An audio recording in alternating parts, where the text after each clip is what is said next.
Politik hier. Why you no love Israel?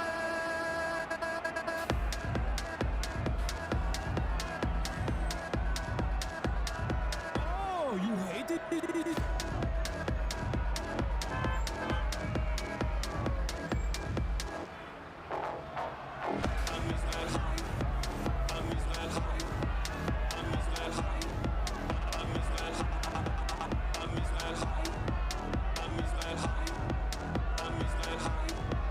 I'm Israel.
What's going on, everybody?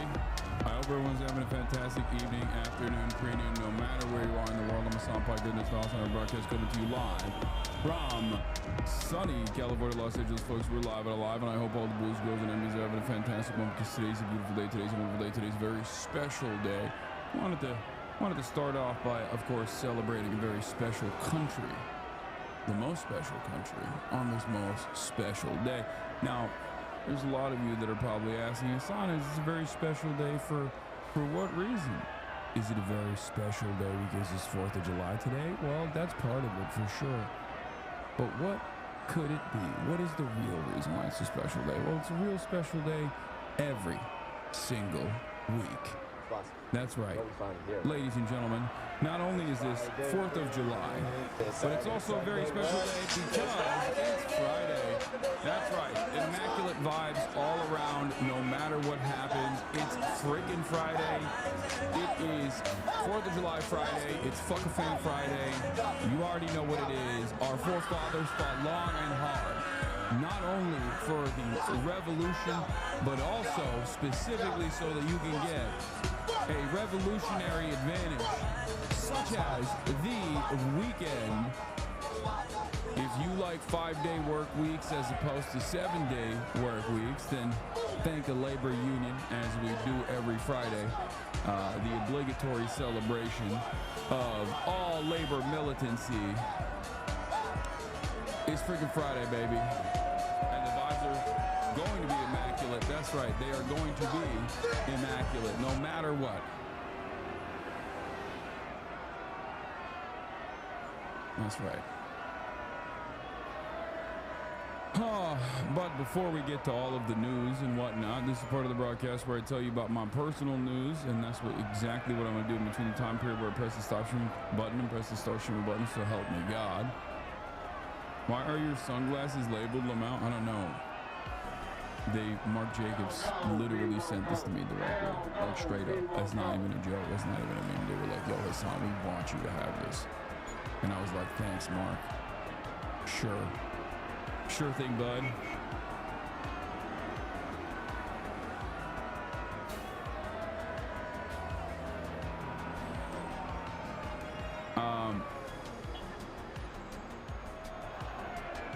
When does the merch drop, King? Soon. I've been wearing it, so you know. The boys made it onto the Jumbotron. Oh yeah, I saw this. Zeteo put out a documentary. There's 0% chance we can watch that documentary on stream. I suspect it's the one about doctors being targeted in Gaza, and it's probably incredibly TOS. But definitely not going to be watching it today regardless, because it's Friday. Hello, baby bird. I noticed you haven't changed your shirt since 3 days. Everything okay? That's not true. I've been wearing a different shirt every day.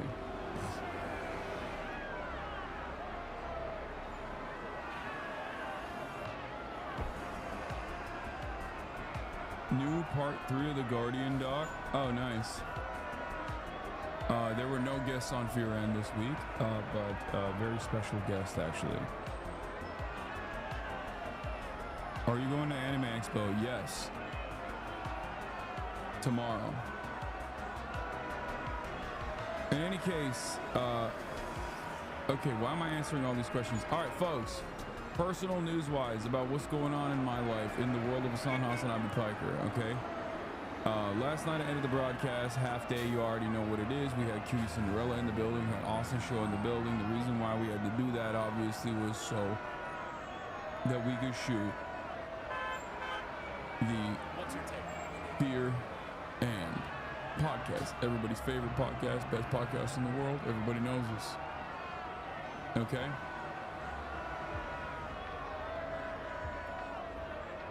And that's exactly what we did. We shot the episode, we shot the pod. It was fantastic. It was exciting as always. Another banger episode. Lots of ups, lots of downs.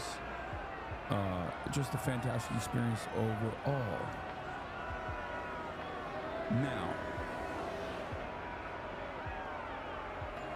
aside from that, when are you recording leftovers next? Good one, dude. Yeah, I don't think that podcast's coming back ever again for good reasons. So did that.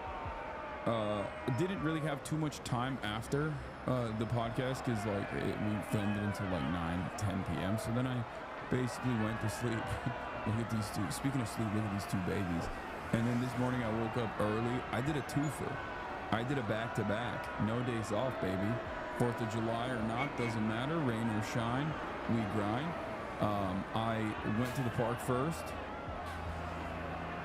Took a couple shots. And then afterwards, I got Fifi and Kaya to run around and roam the streets. And then I took them to the gym. Okay? That's precisely what I did. Well, I'd love to throw bombastic shade at you when you replied to him if the shoe fits. What do you mean? What shade? I don't even know what you're talking about. I have no idea. Bro, my wife is dragging me to a rodeo on the 4th of July. Bay Area hogs, though. How bad could it be? First of all, that sounds awesome. Secondly, subtle flex that not only do you have a wife, but you have a wife with, like, cool hobbies, like going to the rodeo. That sounds dope, man.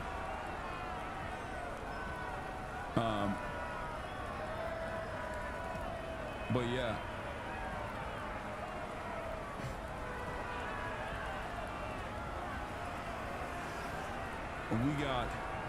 We got our work cut out for us, folks. But once again, just want to remind everybody, keep working out, keep pushing through it. Remember, there are things that are in your control, things that are in your life that are in your immediate control. And you can work on those things. Here's me working on those things.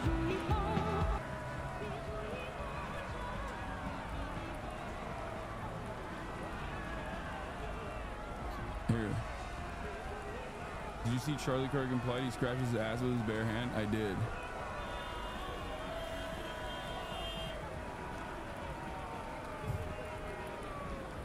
I'm gonna start steroids, I think, probably. Hell yeah, that sounds awesome. Congratulations to you.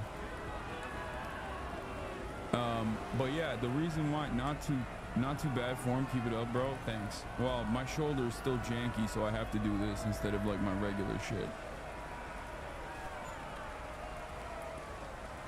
You look so tiny. Thank you. Thank you very much for saying that. Why do you do one arm at a time at your cable presses? I don't know if you noticed, I'm doing left, right together. How do you keep your energy levels up, man? How many hours of sleep do you get? By day 4, I'm exhausted. I keep it moving. It's all motion all the time, baby. Is this a gym or a friend's house? This is a friend's house. This is a gym in a friend's house. Is 470 calories of burning a good? I mean, this is literally probably a lot more. Like, this is probably an overestimation of how many calories I actually burn, even though I'm a big boy. But, you know, Apple is not, like, the Apple Watch is not super consistent. There is no tracker that's actually good at figuring out exactly how many calories you're burning in one workout. I just do it. You used to look better, in my opinion, but you've always looked great. You just went from bear to hunk. What? I used to look better. Man, I'm crashing out right now. I'll start on Monday. I'll do Trembo to be like my king. Okay, first of all, don't do Tren. I didn't say that. I don't do any steroids, as you can probably see.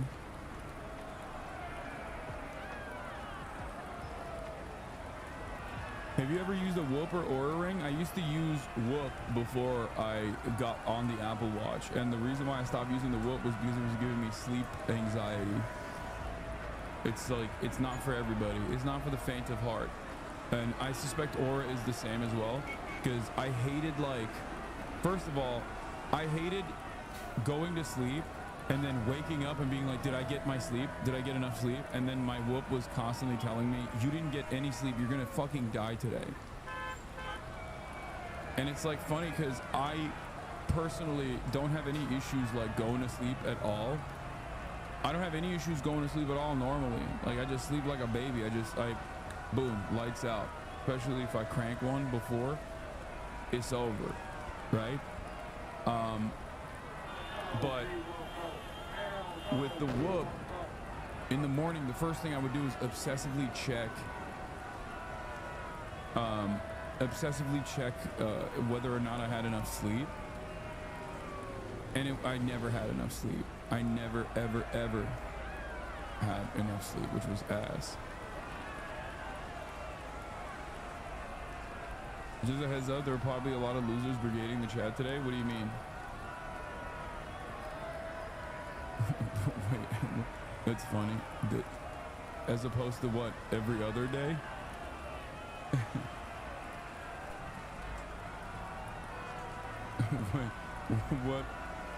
What's different today than virtually every other day?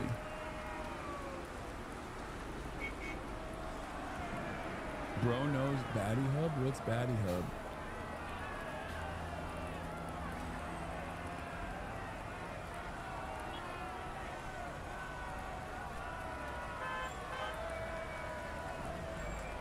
You're not a real commie if you enjoy 4th of July.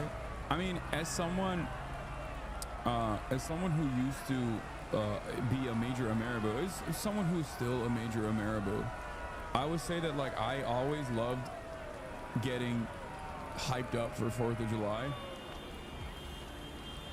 And it's like, this is probably the first year where it's like, it feels hard to even fake it. You know what I mean? Yeah, like the Aussie boys used to love 4th of July. They would come every year during the 4th of July. They can't even come this year. You know what I mean? In any case,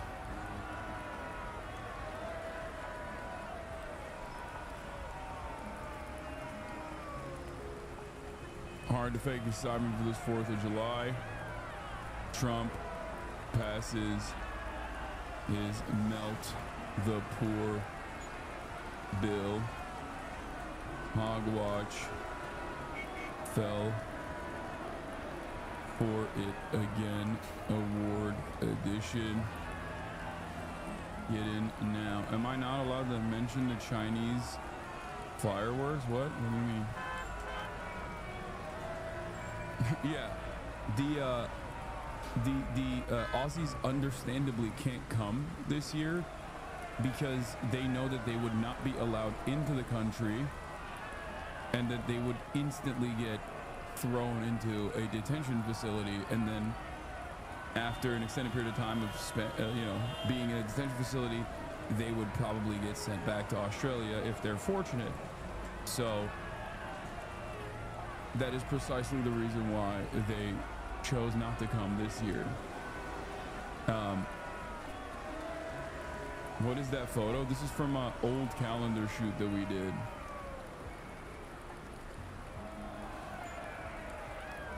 Why would that happen to the Australians? It's pretty funny.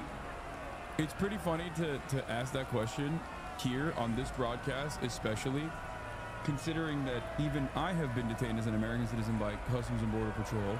But not only that, but also every day we talk about another like foreign national with an active visa, even on their way in or out of the country, getting fucking detained for no reason and being thrown into prison for no reason, only to not be allowed into the country.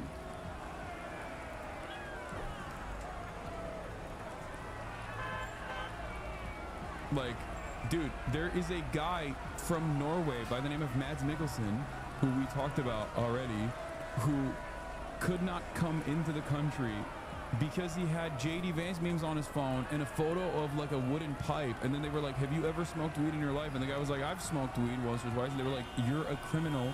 You're not allowed to come into this country. How dare you? Not the actor, just some random Norwegian guy who also is named Mads Mikkelsen. And you know, that's just how we do things nowadays, brother. This is how we do things. This is how things work. Okay, So I don't think my communist Australian buddies who have literally tried to enter a CIA base and filmed themselves in the process in Australia, who have literally gone to North Korea and China numerous times, like, I don't think they would be allowed into the country.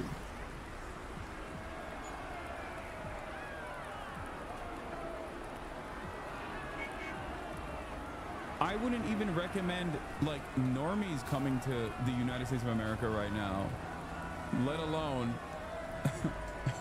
let alone people who have any sort of political activity that they've engaged in beyond like being open racist white supremacists. Like, if the only people that probably have free entry into this country at this stage that do say political things, like they have to be like out and about white supremacists.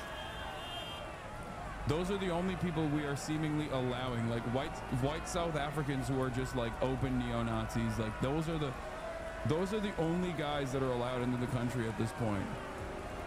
And for the record, as I've said, like this 4th of July, as someone who, I'm gonna be super sincere, as someone who obviously, you know, was a major Ameriboo. I came here, right? Like I came here from Turkey. I have not shied away from openly saying how much I admire America, or at least like the vision of America, the dream of America.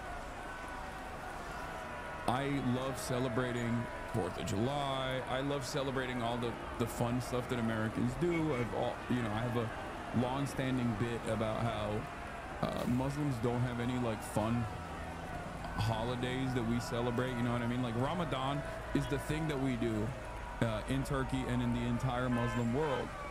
And Ramadan is like literally 30 days of fasting from sunup to sundown, no water. Like that shit that's crazy.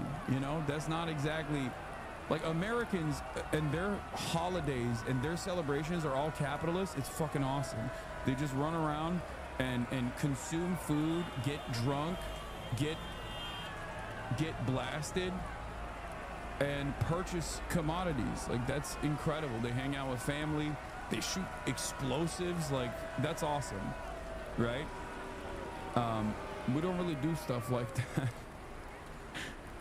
So I've always loved celebrating these things, even as a you know, late bloomer, you know, following it from behind. Having said that, this 4th of July, I can't even fake it, dude. And I guess I'm not alone in this. It seems we have CNN's chief data analyst, Holy Toledo, Harry Enton, who also is crunching the numbers on patriotism. And it seems like a lot of Americans are hitting a record low of patriotism. Specifically Democrats, okay?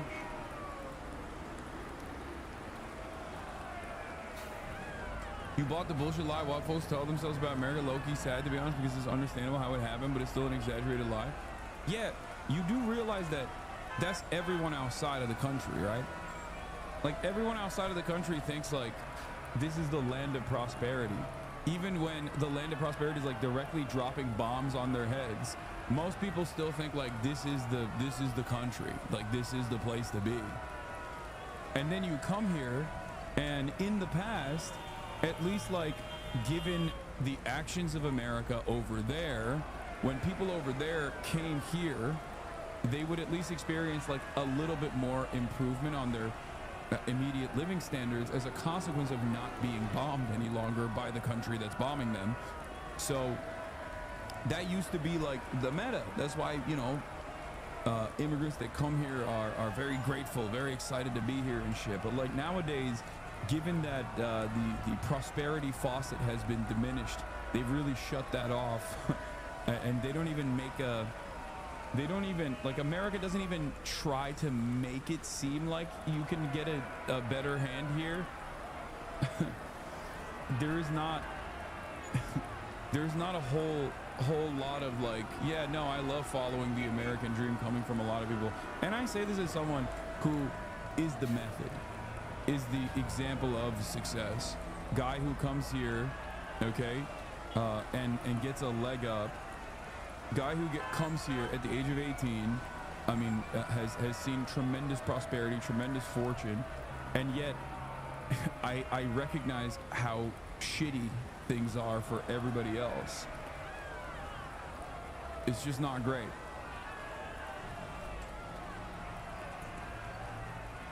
Maybe there are still people, and I'm like I'm not the average, fresh off the boat migrant either, considering that I was born here. Like I have a major leg up, like I have a citizenship.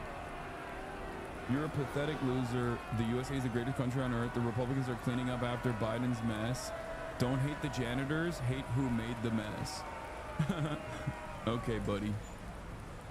Yeah, Biden's mess. The Republicans refuse to get the taxes back up to a normal degree that it was before. Lol, you're a Nepo baby whose rich family came to America to have a border baby. Happy 4th. God bless America, best damn country in the world. It is the place to be. You're a Nepo baby whose rich family came to America to have a border baby. A border baby. This is funny. This is a funny way to... a new way to say... There's a term for it. It's called anchor baby, first of all. You don't have to say border baby. What the fuck does that mean? Yeah, Turkey on the border of the United States of America. Dog. This is such funny cope coming from a lot of Republicans going, dude, this is the best country on the planet, baby. It's like, it's supposed to be. I know. And I still believe in my heart that there is endless potential, unlimited potential here to be the best country on the planet. The issue is, however, as someone who has made it, okay, quote unquote, made it in this country, I'm getting, isn't his father worth like $5 billion from his real estate investments? No, dude. I take care of my whole family, okay? I do. Financially. Me. No. You read an AI article, if at all. No, of course he's not. You do... If my father was worth $5 billion, you understand that he would be the wealthiest person in the country. Like, $5 billion would imply that he is the wealthiest Turkish person on the planet.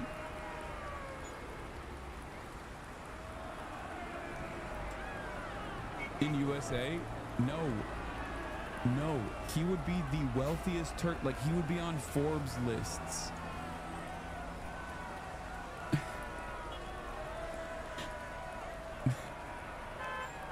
No, man, my father is not a billionaire.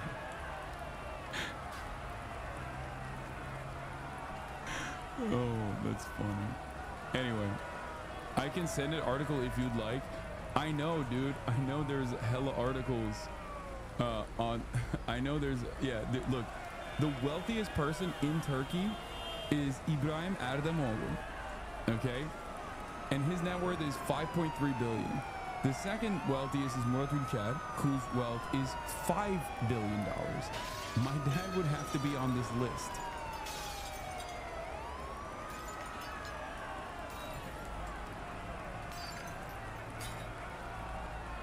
Is he a millionaire genuinely? No, dude, I take care of my whole family. Does this chatter not realize he's talking to the son of the guy he's talking about? The fuck you need an article for? I know. Well, I can see why you would want that to not be the case. First of all, what difference does it fucking make for me if he's a billionaire or not? There are plenty of people who are related to incredibly wealthy individuals who have different opinions about the world. I am not in agreement with a lot of the ways that my father sees the world. Who gives a shit?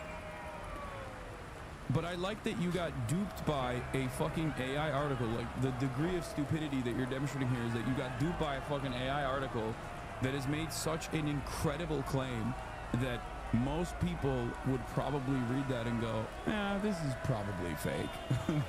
But no, you believe it. Not only do you believe the AI article, you're in here, quite literally, you're in here arguing against me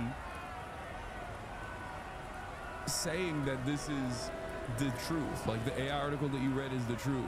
You would hide your father's words because of your shitty socioeconomic ideals. Did he link the fucking article and get banned? Is that what happened?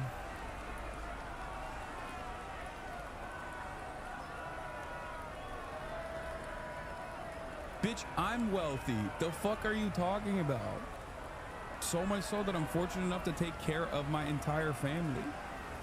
Like, dude, yeah, what happened to this argument where it's like these people went from, dude, you're rich but a socialist, to like, now you're rich and your father is rich.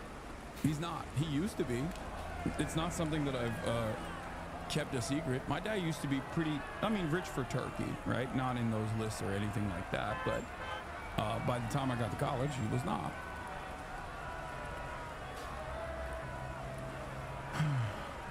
Anyway. Oh, I didn't link it. Your mods are soft as baby shit. He must keep your fragile echo chamber alive. Okay, Trevor. Anyway, let's continue. How do you lose wealth? Futures trading. The Piker curves. Why is it hard for them to believe that you're the wealthy one? I know. I don't know why they just like don't focus on the immediate target if they think that there is like some inconsistency here. Hell no, we won't go. Hell no, we won't go. What is this? I'm really trying hard not to become just like a doomer and like, you know, capitalism is the root of all problems in society, okay? Because in the same way that you guys are like, I use the self-checkout all the time and it works for me, so it must be a problem on your end. Capitalism's been working out okay for me. But the more I go out into the world, I see the promise of new technology and new features, and I'm like, whoa, that's amazing. If you kept everything exactly the same and just added the technology, then it would be a dream come true. The problem is they add the self-checkout, and for 2 years, they've got the same amount of staff, and they've got the self-checkouts. And you're feasting. It's like Netflix before every company made their own streaming service. But now, over this last several years, they go, oh, 40% of the people at the grocery store are using self-checkout. We're going to downsize. We're only going to have 2 cashiers operating 8 lanes. 80% of people are using self-checkout. Now we're going to have 1 cashier manning 12 lanes, you know? Like, and it's now at the point where I'm like, I fucking wish that we just didn't have the self-checkouts and they just opened all 12 lanes of assisted checkouts. Now I'm like, it's a luxury checkout experience to just be able to pull my cart up, load. It's so funny that he's just describing how all matter of technological advancements under a capitalist organization of the economy is used as a mechanism to displace the existing labor force and drive up profits for the companies, which end up creating a worse consumer experience overall. And it's obviously horrible for the economy in general because now you've actually kicked off a bunch of people off their healthcare. You've kicked off a bunch of people off their gainful employment, all so that the grocery store could have a higher return year over year. Put the stuff on and not have to worry about scanning it, and the fucking area where you can actually put the shit on the scale is so small you gotta play like Lego and Jenga just to try to get it all to stand there. And if something ever falls over, unexpected item in bagging area, the alarm goes off. There's no, like, the 2 staff that are working at the grocery store, one of them is trying to check out 7 people simultaneously. The other one is manning the deli, the olive bar, the bakery section, the cheese section. Like, they're trying to run the entire 800,000 foot grocery store all by themselves. The problem is they give us the technology, and they go, isn't this sick technology? And you go, yeah, that's awesome. And then they put it in, and they offload the work onto us, and then they fire like half the staff, and I'm like, this is way worse. It would have just been better if you got like maybe 2 self-checkout kiosks, but you built 8 lanes in the grocery store. Why, we only got 2 open at peak hours? Like, what are we doing? It doesn't make any sense to me. This is so... I love Northern Line because he has a way of basically I mean, this is no different than the way that like comedians will identify a genuine issue in the capitalist mode of production and the endless profit seeking, and will turn around and describe that as a anecdote in such a beautiful way. Northern Lion does this all the time. Bill Burr obviously does this all the time as well. The fact that they're both bald have nothing to do with this. And these guys are not necessarily, these guys aren't like even self-identified like Marxists or anything. I don't think Northern Lion is like a Marxist. Not at all. He's just a smart dude. That's it.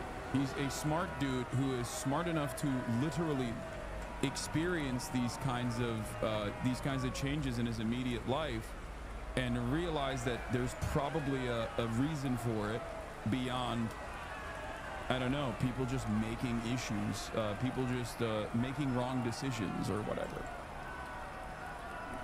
Why are we paying $44.90 a kilo for deli ham and there's nobody at the deli counter? It's a robot cutting the slices for me. Self-checkout's just better, though. You are a class traitor. This is why, I'm just going to say it, okay? For now, things can change over time. This is why Costco cooks. If they got 12 fucking lanes in the store, they got 12 cashiers. And then they've got 6 self-checkouts that are also available. And they've got like 3 dedicated people in the self-checkout area that are like, go to this one, we'll help you. Like they do. Better consumer experience overall. A better future is possible. Only Marxists hate class traitor law? No, he's not a fucking Marxist, dude. Shut up. He's not. Except after this one, I assume you'll definitely say it, but here. About the inevitable end of capitalism due to labor value dropping to 0. I'm actually, it might surprise you. I'm with you, man. Not to pander, but like doing shit seems like it's not in an advantageous position versus like having shit right now. Like capital is OP compared to labor right now. It's all bullshit, man. Always has been? I don't know, maybe. I mean, back in like the year -10,000, doing shit was probably like really highly valuable. Motherfuckers talking about primitive accumulation. Yeah, doing shit versus having shit was super OP back in the day. You know?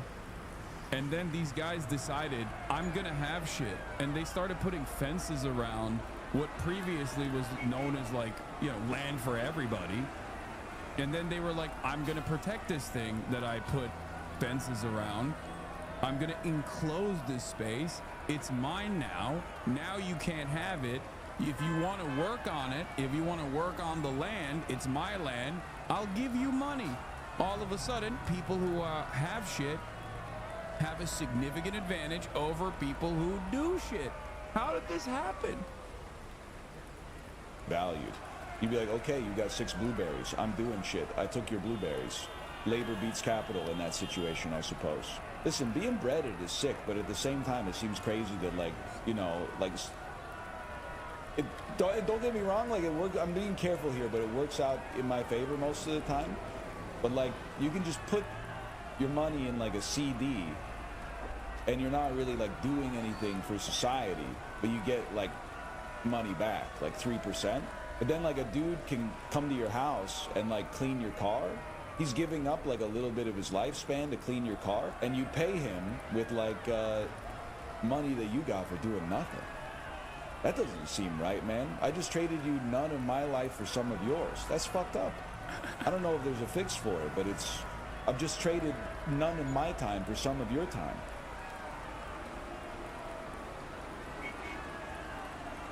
Not a Marxist, by the way. Northern Lion perfectly describes primitive accumulation, gets invited to the Comintern. Yes, if there is a Comintern amongst Twitch streamers, Northern Lion would absolutely be the Canadian communist representative. The representative of the representative of the Canadian Communist Union. My personal 9/11 is that there hasn't been a Northern Lion x Hasanabi collab yet. This TikTok is that 4th of July feeling in a nutshell. USA! USA! USA! Oh, I just got laid off. Yeah, my job's being Dude, that's so fucked up. I shouldn't be laughing. replaced by AI. It's been happening a lot. Another mass shooting. Yeah, mostly kids. You want to do shots? Jump, yeah! Let's go! Oh shit. Government just canceled my health insurance. Man, Yeah, you need that. Probably stop drinking now. Yeah, like probably. Alright, well, you guys want to do fentanyl? It's just like, what is there to feel good about? Real ones only get patriotic around the Olympics. I mean, I agree. Even I get that way. It's also sometimes a crisis because, like, on the one hand, it's like I want Turkey to do well as well, and then on the other hand, I get excited when China's doing well too. But then I also want LeBron James. Period. You know, it's just it's always a confusing moment for me.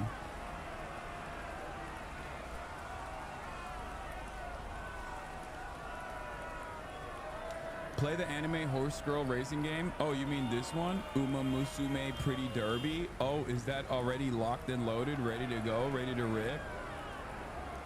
Would I be delivering a gift to all the fucking Hasanabi gaming enjoyers on this beautiful, bountiful 4th of July for the first time in a long time? Yeah, I got that shit on lock. I saw clips. I saw people celebrating this weird game. And I thought to myself, that looks weird. I like it. Anyway. But as I was saying, 4th of July, don't feel too patriotic.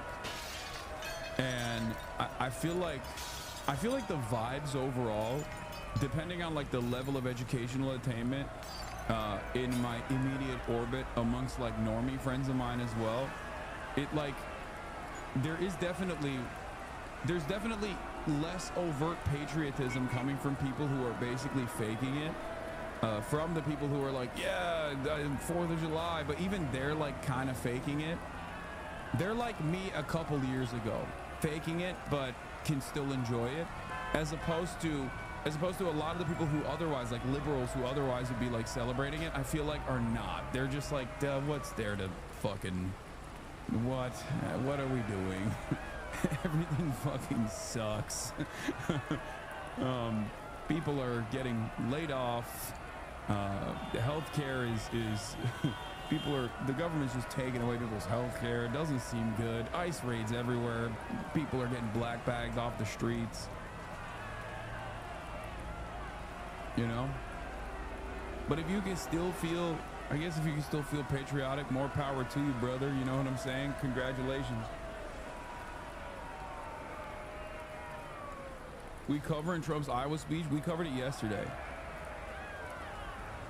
At least the day off the barbecue. That's true.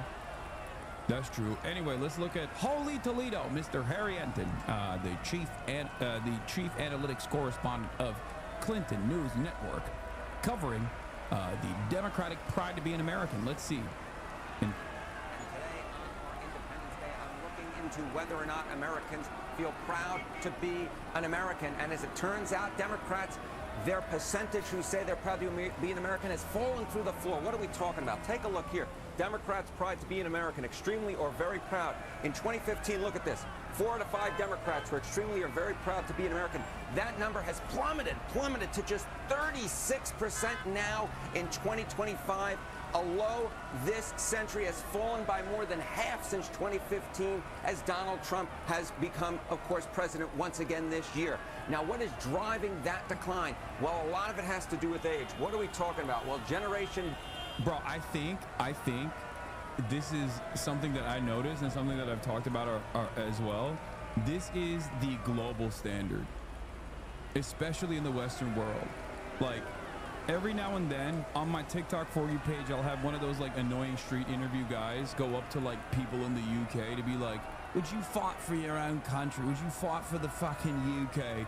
And then all of these like broccoli haircut Zoomers would be like, no, mate, what the fuck? Why would I fight for the UK? Fucking hell. Like, this is like the vibes for Gen Z are just bad. Okay? There is very, very little patriotism. There's very little patriotism. And why should there be? What is there to be proud of is the question, right? Like, I think there's a little bit of faking it, right? There's already like a little bit of faking it from everybody to just like kind of get in the mood. Okay? To kind of get in the mood to be like, yeah, I love this country, hell yeah, #1 country on the planet. But like nowadays, I don't even think people can fake it because they're just like, everything sucks. I got to go back to work on Monday and I hate my fucking job, but I'm also simultaneously terrified that I'm going to be replaced by AI. You know, I can't even engage in this right now. Shit is just ass. Shit is butt cheeks. I'm never going to have a house. Like, that is the attitude overall. And when you don't have anything to fight for, when you feel as though your institutions are not helping you at all, and life is just getting worse and worse overall, and it's just like, you just go to work, then you go home, you watch some YouTube videos, and you hate your job, you hate your boss, and you have zero opportunities for advancement, no opportunity to you have no disposable income, right? Everything's more and more expensive. You're never gonna own a home. Like, your only opportunity for potentially having a home and not having to constantly pay rent is like, maybe if your parents were lucky enough, like at a certain point they're gonna pass away, and then maybe then you might get their homes. Like, that's it. And that's not gonna happen for like the next 40, 50 years probably. So all of that creates an environment where you're like, what am I fighting for? What am I celebrating? What am I looking forward to? This shit sucks.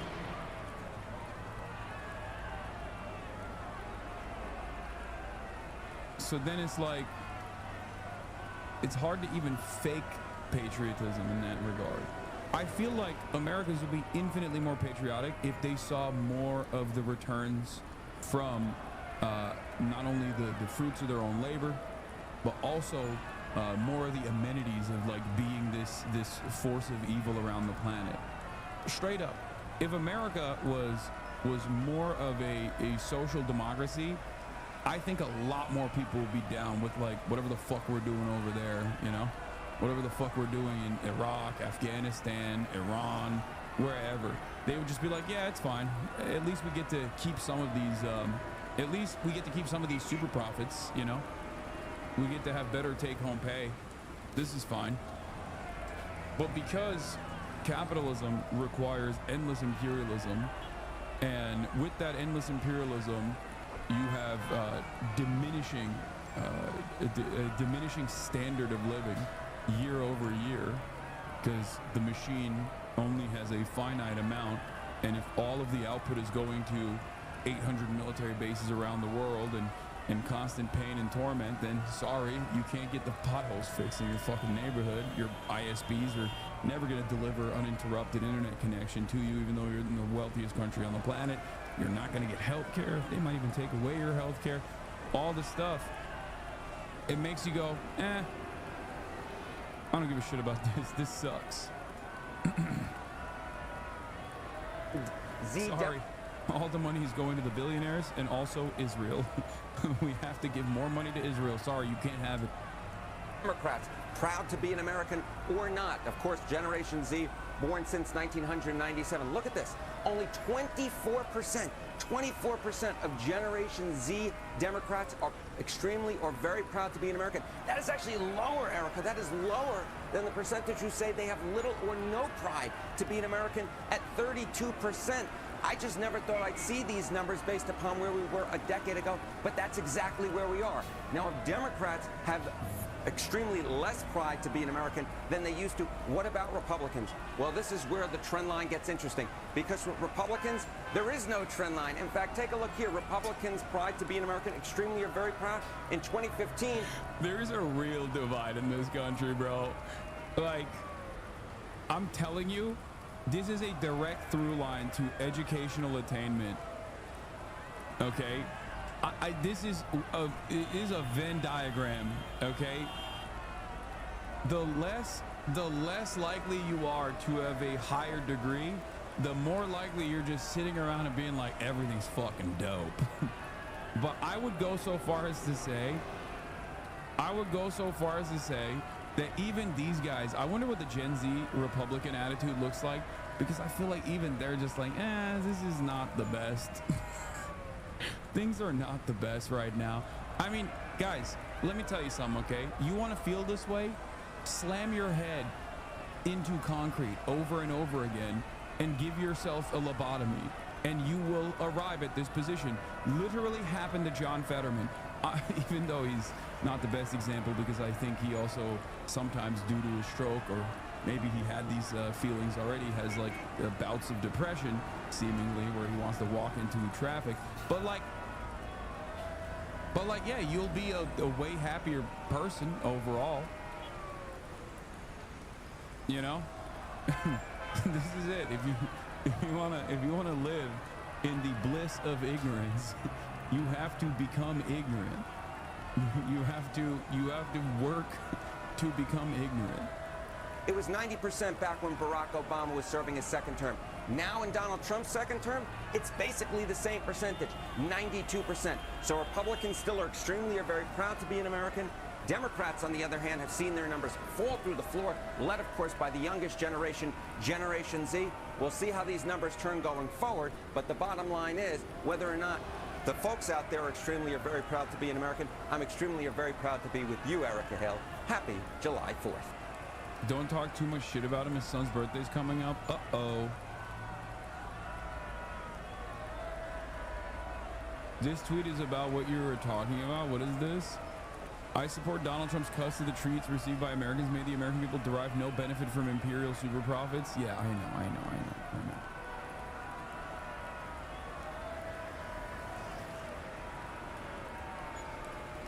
Why does this feel like propaganda? I mean, everything is propaganda. It's CNN, of course it's propaganda. But like, what is this?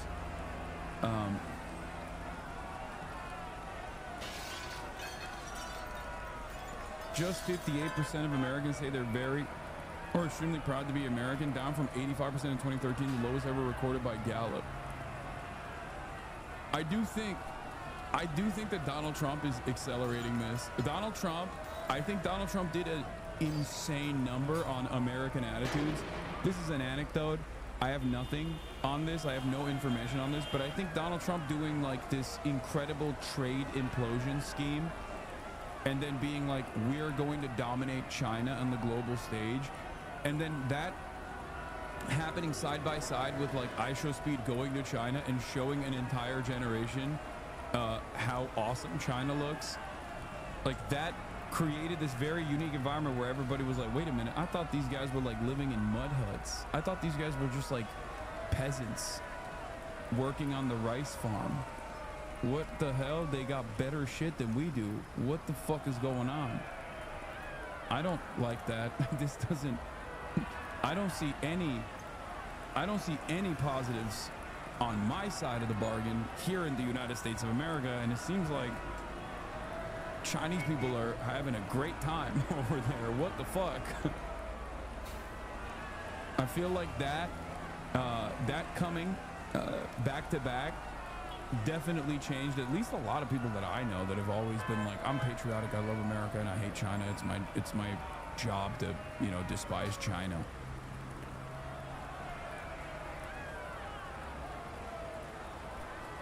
How do you prove your... What is this? MAGA gets furious at Trump parade? They do the same kind of poll, but ask people around the world how they feel about U.S. each year.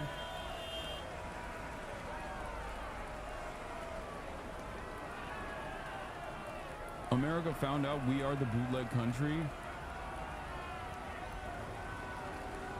China is planning to offer cash handouts to families as an incentive for couples to have children. Yeah, they also got the birthright the birth rate situation going on there. Yeah, we're gonna talk about this. Don't worry. This is the most insane thing I've ever seen someone openly admit. It was very strange. I mean, I've been saying America's a third world country with a Gucci belt.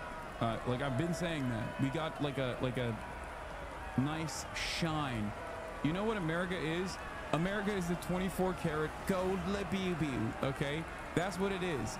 It's just it's not even a real labubu, it's a lafufu, and you spray paint it with gold. And now you're just telling everybody you have the only 24 karat gold labubu.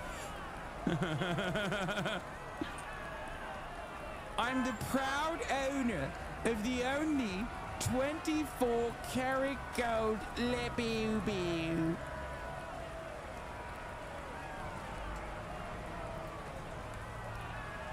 It's just there's clearly a gold plate on it, and it's not even a real labubu.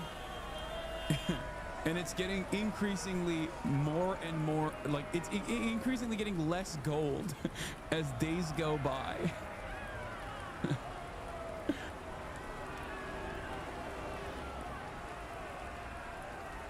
My queen, take it back. Okay, do you want someone send me the link so we can watch it? Oh, here. You want to see it? You want to see it again, chat? Here, I gotta show it to you. Okay, here. I have the one and only 24 karat gold labubu. I have the one and only 24 karat gold labubu. The one and only 24 karat gold labubu. This is the only 24 karat gold labubu. My 24 karat gold labubu. Now, I am now going to prove to you all that my 24 karat gold labubu. So, my 24 karat gold labubu.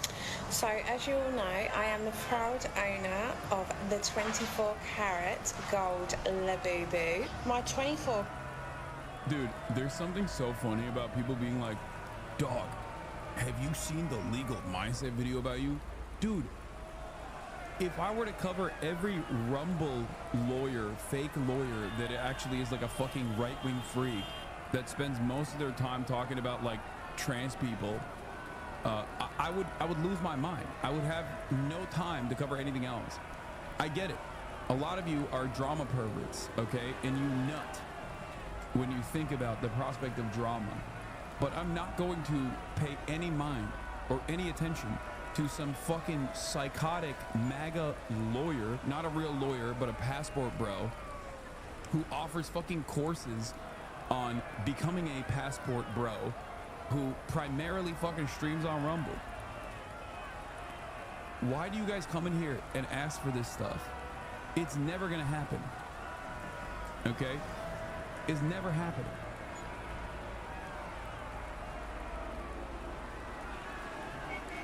We're talking about labubus, 24 karat gold labubus. Dude, you gotta watch the Sigma Grindset lawyer's fucking video on you. Okay, I'm good, man, thanks. Karat gold labubu. My 24 karat labubu. I am the only person in the world to have a 24 karat gold labubu. I own the only 24 karat gold labubu. I can't believe it. I've been out today and someone's stolen my 24 karat gold labubu. Devastating. Get ready with me while I get ready to go to the news station about my 24 karat gold labubu. No, she's no longer the only person who has the only 24 karat gold labubu.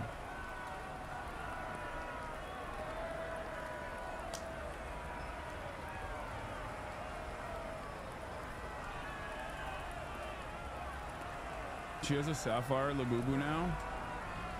What a queen. Is that an upgrade?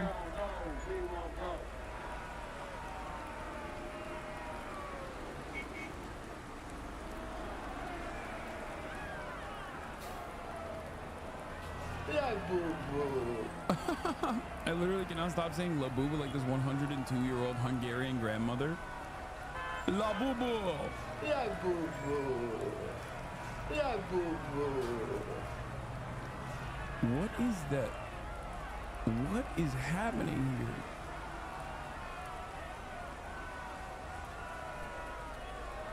That first frame is terrifying. She looks like an animatronic.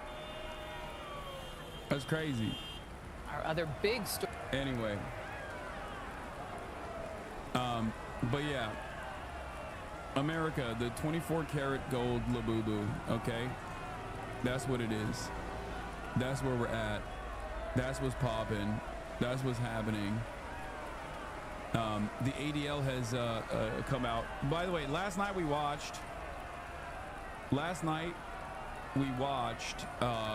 Donald Trump deliver a speech to a crowd of American Iowans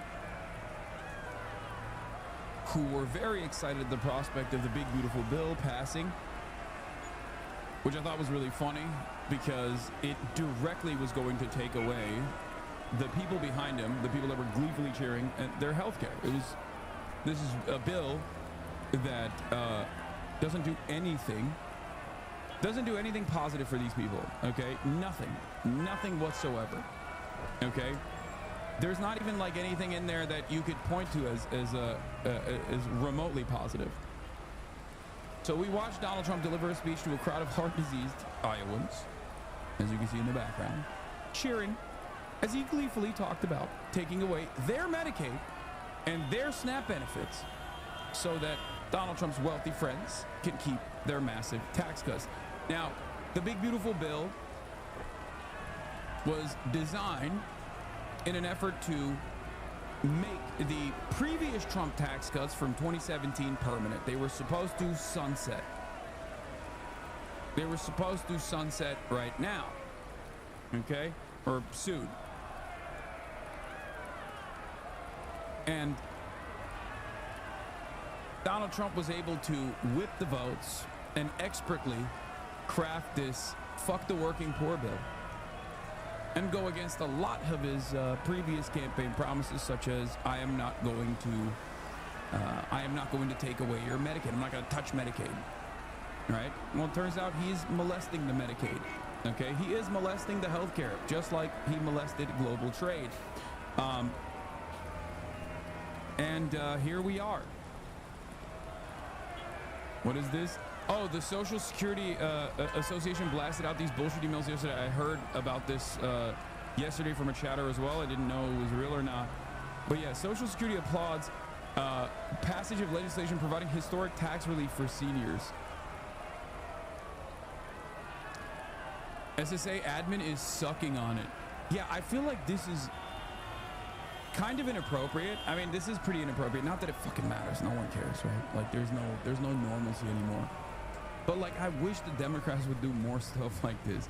Every time Donald Trump and his administration does some fuck shit, I just immediately, I'm like taking notes. I'm like, dude, do this next time. You know what I mean? Like, do this. I mean, he's lying, right? It's a way to try to, you know, reorient your focus to something that is supposed to be positive, but it's not, right? There is no new tax cuts here. The only thing that you get is no tax increase, a marginal, modest tax increase for most of the working class, but a significant tax increase for everyone above the $200,000 a year, the top 20% of wealth. They would have seen more tax increases. But the Trump administration, of course, is, you know, expertly doing political ads for their dog shit bill. And every time they do something, I'm like, oh, fuck, man. I wish the Democrats would do something like this. This would be sick. You say there's nothing good in this bill for working class and poor people. There's no taxes. There's no taxes, so SS, tips and overtime is good. I can't believe the Dems didn't run on something like that. Dude, I'm sorry to report this to you, but if you were already working in the service sector and there are no taxes on your tips, you already are not eligible for a tax break anyway. You are not making enough for a tax break. Okay, you are probably getting a tax return at the tax season. Most of these people are not already, they're not already getting a major tax break here, okay? There are some who get a modest amount back. There, like if you're a firefighter and your job relies on a lot of overtime, okay? If you're a firefighter and your job, you get a lot of overtime, like you can make like $1,000 a year back. But once again, the no tax on tips is literally just a deductible of up to $25,000. So yes, you're correct. Not only that, but also they are gonna go away. You know what's not going away though? The tax cuts for the super wealthy that were made permanent. Those no tax on tips, they're going away by I think 2028, right? Like that's also slated to sunset. Not only is it not unlimited, it's there's a $25,000 cap, and most of the people in the service sector or in gig economy jobs are not even going to be able to get to a level where they benefit from this tax cut. There are some people who will, but a much smaller percentage of the overall labor force are actually going to even be able to take advantage of this. There's also a cap on it, and I mean, you're talking about like 1% within the entire fucking labor force in this country at that point. And everybody thinks they're going to benefit from it. I don't know why. I don't know how they just like fell for this bullshit. Also, Kamala Harris did run on no tax on tips as well. And it's temporary. This is just giving handouts to cops, okay? You know the only sector that actually makes high enough that they would actually see this as a tax cut? Because they do a lot of overtime. Aside from firefighters, it's cops. Cops are the only people who benefit from this bill. Cops love spamming overtime, and firefighters too. Firefighters do as well. Okay, but like people out here really think this is a great opportunity. We're gonna make so much money. It's like, no, it's just they have to be making enough that that they were already paying more taxes. Most people with all of their tips don't even reach that threshold to pay taxes on this stuff anyway. That's not true, man. I work in construction, lots of overtime. Good luck, brother.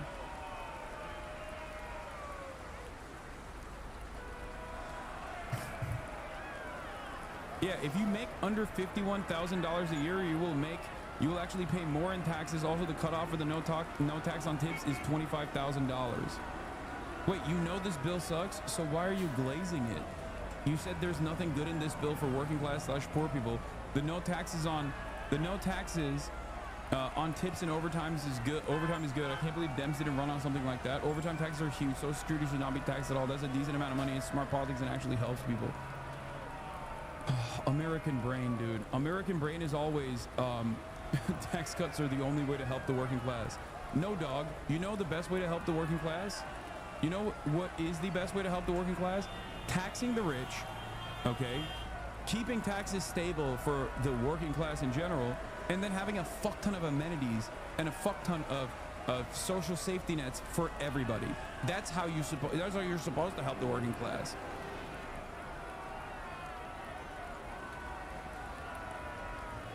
But because most Americans, regardless of what their class position is and regardless of what their ideological tendencies are so understandably frustrated with the government that they just see taxes as this antagonistic. They have an antagonistic relationship with the government, and they have an antagonistic relationship with the taxes because they just see it as like the government stealing their money so they can give it to baby murder machines that are used in Israel, okay?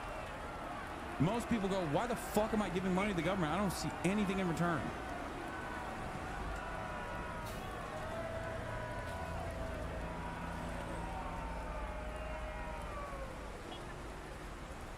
But Social Security and tax on 60 hours of work a week, not taxing those, is a great way to show people you support the working class. Yes, dude, you're right. Donald Trump supports the working class. He really showed it. Social Security isn't taxed until $25,000 a year. The average Social Security recipient makes $20,000 a year. It is a wholesale lie.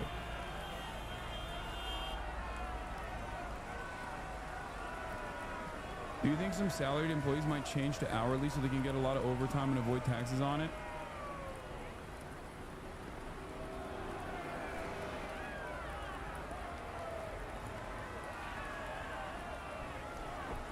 Trump says the Republican mega bill will eliminate taxes on Social Security. It does not. President Donald Trump keeps saying that Republicans' mega tax and spending cut legislation will eliminate taxes on federal and Social Security benefits. It does not. At best, Trump's no tax on Social Security claim exaggerates the benefits to seniors if either the House or Senate pass proposals signed into law. Trump has repeatedly told voters during his 2024 campaign that he would eliminate taxes on Social Security. As his massive legislative package has moved through Congress, the Republican president has claimed that that's what the bill would do. Trump has said on a recent appearance on Fox News' Sunday Morning Features that the bill includes no tax on tips, no tax on Social Security, and no tax on overtime. Instead of eliminating the tax, the Senate and House have each passed their own versions of a temporary tax deduction for seniors age 65 and over, which applies to all income, not just Social Security. And it turns out not all Social Security beneficiaries will be able to claim the deduction.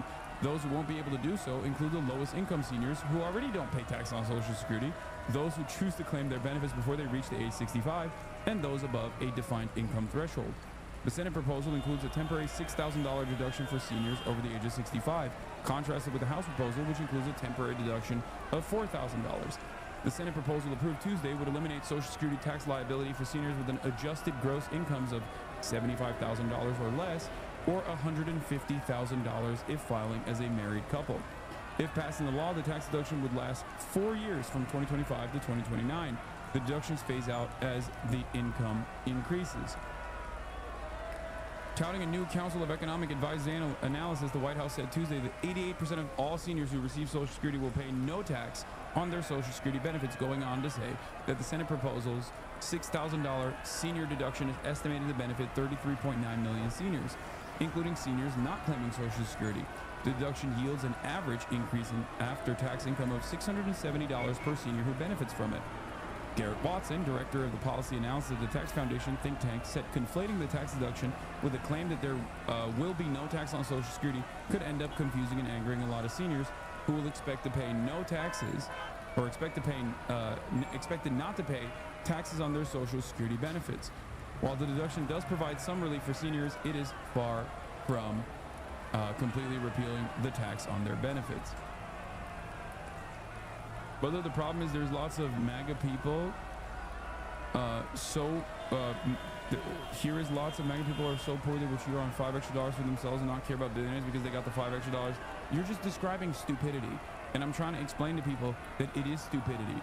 If you're receiving $5 back on your take-home pay, while billionaires are receiving $5 million back, okay, at a time when they're already paying a tremendously minor fucking part of their yearly net worth increase in the form of taxes, their yearly real income, okay, their effective tax rate is literally, depending on how wealthy they are, it goes all the way down to like 0.1%, as opposed to someone like you in the working class, you're paying around 37 to 50, maybe even 60% of your yearly income. And then on top of that, the rest goes directly into existing and surviving and living and paying rent and paying for groceries. You have no money left, okay? People just don't understand it. They don't realize, they're like, oh, well, I got $5 back. This is great. Okay, well, the wealthiest in society are getting millions of dollars back. They should be paying more. If I were to ask those very same people, like, do you think they should be taxed at a similar rate? You would say yes.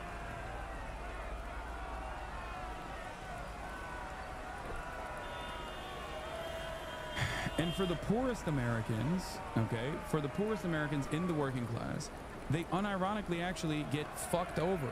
Not only are they not seeing a tax decrease at all, okay, they're also losing their benefits.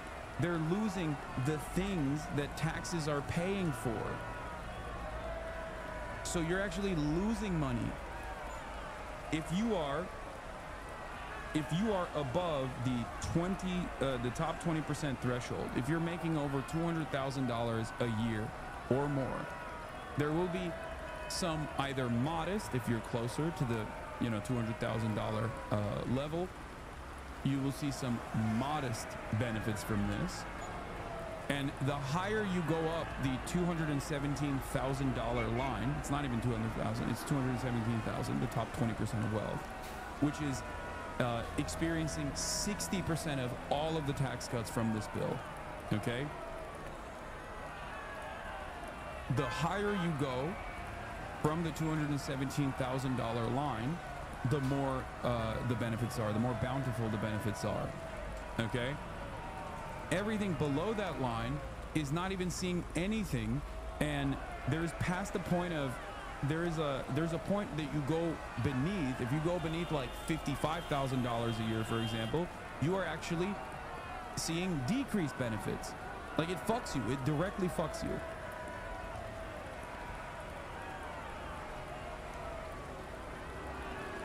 When did these cuts go into effect? Don't worry, after the midterms. Republicans designed it in a way. The Republicans designed the bill in a way where the impact can only be seen after the midterm elections. So fear not that they are trying to avoid experiencing some kind of backlash.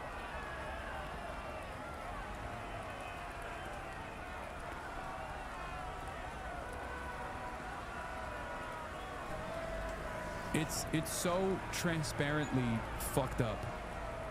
Does that include all ICE funding? Oh, dude, yeah, $175 billion with a B to ICE, making it the most expensive, most costly law enforcement agency, making ICE's like Trump's immigration detention and immigration enforcement agenda the most expensive law enforcement agency. That's like more expensive than the fucking Marine Corps.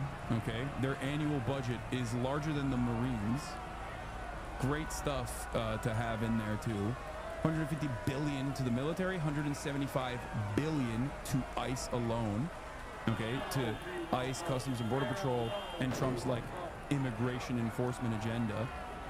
Fantastic stuff he will do with that. Better funded than, I think it makes ICE and Customs and Border Patrol, Trump's Gestapo, the 10th best funded army on the planet.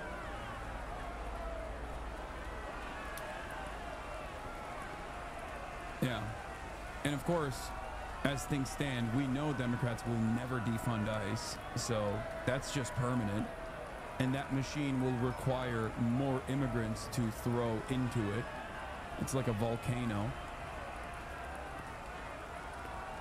No, the third?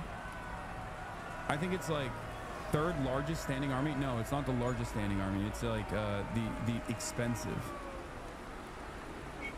It is higher than the defense spending of many countries, and I think it's like 7th or something. It's not 3rd. Last year, Russia budgeted $149 billion to their military. Yes, $175 billion is not the annual expenditure for ICE. That is across many years. I think the yearly breakdown comes to like 50 billion or something like that. I forget. Yeah, the 175 billion is for is across 5 years.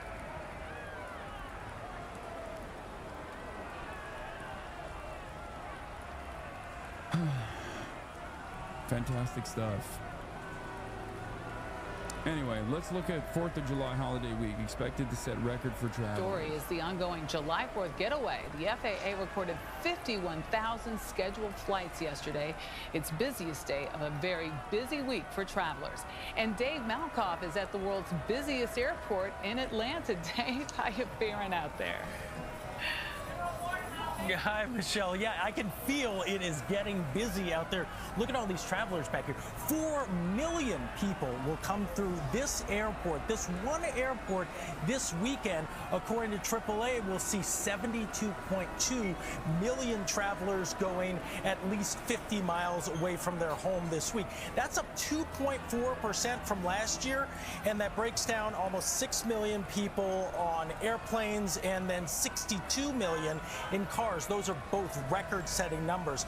American Airlines predicts that they will see the most customers ever during this travel period. United says that it expects to fly 560,000 people every single day of the 4th of July travel period. That's something like 3 takeoffs per minute. The increase could have something to do with gas prices. Yes, they are lower.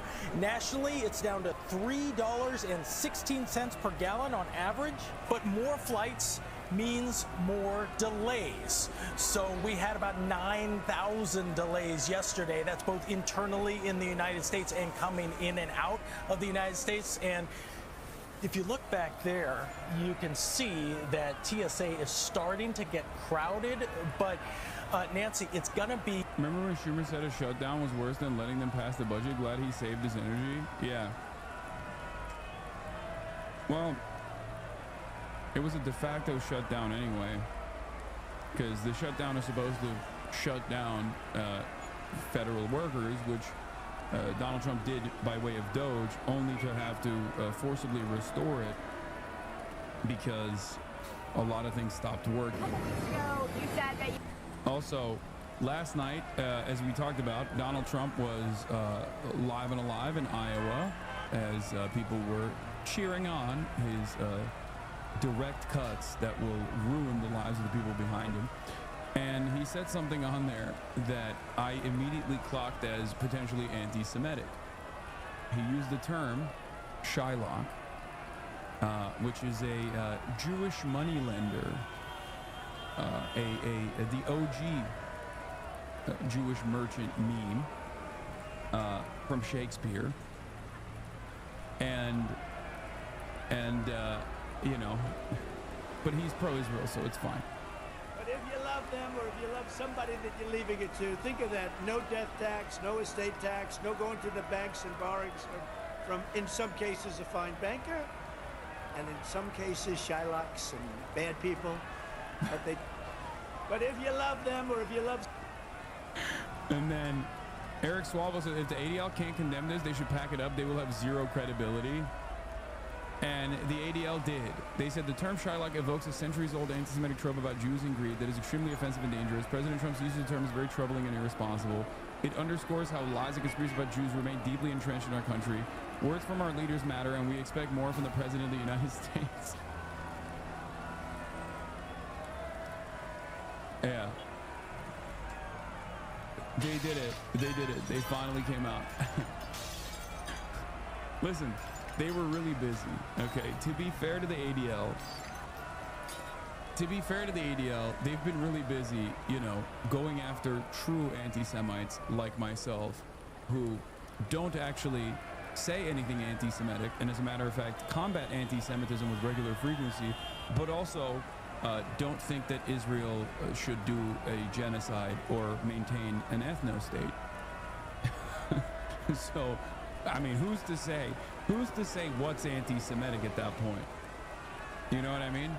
I mean, one is far, far, far more anti-Semitic than the other, obviously. You were on the cusp of a historic settlement with Harvard University. What's changed since then? Do you think you're closer to an agreement, or do you think Columbia could go further? I think we're going to probably settle with Harvard. We're going to probably settle with Columbia.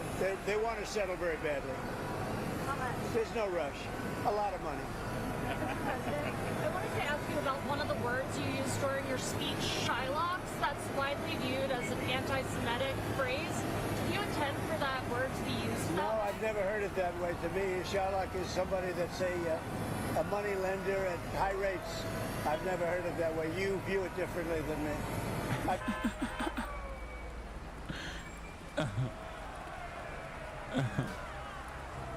I'm a big fan. I'm a big fan of Shakespeare, The Merchant of Venice. Believe it, folks. Beautiful, beautiful work. 1596. Beautiful year, best year, many people are saying. Well, I don't know. I'm confused. I'm confused why people are getting mad at Trump for this. He said he doesn't see it that way, so I guess that's okay. That's legit the only time I've heard that word.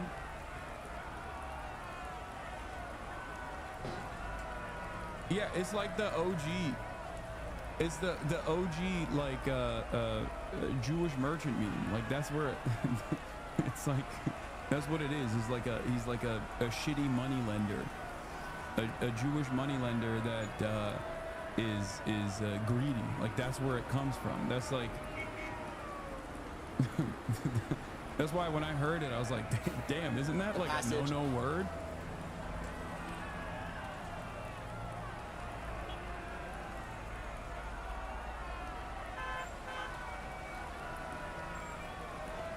The funniest defense of what Trump said.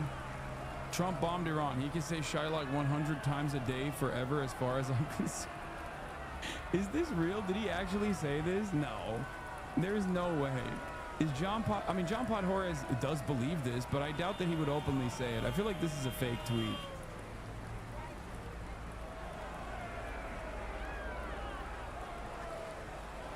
Oh my God, he literally said it.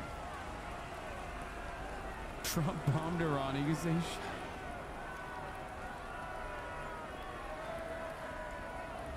dude, how many dude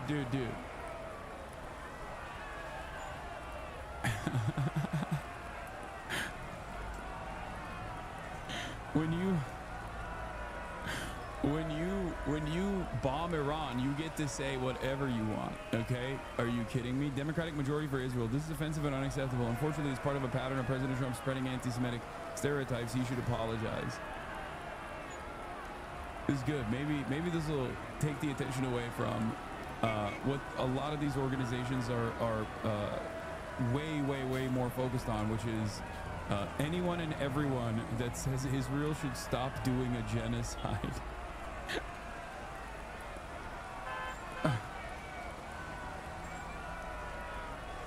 Wow, I'm shocked. Guys, let me tell you how surprised I am that a right-wing conservative said something that is bigoted.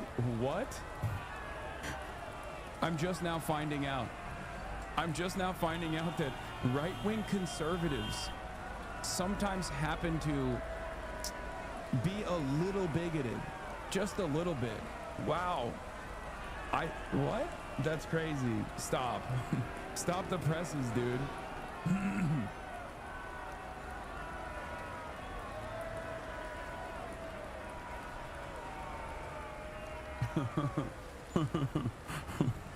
Of that major tax and spending legislation that could affect the lives of every American. President Trump calls it his big, beautiful. The ADL demanded and immediately got an apology from Vice President Biden for using Shylock in 2014. Biden said of the ADL director Foxman, he's correct, he's right. So an immediate apology from Trump for his use of the anti-Semitic slur is the minimum. I'm gonna be honest with you guys, okay? I think everyone is just like fucking around with this.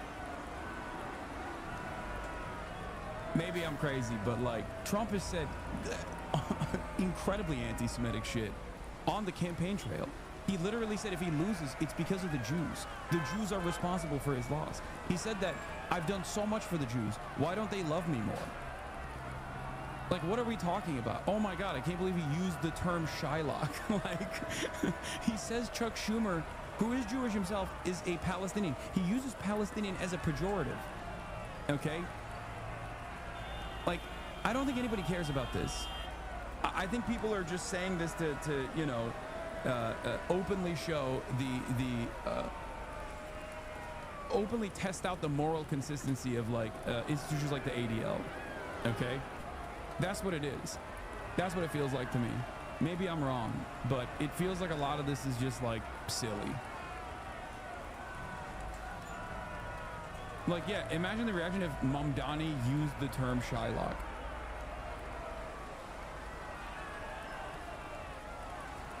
Like, imagine, again, if I did something like this, if I said something like this, if Rashida Tlaib said something like this, if Zohran Mamdani said something like this, there would be calls to fucking jail people, okay?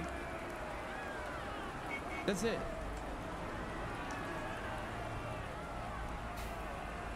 Language policing is super lame, and I immediately disengage when I hear fellow leftists do it. I mean, it's just like, it's funny because this is like the least anti-Semitic thing Trump has said, okay?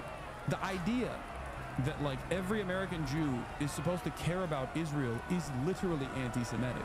It is not only, and that's not just my estimation as an anti-Zionist, like that is literally baked into the IHRA definition of anti-Semitism, okay? Like that is the people who have cynically tried to weaponize anti-Semitism as a conflation, in their conflation between Israel and Judaism, also openly recognize that like the notion that Jews only care about Israel is anti-Semitic, which is true. That is an anti-Semitic trope. That is an anti-Semitic association. Yeah, I saw this from Mehdi Hasan. Imagine the reaction if Mamdani said this, or Tlaib, or Hassan Piker. None of them would, of course, say this, but the President of the United States says it, and it won't make any headlines or provoke any stern Jonathan Greenblatt condemnations.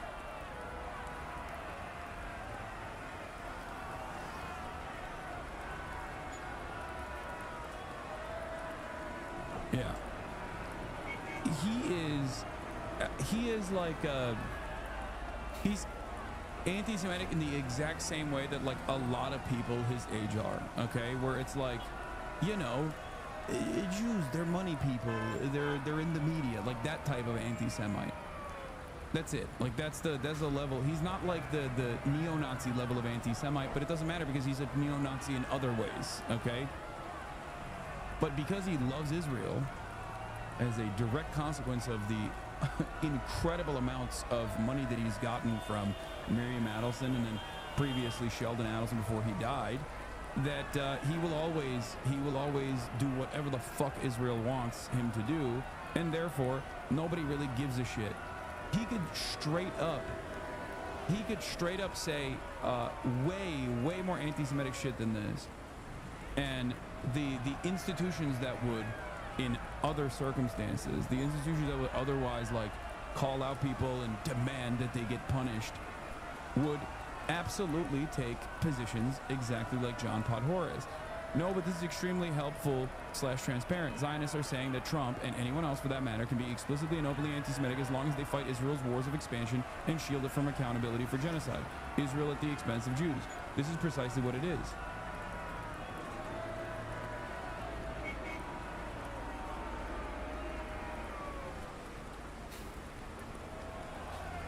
That's it.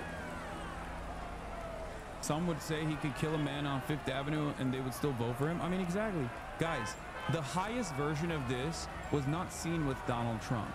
The highest version of this was seen with Elon Musk. Elon Musk, who very famously, as you guys know, I'm using his website right now, purchased this website that we're using, okay, and turned it into 4chan. And it tainted discourse across the board. It has had a cancerous impact on Discord everywhere else as well. On discourse everywhere else as well. Okay? There are open neo-Nazi conspiracies on the timeline. People are fucking posting Hitler fan cams on the timeline, okay? Saying that, oh, the Painter Man was wrong, or we were wrong about the Painter Man, shit like that. Okay? It's turned into 4chan poll. Elon Musk, in the process of doing that, has routinely highlighted neo-Nazi accounts like open Holocaust deniers and racist eugenicists. One that famously also just got highlighted by the New York Times in an effort to fucking smear Zohran Mamdani, as we covered yesterday. It has turned the website unusable. There are ads for Hitler, for Adolf Hitler on the website. Elon Musk also took the maximalist anti-Semitic position when he responded to a neo-Nazi who was saying, well, Jews imported the third world here, so now that they're doing anti-Semitism, well, it sucks to suck. You brought this on yourselves. This is the classic anti-Semitic trope. The idea that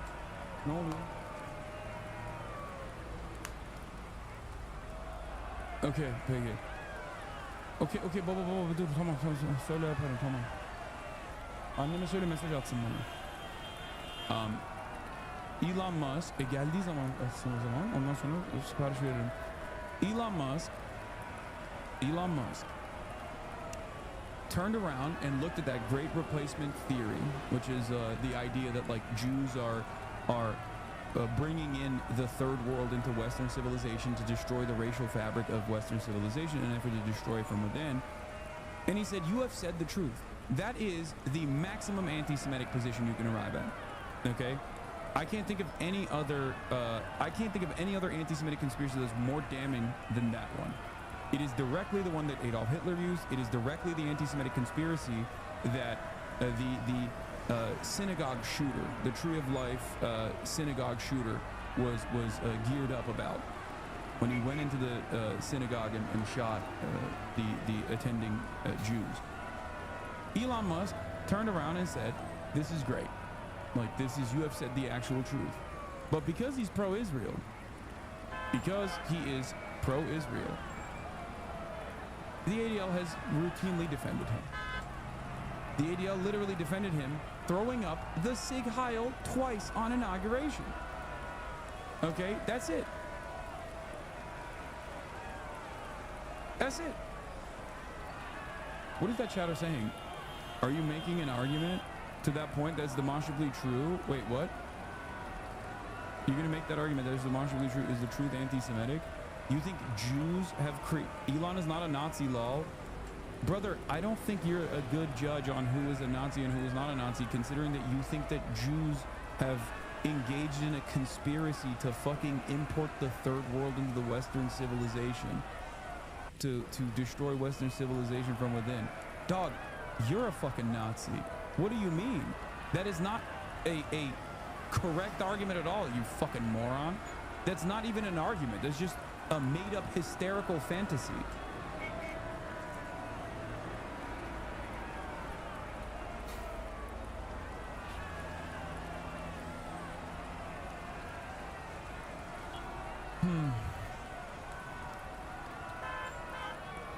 Yeah, what always gets admitted is the original poster was accusing Chuds of saying Hitler was right. The replier says basically actually he was, and Elon Musk concurs. Yeah.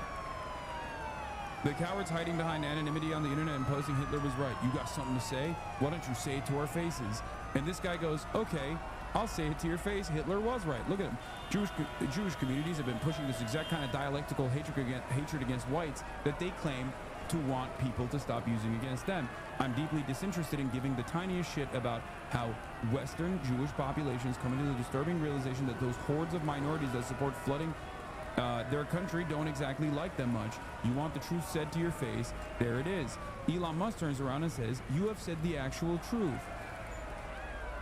To which he replies with, or to which Charles Weber, the original poster, replies with, I think this ad is showing a white father who supports Jews lecturing his college-age son not to be an anti-Semite. This ad aired back in March at the time when anti-Semitism, blah, blah, blah, blah, college campuses. Elon Musk does not reply to the original poster. Okay? In the aftermath of this, Elon Musk went through the classic ADL route of going to a Holocaust museum and writing a fucking book report on the Holocaust and basically then reaffirming his commitment to Israel. And since then, the ADL has consistently defended him instead of, and have spent most of his time and most of his efforts on, I don't know, combating the anti-Semitism on Steam, or combating the anti-Semitism, fake anti-Semitism accusations against people like myself on Twitch because of my anti-Israel position. Okay? You never hear the increase of anti-Semitism on Twitter for some reason, which is literally the nucleus of anti-Semitism. Twitter is the breeding ground of anti-Semitism, like actual anti-Semitism, not like fucking anti-Israel statements, okay?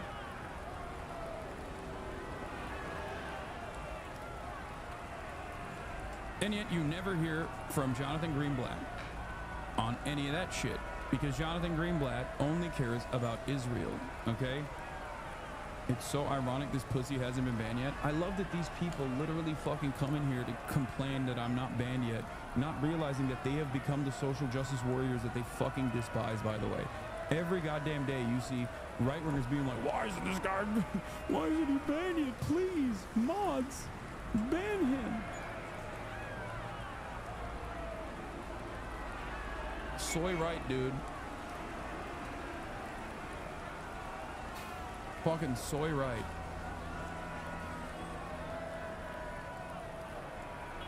Anyway, my point is nobody actually gives a shit about any of this stuff, okay? I don't even think the people are pointing out the inconsistencies give a shit about it. And I think this point itself is more important. Trump has been openly threatening to deport Mamdani for a week, and the ADL hasn't said a word about it. It's supposed to be a civil rights organization. It's a 501c3, a civil rights organization. Remember that. Not sure how to break the news to you, Eric, but the ADL is a sleazy pro-Israel lobbying organization that absolutely loves what Trump is doing. The best part of the ADL is their own staffers hate working there. They routinely revolt before and after October 7th because the dopes thought that they were working for a civil rights organization. ADL staffers dissented after CEO compared Palestinian rights groups to right-wing extremists, leaked audio reveals. A special meeting called to answer internal critics shows that the ADL's vocal opposition to the anti-Zionist left is controversial even within the organization. Anti-Defamation League staff decried dishonest campaign against Israel's critics. ADL has only doubled down on initiatives defending Israel and the policies of Israeli government amid criticism and staff resignations. Conveniently, the ADL itself is giving up the pretense that it's a civil rights organization. Everyone else should as well. Amid record fundraising, ADL lays off staff to consolidate focus on anti-Semitism.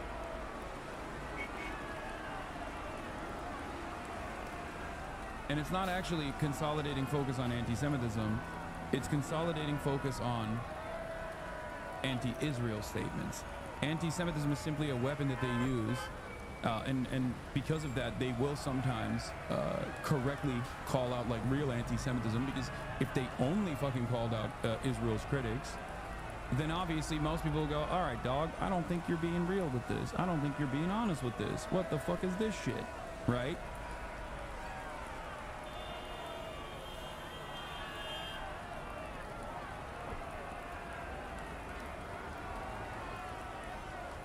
Anyway, let's get back to the big beautiful bill, which Donald Trump is going to be signing in this big ceremony today. Beautiful bill, and he's expected to sign it today.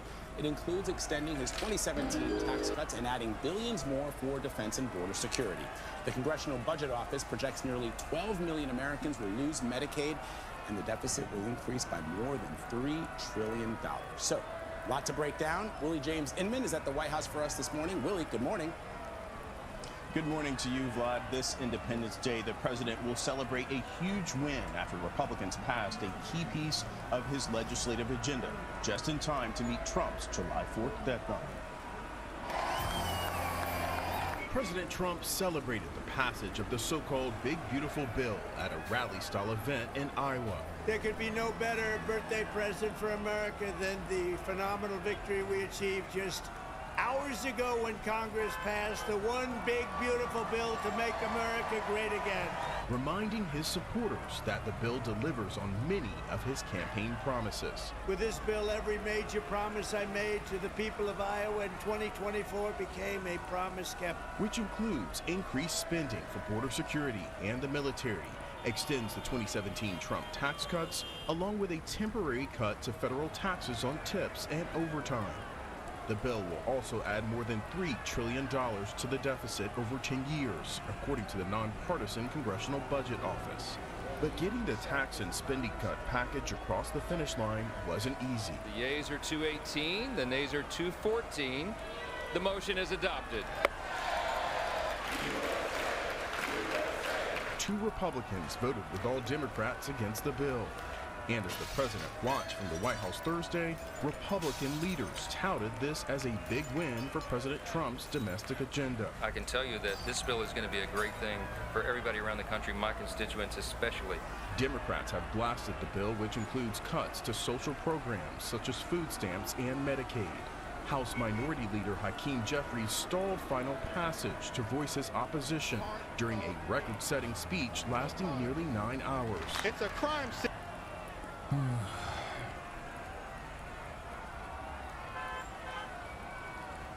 I don't even know what to say about any of this shit, bro. Like, it's just they don't care.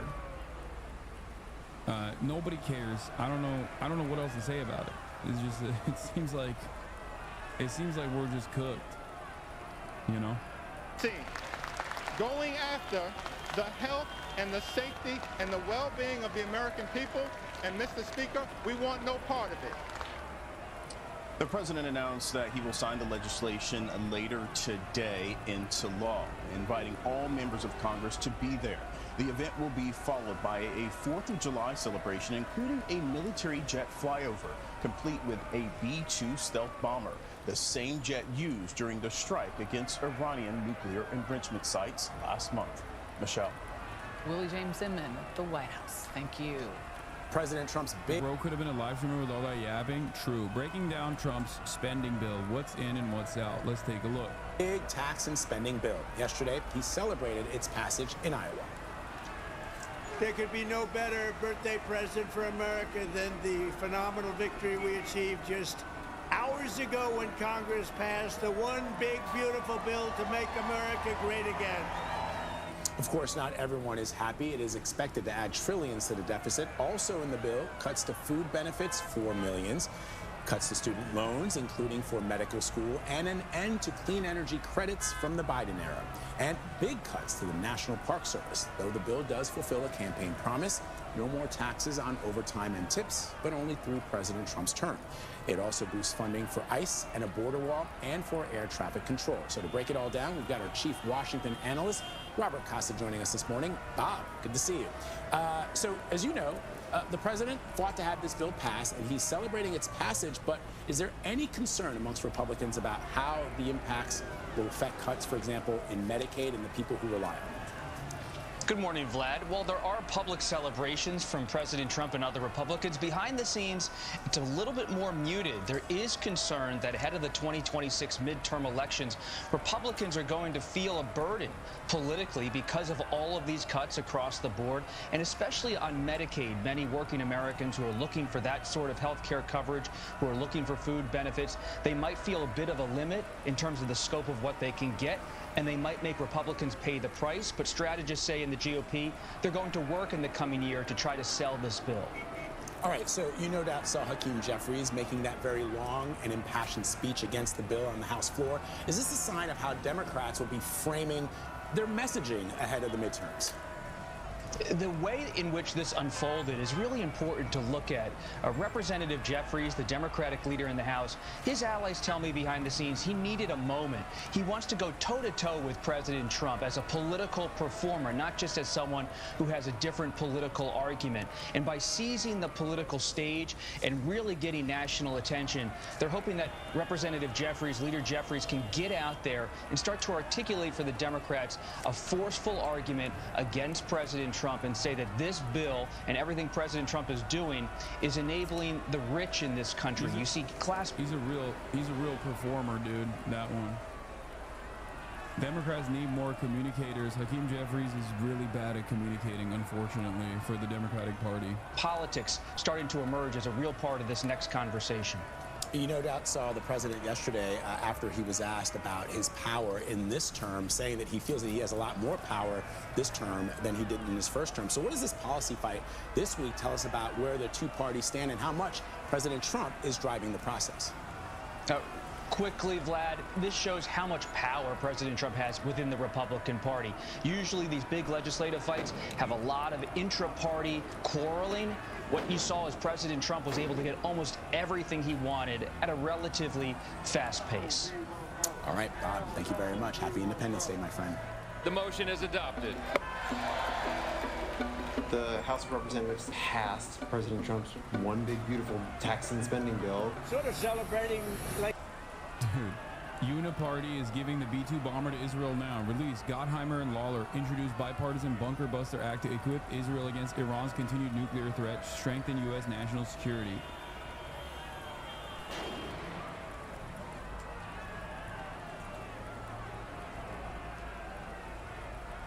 Amazing. Guys, listen. When things seem horrible, when the only kinds of change that is expected from Congress is basically getting fucked over if you're working class, you can always count on them to deliver more lethal weapons to Israel in the process. Okay? We do need to give Israel more.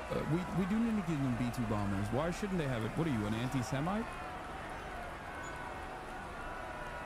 Bet you regret not voting for Kamala now, buddy.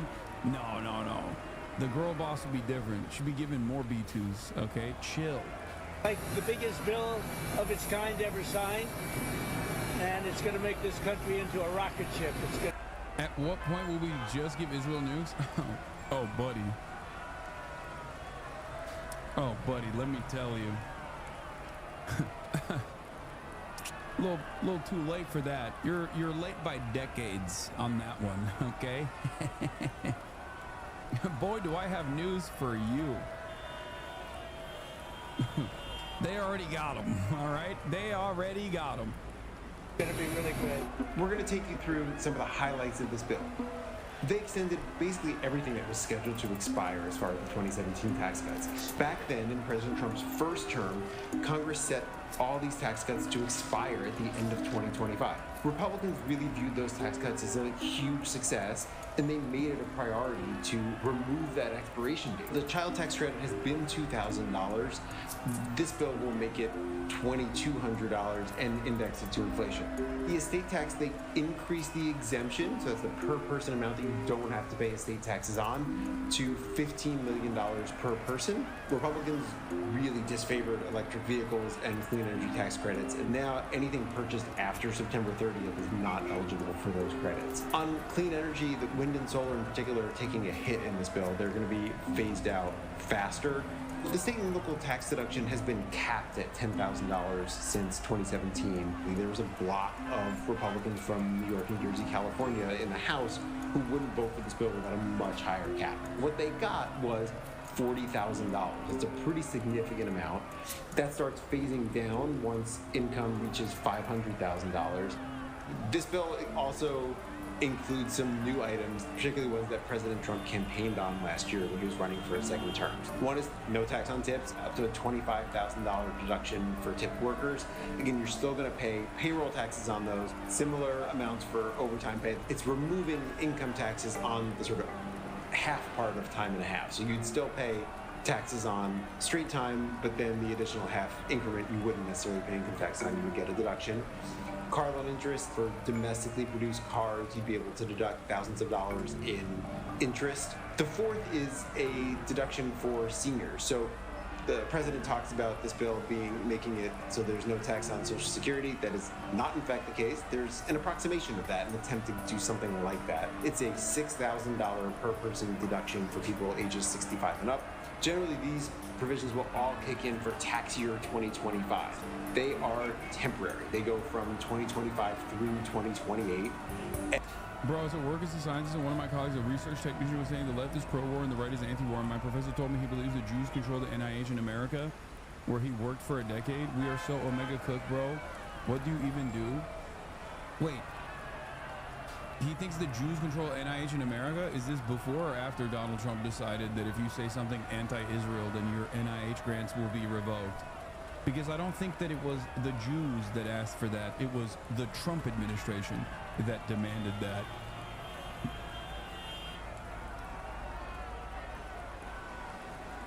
Don't understand that at all.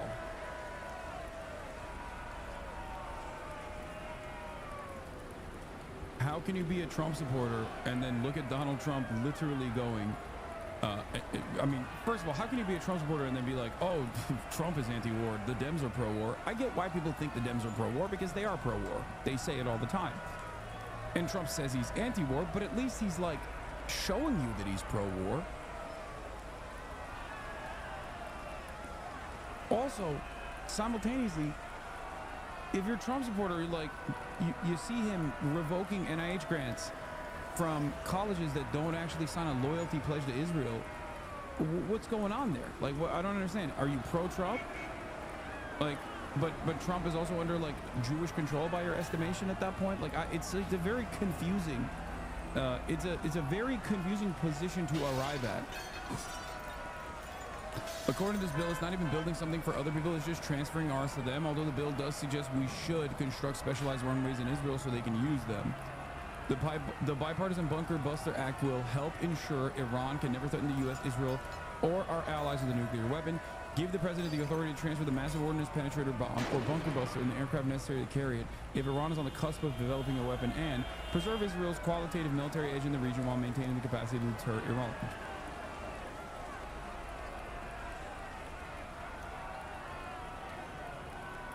I also don't understand how you can be a scientist of any capacity and go through the necessary hours of research, book reading, scientific experiments, okay, or whatever the fuck scientists do, and then still be a Trump supporter. It makes no sense. The entire administration is anti-science. How are you, like, how do you arrive at this? How do you arrive at this incredibly contradictory position? It doesn't make any sense. Like, at a certain point, after your 8th conversation with a Trump supporter, or after your 8th article that you read about Donald Trump, you got to be like, okay, maybe this guy's not really on board with science in general.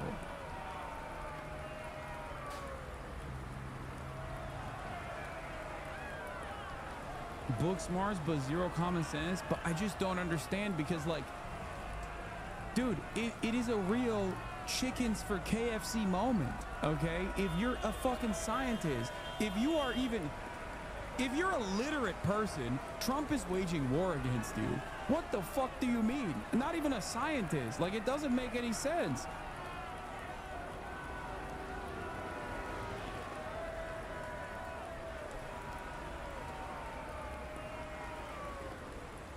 Low int stat and a bit of autistic hyperfixation on a single topic. Conservative scientist status acquired.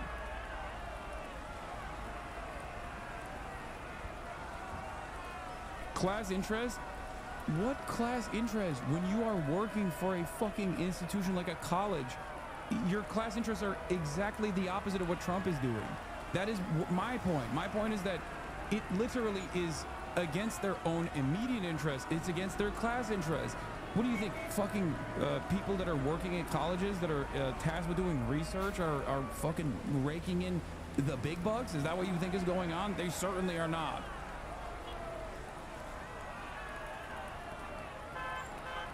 The level of stupidity demonstrated there is like that one Persian guy that we looked at yesterday who was like, I love Donald Trump, even though he tried to deport and is in the process of deporting my Iranian wife.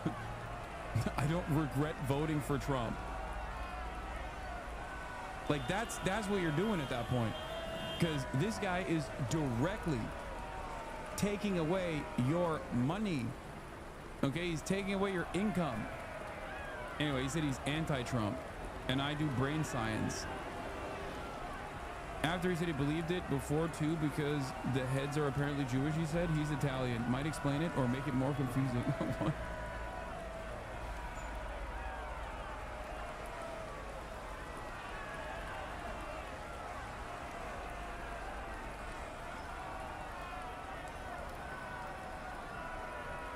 I watched this guy named Genetically Modified Skeptic, and he made a video about this. Turns out many famous / somewhat famous atheists and scientists hate trans people, so they take the side of Trump.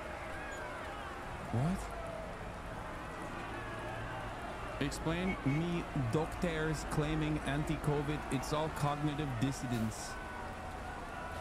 But there's not that many of them, is my point. I guess there's not that many fucking scientists when you think about it too. We're just like we're lasering in on an anecdote. And we'll see how they go. We'll see who wins the 2026 and 2028 elections and how eager they are to continue those policies. Republicans were looking for ways to get more money for their priorities. So they were able to say, okay, well, we'll just take the agencies we like and favor and that Trump wants more money for, ICE, Customs and Border Protection, Homeland Security, the Defense Department, missile defense, those kinds of things, and shipbuilding, and just plus those up and add up several $100 billion that are going to all of those things. One open question is what happens with the base levels of funding for those agencies, whether Congress, this Congress, or future Congresses, particularly if Democrats have some more power, start carving back some of the annual money for those agencies. This dangerous and extreme Republican budget will result in Americans losing their lives. And the biggest point of contention is Medicaid, which is the federal state health insurance program largely for low-income people. My extremely intelligent college grad dad supports Trump because he's that fucking racist. He hates immigrants that much.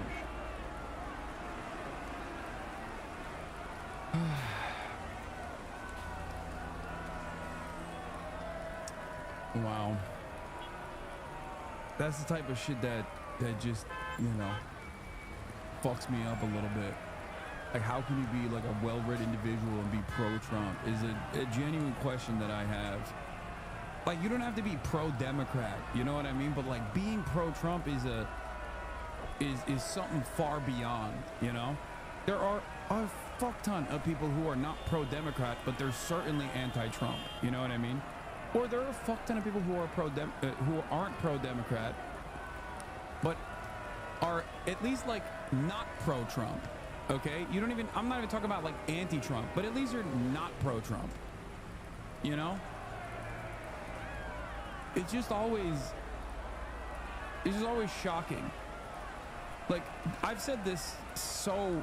I used to say this so much more frequently, but yeah, if you're making like $300,000 a year or more, it's understandable why you would always align with the Republican Party unconditionally, okay? If you're making a fuck ton of money, you want more tax breaks, and the Republican Party will guarantee it for you.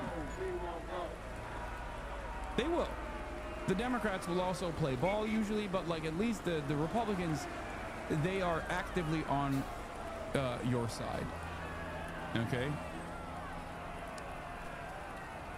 And then if you're not making that kind of money, then there is the Christian nationalist component to it, where people are just like, I'm poor, but I really want like a Christian caliphate in America, right? I want like an evangelical Protestant caliphate that is white, and I don't care whatever. I don't care how cruel we get to make that happen, right? Like, there are people like that as well. And at least Trump gives them something, right? Trump gives the wealthy tax cuts and keeps their tax cuts and will usually not disrupt their way of their way of existing, with some exceptions, you know, when they turn around and fucking, I don't know, try to implode global trade every now and then, they fuck people over, right? Stop saying caliphate is a pejorative. Oh, shut up. I'm Turkish, okay? We had it for centuries. I will use whatever I want. I will use whatever term I want as a pejorative. I think we've moved past the point of caliphate's chattel. Come on. Anyway, so my point is, like, if you're not in either of those categories, like, it doesn't make sense that you'd be fucking pro-Trump. It just doesn't make sense at all. And I don't mean like that means you have to be pro-Democrat, or that doesn't even mean you have to be anti-Trump across the board. It's just shocking to me that there are people who are vociferously pro-Trump that don't fit into either of these categories. One of the things they did is create work requirements. So able-bodied people will have to start looking for work or having work in order to be able to get Medicaid work requirements. Among the biggest single items saving money in this bill, that's about $326 billion through 2034. You also see more frequent eligibility checks in Medicaid, and there are also changes to premium tax credits under the Affordable Care Act. All those changes will mean that by 2034, 11 million people will not have health insurance compared to what would happen if Congress did nothing here. Not possible for Arabia to be united without a caliphate? Are you controlled opposition? I guess I am. Controlled opposition. Not even controlled. I think that a restoration of the caliphate as a project is fucking stupid. We're concerned about the effect of that on the providers, and so to deal with the changes they created, there's a $50 billion rural healthcare fund. This bill represents, in the text of this bill, the largest and greatest loss of health care in American history. Democrats have highlighted in this bill is really the contrast between the effects on low-income people who are receiving benefits from Medicaid and nutrition assistance, and the tax cuts that go, to some extent, to tipped workers, but a lot of money is certainly going to very high-income people. And so if Democrats win the House majority next year, you may see them try to delay or change those tax cuts. It's going to add much more to the debt. And so I think without question, this is not a fiscally conservative bill. This bill absolutely increases the deficit. The way that Congress looks at this generally is what happens to deficits over the next 10 years through 2034 if compared to a scenario where Congress does nothing. That's about $3.4 trillion, of course, if that would happen anyway. Republicans have sort of the $21 trillion or so in budget deficit if that would happen anyway. Republicans have sort of two very different arguments about why they think that's overstated. One, and this is coming from the Senate, they say, okay, look, let's just assume that the tax cuts were going to be extended anyway. That's $3.8 trillion. And so really, if you look at it that way, this is reducing deficits by $400 billion. The other way that House Republicans look at it is they say, economic growth. They argue that the tax cuts plus other policies, whether it's deregulation, energy production, those kinds of things, are going to speed up economic growth and throw off more tax revenue and therefore pay for a large chunk of this bill. Economists outside of the White House are very concerned about the drag of budget deficits on the economy, and they're worried about higher interest rates and growing piles of debt sort of counteracting that growth effect. Renewable energy, like the motion is the caliphate. Oh, there's so many people asking me. The caliphate is basically like the Vatican, okay? A singular force that controls the entirety of the Islamic world. That's it. It's like what the Vatican is for Catholics. And it used to exist, and it was controlled by the Ottoman Empire. And it's gone now. Not even close. Okay. The caliph is like the emperor and pope combined. Not even necessarily. It can be separate, I guess.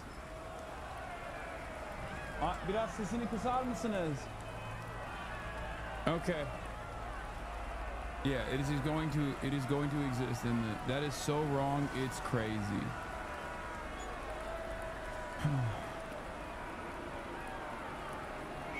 How much would the $50 billion relieve the Medicaid cuts for rural hospitals? It's not going to make up for the severe cuts, for the record.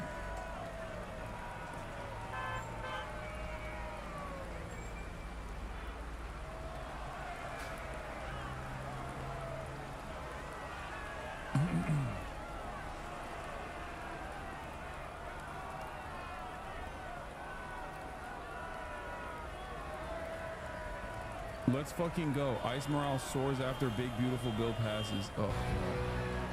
Happy Independence Day. I want to talk about just how significant the largest infusion of border resources we are getting in the big beautiful bill. Every border official I've ever talked to said there's three things you need to secure our nation: infrastructure, manpower, and technology. Let's break down the $100 billion, a huge $46.5 billion for.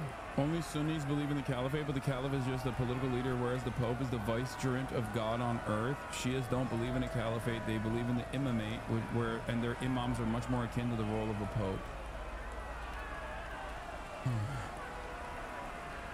border wall construction upgrades and the detection technology. While the numbers are lower than they've ever been, the wall is what works. Every Border Patrol official has told me that, and they're going to continue to build it. Now, you've also got to talk about why so many people were released under the Biden years. It's because they ran out of places to hold them. They told us we have nowhere to house them, so we have to release them. Well, we're talking about $45 billion for single adult detention in family residential centers. That's going to be for temporary places. Dude, it's so crazy to live through the development of the neo-Nazi movement of this century, or well, not this century, the second neo-Nazi development of this century.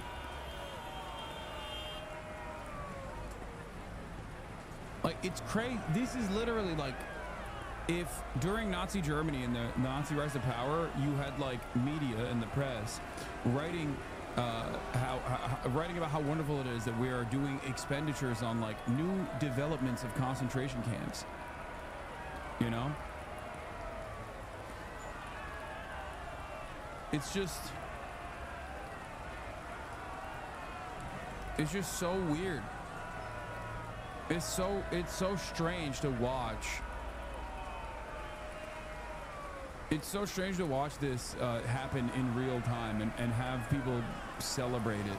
Kind of like alligator Alcatraz we hear, where as ICE arrests the criminal migrant illegal aliens into the interior of the country, they'll have a place to put them as they make their way out of the country. You've got nearly $30 billion for hiring, training, and retention of ICE officers, technology, and transport. They are at a level now where if they get this resources, they can really move and ultimately get the more than 400,000 criminal illegal aliens we know are in our country. Finally, just over $4 billion for the hiring and training for Border Patrol agents and others. While numbers are down on that southern border, we still need people to walk the line there. $100 billion total. So to discuss it, nobody better than the acting ICE director, Todd Lyons. Mr. Director, happy 4th of July. Thank you for taking time. And I will just start, Todd, with getting your perspective on how significant this bill is and these resources will be for ICE. Hey, Griff, thanks for having me. Yeah, happy 4th of July to you and everybody on the staff. No, it's going to be great. I mean, when you think about how depleted ICE has been over the past 4 years, last administration totally minimized the work the men and women of ICE do every day. It really cut our resources. So you're seeing now, under this administration, President Trump has made a promise. It's not even true, by the way. I wish that was true. Every day I close my eyes and dream of a Democratic Party that the Republicans present being the reality. I wish that was the case. Fuck, man.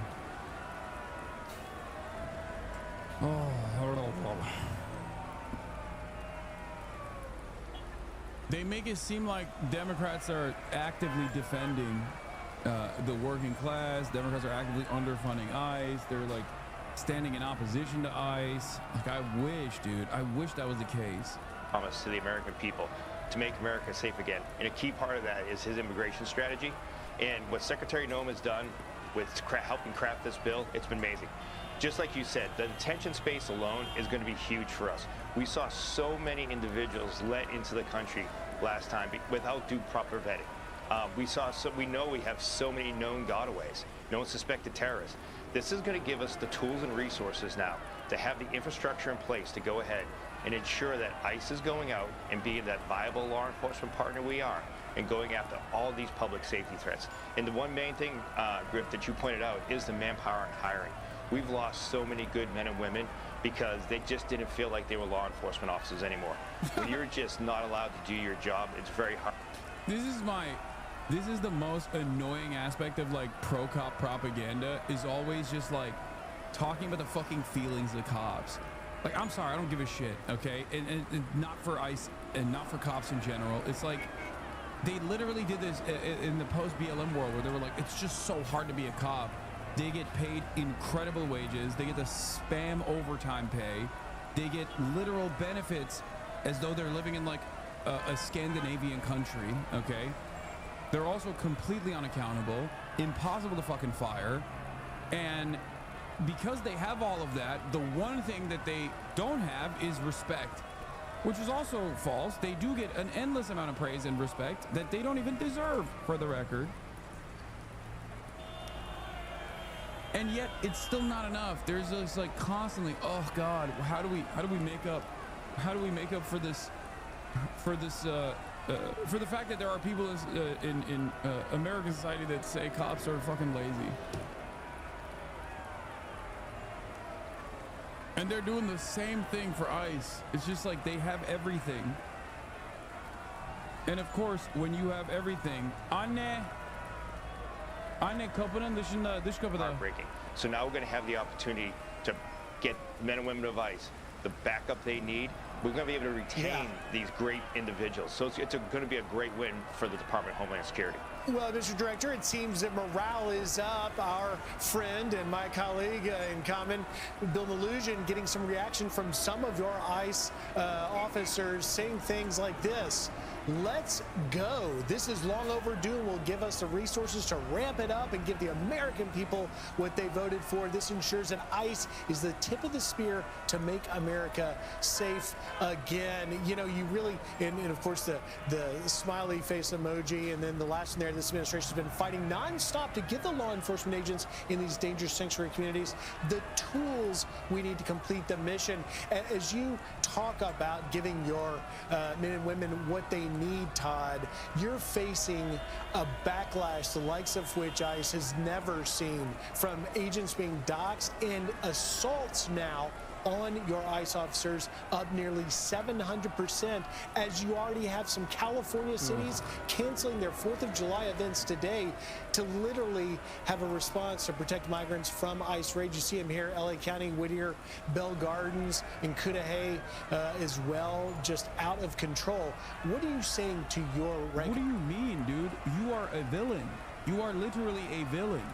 You are talking about communities in an effort to protect themselves from these fucking masked thugs coming in and kidnapping people, are not even able to celebrate the 4th of July, and there's not really much to celebrate to begin with. Where they're just like, oh, this is somehow also because they hate ICE. Like, this guy is so hopped up on racism juice that he literally just said, these communities, how dare they protect migrants? How is that a negative? Am I misunderstanding something? Like, he just straight up positioned communities protecting migrants against these unjustifiable deportation campaigns as a negative, because he knows that his audience will perceive it as such. Like, he doesn't even have to make an argument about why this is a necessity. What are you saying to your team? Well, you know, like you said, assaults are up to almost 700%, and that's totally unreal, and it's unacceptable. The men and women of ICE are out there doing a law enforcement mission. Never in my career or my lifetime would I think that we'd see people attacking law enforcement officers for arresting the worst of the worst. With that, what I have to say about these events being canceled, it's ludicrous. ICE isn't going out to events and arresting and rounding people up, right? What ICE is doing, and the men and women of the Department of Homeland Security, is keeping America safe this 4th of July. So what I can tell you is, not only my agency, but all department agencies. Yeah, totally. I feel so much safer knowing that they're just going to like random fucking car washes and kidnapping people that have been working there for, what, 20 years? So safe, dude. Yeah, we as Americans, we feel a lot safer when we have literal faceless fucking thugs that are geared up to the goddamn gills with weapons and armor running around kidnapping people. That seems like an infinitely more safe environment than not having that.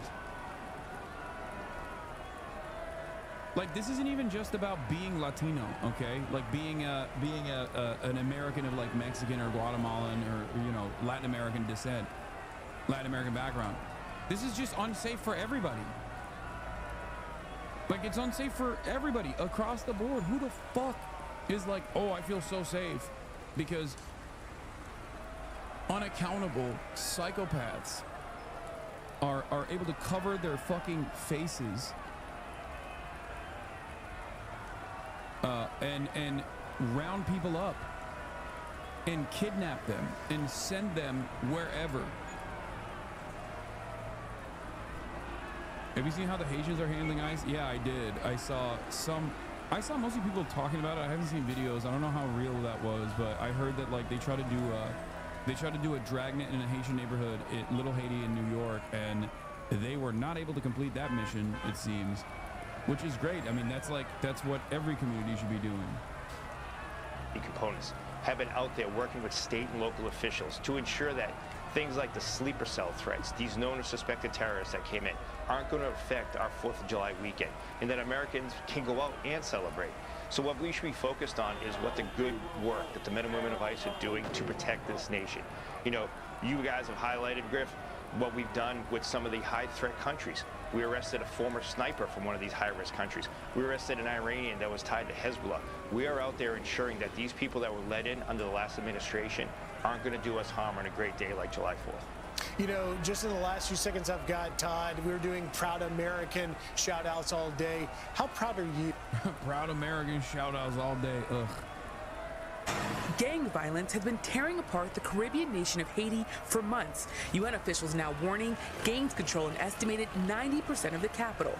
It's why hundreds of thousands have fled, like Kevinson and Shirley Jean, who 2 years ago legally immigrated to rural Panhandle, Texas. We want to start a new life where we can have hope for our future kids or for our future dreams. But now they are living in limbo. Last week, the Trump administration announced in September it would end temporary protected status for Haitians like the Jeans, which the Biden administration had extended due to gang violence. And even though the FAA has banned U.S. flights to Haiti's capital, the administration now says the environmental situation in Haiti has improved enough that it is safe for Haitian citizens to... It has not. Return home. Return to Haiti right now is death sentence. My biggest worry is like they can kidnap me, rape me, because the gang, they don't think, I think they don't care about if you're gonna suffer. Already, the Jeans' work permits have expired. Members of their church, many of who voted for President Trump, are helping them pay for a lawyer to seek asylum. A federal judge this week blocked the Trump administration's move to end TPS, but Tom Homan, the president's border czar, says the government will appeal the decision. Why go after Haitian immigrants that came here legally and who have been contributing to society and who, by the way, have the support of Trump supporters who voted for the president? Again, President made a commitment we're going to enforce immigration laws in this country. And we do prioritize the worst of the worst. But that doesn't mean everybody else is off the table. If they're here in violation of immigration law, and we find them, they're going to be arrested. The Jeans just praying they can stay. There's good people that embrace the American culture, so there has to be a way to help them find something to stay here in America. Yamichelle Sendor, NBC News, Panhandle, Texas. We thank you for watching, and remember, stay updated on breaking news and top stories on the NBC News app or watch live on our YouTube channel. Of course, we're celebrating the 4th of July today, but this year's celebration... Yeah, Haiti rhetoric is transparently putting the target on black Americans next. Yeah. I mean, there already has been a target on black Americans, even with all the ICE apprehensions before the Haiti stuff, but the Haiti stuff will only accelerate the targeting of black Americans 100%. But then there's also the denaturalization initiatives, which will, I think, go after political dissidents too.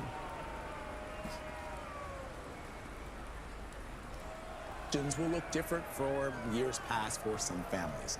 In the Los Angeles area, many local celebrations have been canceled due to fears of ICE raids, especially in predominantly Hispanic communities. This is happening as a new memo from the Department of Justice is gaining attention. In it, the White House directs federal attorneys to focus their efforts on denaturalization cases and revoking citizenship from naturalized citizens who have committed certain crimes. By the way, denaturalization cases are nothing new. Both President Obama and President Trump during his first term expanded the use of denaturalization, using it to target immigrants who lied about their involvement in criminal groups on their immigration applications. However, The threshold to pursue denaturalization is extremely high. In 2017, under the first Trump administration, the DOJ filed just 30 denaturalization cases. By the way, most commonly applied to people of Palestinian descent. Like this process has almost always historically been used against people of either Palestinian descent or people who are people who have exhibited pro-Palestine opinions. The denaturalization stuff. I've shown you this before. Throughout American history, they have done this like denaturalization. It's very, very limited. But there is a precedent for it.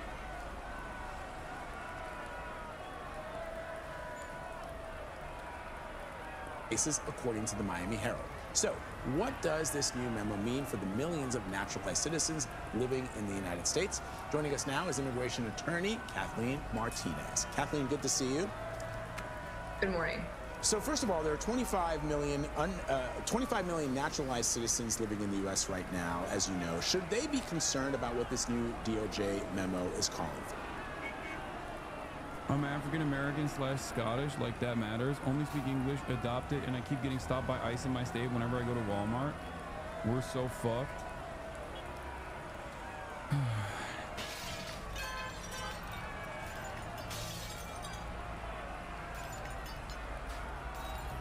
Most naturalized citizens should not be concerned about this at all. Like you said, this is not new. Multiple administrations have practiced the policy of denaturalization, and most people are not eligible.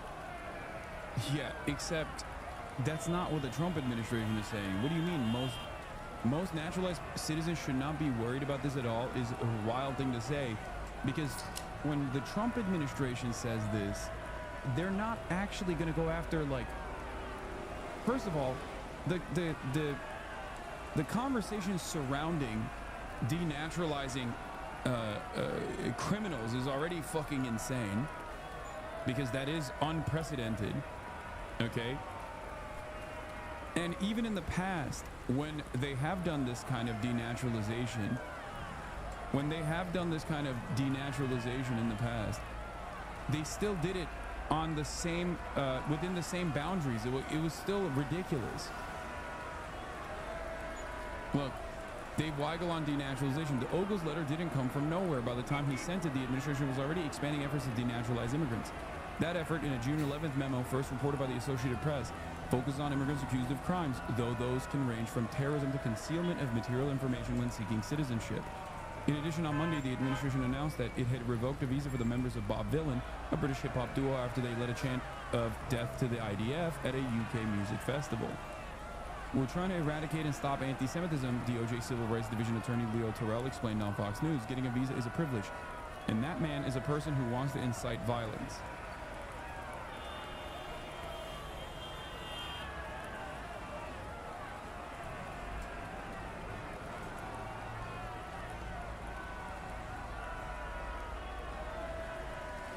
This extremely, extremely unique circumstance of denaturalization has almost always, at least in contemporary American history, been applied to people that are involved in like pro-Palestinian affairs and whatnot. Okay? Having said that, the Trump administration moving in this direction shows that they want to do it wholesale. They want to accelerate the process. So anyone that says, "Oh, this is just like most people are not eligible for this," I don't think that's the case. So, Kathleen, at this point, you're saying that if people aren't concerned, it also has to do with how complicated this all is. Can you talk us through the process of what this actually means? How does this work? Sure. So in order to be, I guess, subject to litigation for denaturalization, you have to either be a convicted war criminal or you have to have obtained your citizenship through fraud. And it's very, very difficult to put someone in this situation. I was naturalized in 2008, but I've been posting hella anti-Trump stuff on IG and Discord. How worried should I be? You shouldn't be that worried at this point, okay? I will say that this is, like, if it gets to this point and the criminal justice system completely collapses on this, or the justice system completely collapses on this, it's over. It's over for the country. We are firmly in Nazi territory. It is uncharted territory as far as as far as like how much we've accelerated the Nazi sentiment in this country. Is full fascism. We already, like I said, we're like knee deep in the waters of fascism. At that point, we'll be waist deep in the waters of fascism. There are only a few steps remaining for this to turn into like a full tilt concentration camp regime in the way that we understand it in like Nazi Germany. Because denaturalization is the tool that Nazi Germany used. Okay? Denaturalization is what they did to the Jews, to the political dissidents, to the Roma population. Like this is the exact same tool. A lot of people don't realize that. They think that like they think that it was like different. They were like, oh, they just like were sent to death camps to be killed. Like, no, dude. That's not how this works. It did not start off as death camps.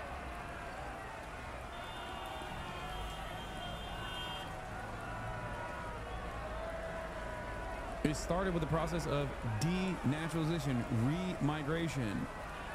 The claim that German Jews were stateless, like they were not real Germans.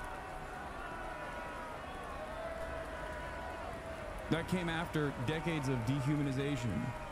The Trump administration managed to only denaturalize about 100 people last time, and Biden did about 24 cases because it's so difficult. There's a process to obtaining green cards and then citizenship that typically weed these people out. It's so difficult to obtain it originally that to be able to take it away from you once you've actually naturalized is very rare. So are there certain groups of immigrants who would be more likely to be subject for denaturalization under this memo? And I'm sort of just thinking about the resources that are required to do something like this to the scale that the president seems to be indicating he wants done. I mean, is the standard applied, for example, to people of Russian descent who have been involved in criminal proceedings the same way that it might for somebody who's from Guatemala originally? I mean, on paper, but in reality, we're all seeing who he's, I guess, the Trump administration is targeting right now, and who I fear are people who are pro-Palestinian or have voiced their advocacy and publicly. We see what he did with student visas. I feel like. Hasan, don't you think there might be a few key differences between Nazi Germany and Trump America now? Trump is old and is the only one on the right with this level of magnetic attraction. True. Also, many of his policies are extremely unpopular. Also true. And most Americans already are vaguely familiar with Nazi Germany. Also true. But even in a community as educated as this one, who's as locked in as this one, there are still people who are naysayers that come in and go, dude, come on, that's a bridge too far. This comparison is ridiculous. Don't you feel like you're exaggerating? When it's literally slamming them in the fucking face. So if a community that is this fucking tuned in to both the historical atrocities of the Holocaust and the way that Nazi Germany evolved into the final solution, okay, at a time when we are watching a live-streamed Holocaust that is taking place and people's endless capacity to turn a blind eye to that violence, don't you feel like we haven't really learned those lessons at all from Nazi Germany, from the Holocaust? And as a matter of fact, there is already one modern equivalent of such happening in real time that is causing people to completely shut that out.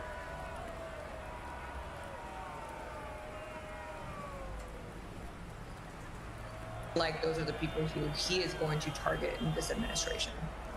Kathleen, obviously big news coming out of the Big Beautiful Bill, the so-called Big Beautiful Bill, which allocates tens of billions of dollars. Athletically smart. Norman Finkelstein recently argued that Trump doesn't need fascism like the Nazis because he has no real opposition. He has a majority in Congress and controls the Supreme Court. What are your thoughts? He does have an opposition within the deep or bureaucratic state, and that's why he's purging it. So if you look at the early years of both the Bolsheviks and the fascists in Germany, it took them several years to consolidate power because they had to dismantle bureaucratic structures that were not loyal to the party. And there were a lot of court battles, which in the beginning the Nazis lost. There was hostile press in both early Nazi Germany as well as in the early years of the Bolshevik seizure of power, but gradually they were dismantled and destroyed. And I think that's the process that we're watching. So endemic within the bureaucratic structures, there are forces that seek or would like to obstruct the unilateral or dictatorial power that Trump and those around him are trying to achieve. And that's why we're seeing the assault on the deep state. And the replacement, well, there's two things going on. They're harvesting. They're firing lots and lots of people. That's, of course, about privatization. There's 1 million civilian employees working for the Pentagon. They would like to get rid of most of them, and then you contract out, because that's how these corporations make money. I mean, it's interesting, if you read Karl Marx, he talks about the late stage of capitalism. How is it dictatorial to say illegal immigrants leave? Okay, I'm going to explain this. Foundational Americans aren't immigrants. Foundational African Americans. Oh, buddy. Oh, boy. Oh, I love that. We got a foundational African American defender in the chat. That's amazing. Oh, boy. Listen.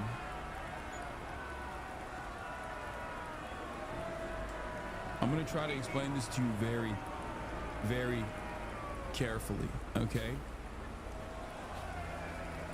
If there is no real harm being conducted by migrant workers, and they are simply positioned as violent and simply lied about as contributing real harm to society, even though they're basically engaging in wage slavery, and they are in legal limbo. They're directly considered second-class, not even citizens, second-class non-citizens in this country. Then don't you feel like all of this racist hysteria that is designed around the way that people look at undocumented migrants is identical to the way that foundational Black Americans were treated in this country historically? Don't you feel as though it is a one-to-one comparison almost? Not the machine of chattel slavery, of course, but at least like the enmity and the anger and resentment and the dehumanization that foundational Black Americans who were brought here as slaves, and the lies that people told, the lies that white people told about Black people, that contributed to this resentment that many white Americans felt towards Black people. Don't you feel like it's identical to undocumented migrants?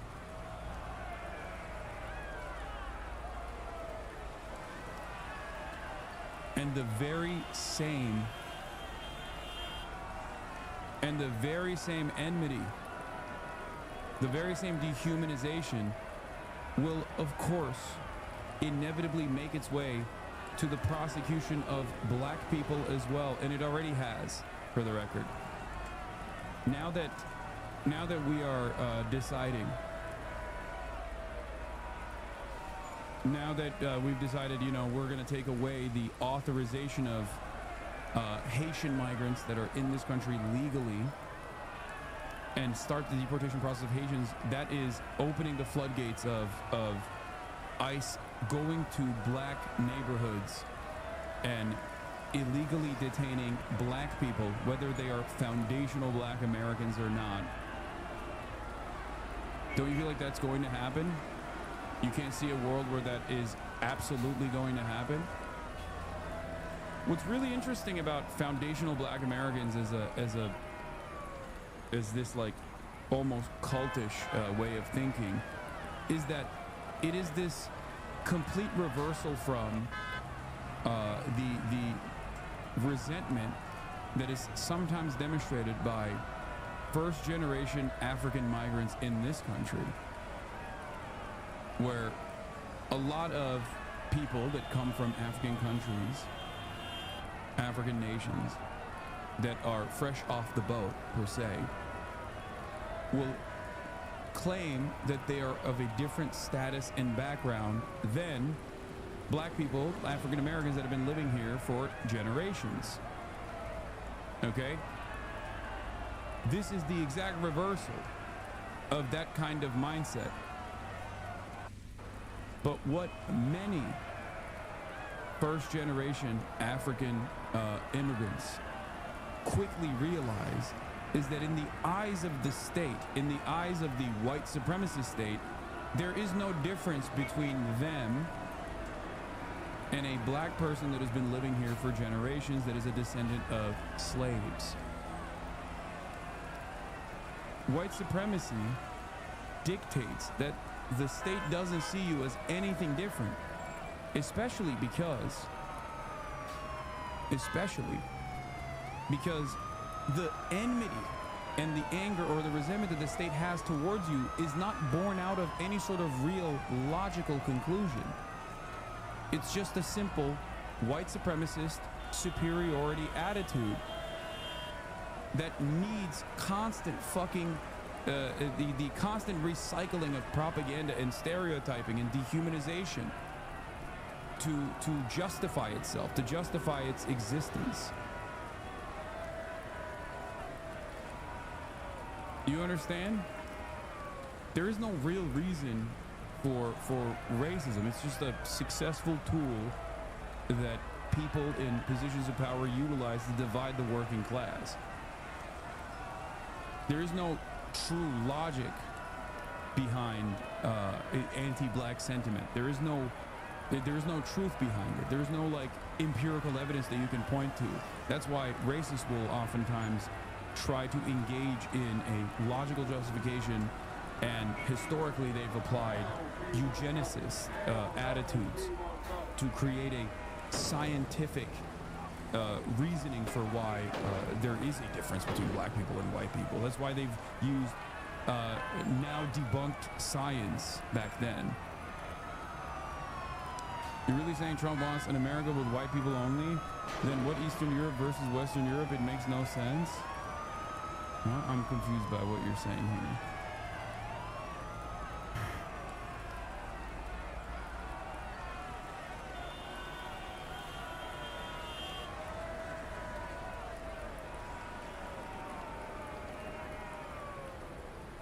But yes, I do think that there are many in the Trump cabinet that want a white nation state, or at least they want to work towards that goal. And whatever steps they take in achieving that goal, if they get like, I don't know, 5 million people out or 1 million people out that are brown or black, then that's good enough.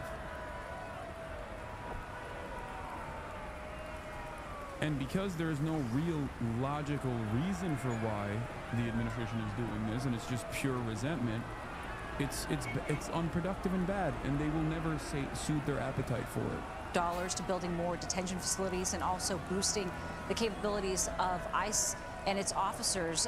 How do you expect this surge in funding will really impact the work that you and other immigration attorneys are doing right now? Sure. So under the Biden administration, I was doing a lot of affirmative actions, or applications, like applying for a green card, naturalization. I wasn't doing as much removal defense work, and now I'm doing a lot of removal defense as well as bond. So ICE has a quota. They have to arrest up to 3,000 immigrants a day. And unfortunately, a lot of people are not deportable who they're arresting. They're making massive mistakes, and they're not screening these immigrants properly. So immigration attorneys like myself are having to get people out on bond or released in general for being wrongfully detained who are not even deportable. The other thing that I find really fascinating on this Independence Day, it's ironic that there are some people who get angry when folks like yourself try to give advice to people on how to protect themselves in situations like this. And the advice that you give is in using the legal due process that is afforded to everyone in this country. So what steps would you take to advise people to protect themselves proactively as this bill goes into effect? It really depends on your immigration history, whether you are subject to ICE jurisdiction or whether you're actually deportable, because surprisingly enough, not all 11 million undocumented immigrants in the United States are actually subject to deportation. Just because you're undocumented does not mean that you are a criminal, and it does not mean that you are deportable. So if you are in one of those vulnerable situations where you actually are deportable or subject to ICE jurisdiction, it's very important that you know your rights. That if you have some kind of temporary protective status, like DACA, TPS, asylee status, keep proof of it. Keep your documents on you at all times. You might be wrongfully detained, but it doesn't mean you'll be deported. So if you are detained, you need to reserve your right to remain silent, and you also need to be able to call your attorney and refuse to answer any questions without an attorney. If you are detained, you need to request a hearing in front of a judge. If you cannot afford an attorney, you can ask the judge for a list of pro bono attorneys so you can call them immediately. All right, Kathleen Martinez, thank you very much. We appreciate your time. And as we get ready to celebrate America's birthday, there's a commie wannabe trying to destroy one of our greatest cities, New York. Socialist mayoral candidate Zohran Mamdani wants to bring New York City back to the 70s and 80s.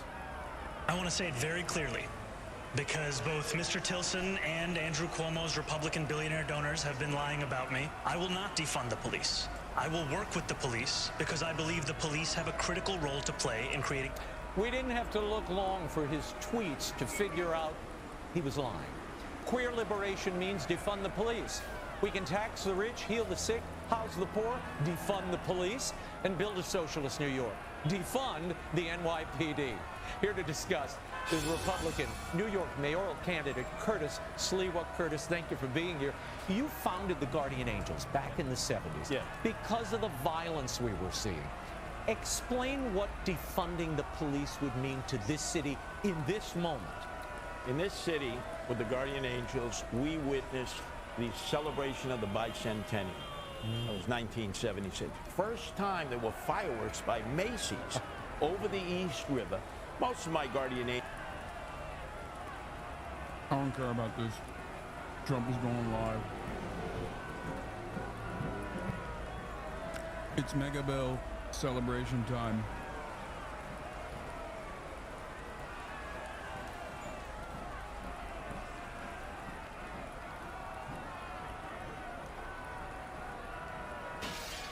Let's tune in to CNN. Folks inside that building, are they certain this is going to be a positive for them in the midterms? Well, I think that what they want this, one, they find this to be a victory for President Trump, and now they will figure out how to sell this to people in the midterm elections. But certainly Democrats are going to want to use the very words that you had people like Tom Tillis, who eventually was a major no vote on this bill in the Senate, Josh Hawley, who was very critical about the Medicaid cuts. Expect them to be featured in campaign ads going forward. We already know that there are various Democratic ad makers who are starting to prepare ads and will go out over the course of this next month trying to target those swing district members. But for the Trump administration, they really believe that this bill is making good on his campaign promises, and they think that's what people are going to focus on. I mean, we talked about the tax cuts, about no tax on tips and overtime, but there's also a ton of money going to immigration enforcement, and we know that immigration and the border was a top issue for voters in the 2024 election. It still is a top concern, and so they are betting that that will pay off with voters and that they will see those elements that Trump had promised to implement, and that may help Republicans. Speaking of the deficit, of course, some of the most critical criticisms came from Elon Musk as regards this bill, and Elon Musk is now talking again, quite seriously, it seems, about founding a third party. He was tweeting just in the last 24 hours. Independence Day is the perfect time to ask if you want independence from the two-party, some would say uniparty system. He went on to say, our country needs an alternative to the Democrat-Republican uniparty so that the people actually have a voice. He's got a lot of money to back that up. Again, as we wait the president, Annalise, I'll ask you first and then Archie second. Who would a third party threaten more? Republicans or Democrats in your view? That's a good question. Probably Republicans, but I could make an argument for either. I think there are a lot of people on both the right and the left frustrated with their parties, but I'm not sure if Elon Musk is going to be the great convener to unify that group of folks. He's got a lot of money to at least fund, because one thing he's talking about is targeting specific swing races, saying, I think he tweeted, you know, perhaps a dozen seats as opposed to a national third party that would contest. Would that worry Democrats perhaps as much as Republicans in some of those swing districts? I think the strategy is a bit of a wild card, and I think Elon Musk is a wild card. But I do think when you look back at Ross Perot, he really did impact the debate on the deficit. So I think that's where actually Elon Musk's real potential is to impact the debate. And you might say that Ross Perot turned that election from George H.W. Bush to Clinton, right? I mean, absolutely. You know, at least in the national numbers, well, of course he didn't win himself, but he did impact the race. Again, as we wait the president, just a few minutes past his 2-minute warning, our Kristen Holmes remains at the White House. Kristen, President Trump, how does he view this as he gets to the midterm? President Trump will claim a win, and we're going to see that a lot today. Does he have any concern that, for instance, benefit cuts will impact his party come November next year? Well, a couple things to keep in mind here. One, President Trump is not on the ballot, and he's not going to run another term after this. So those kind of concerns, we know that President Trump really cares about one person winning an election, and it is himself. But keep in mind another part of this, which is that when I talk to White House officials and administration officials and Republicans, they tell me that they understand at this point that they are losing the battle in messaging when it comes to this bill. They have been spending all of their time focused on getting this bill passed, and they haven't been spending time trying to spin up support for any of the things that perhaps their voters will like. So what you're going to start to see here in the next couple weeks, months, is going to be a full court press. And it's not going to be just coming from the White House or just coming from specific candidates who are running. It's also going to come from outside Republican groups. And what they're going to be doing is really trying to change the narrative on this bill. Again, they are clearly, when I talk to the White House, they are clearly aware that this bill is not incredibly popular among voters. So you're going to start seeing that kind of press looking at advertisements, social media blitzes, campaigns in various areas, particularly swing districts, or areas where they believe it needs to be really explained in a certain way. We also know that these lawmakers, when they came to the White House, they expressed this concern to the administration. Unclear if they said it to President Trump himself, but to the others that were in the room. How are we going to be messaging this? And that has been a conversation that administration officials have been having directly with lawmakers. For example, one of the conversations was around Medicaid and talking about how each state is still going to be able to allocate those funds. Yes, Medicaid is a federal fund that will go to the state, but one of these talking points that they're going to start pushing forward is that each state will determine where they want those funds to go. So if you're talking about specific hospitals, etc. So these are just touch the tip of the iceberg here on what these conversations are going to look like, but you're really going to see a ramp up in how Republicans are messaging this come the next couple of weeks. Kristen Holmes at the White House, thanks so much. As we continue to wait, the president about to do his victory lap as he signs. Hallelujah. That's a perfect place to disappear. That's awesome.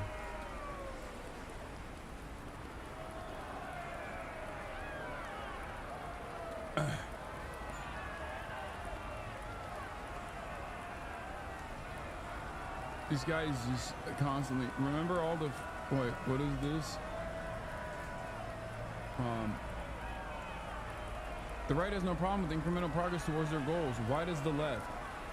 What kind of incremental progress has taken place in the last multiple decades in the direction of Ladies and gentlemen, leftist goals being accomplished? Kevin Veneer, accompanied by the president's own United And no, Elon Musk will not fucking start the Republican Green Party, okay? It's just not gonna happen. Remember all the talk about how ours wouldn't get anything done because of their slim majority? Yes, that was bullshit. Yeah, of course, because they are able to actually push the votes on their side as opposed to the fucking the dummies on the Democratic Party side.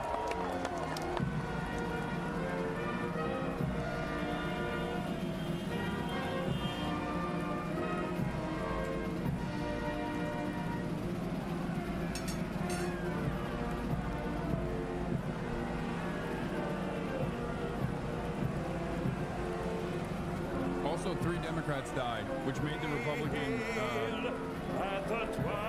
majority less slim, I guess. It was still slim enough.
patriotic now.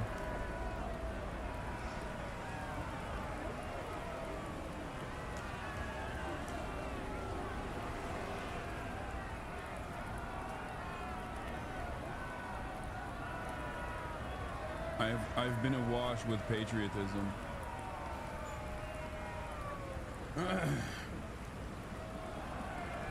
Show the crowd. I want to see the crowd, but I don't know who he invited there to his big, beautiful bill ceremony.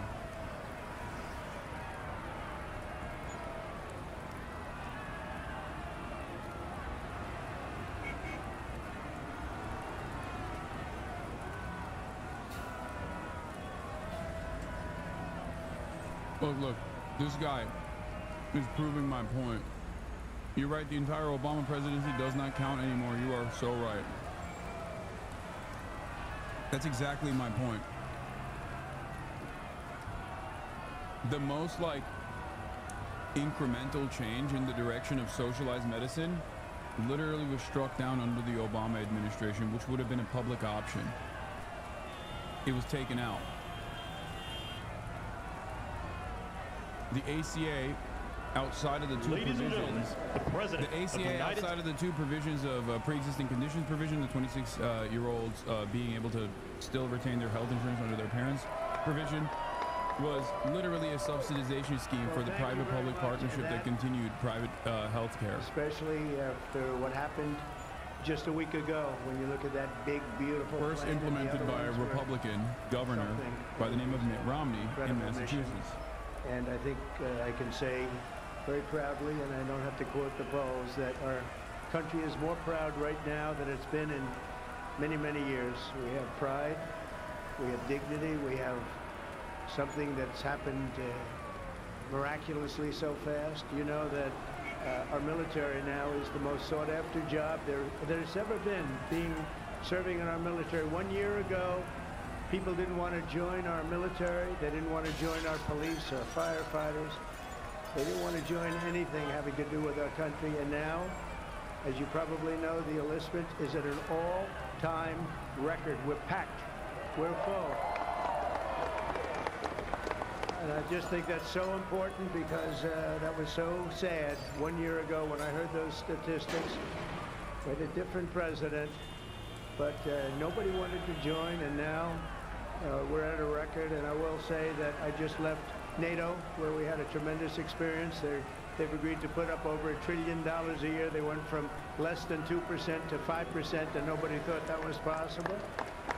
And they told me very strongly, the leaders of a big part of the world, very respected people all, they told me that, you know, 1 year ago your country was dead, and now you have the hottest country anywhere in the world. So that's the way it is, and that's the way we like it.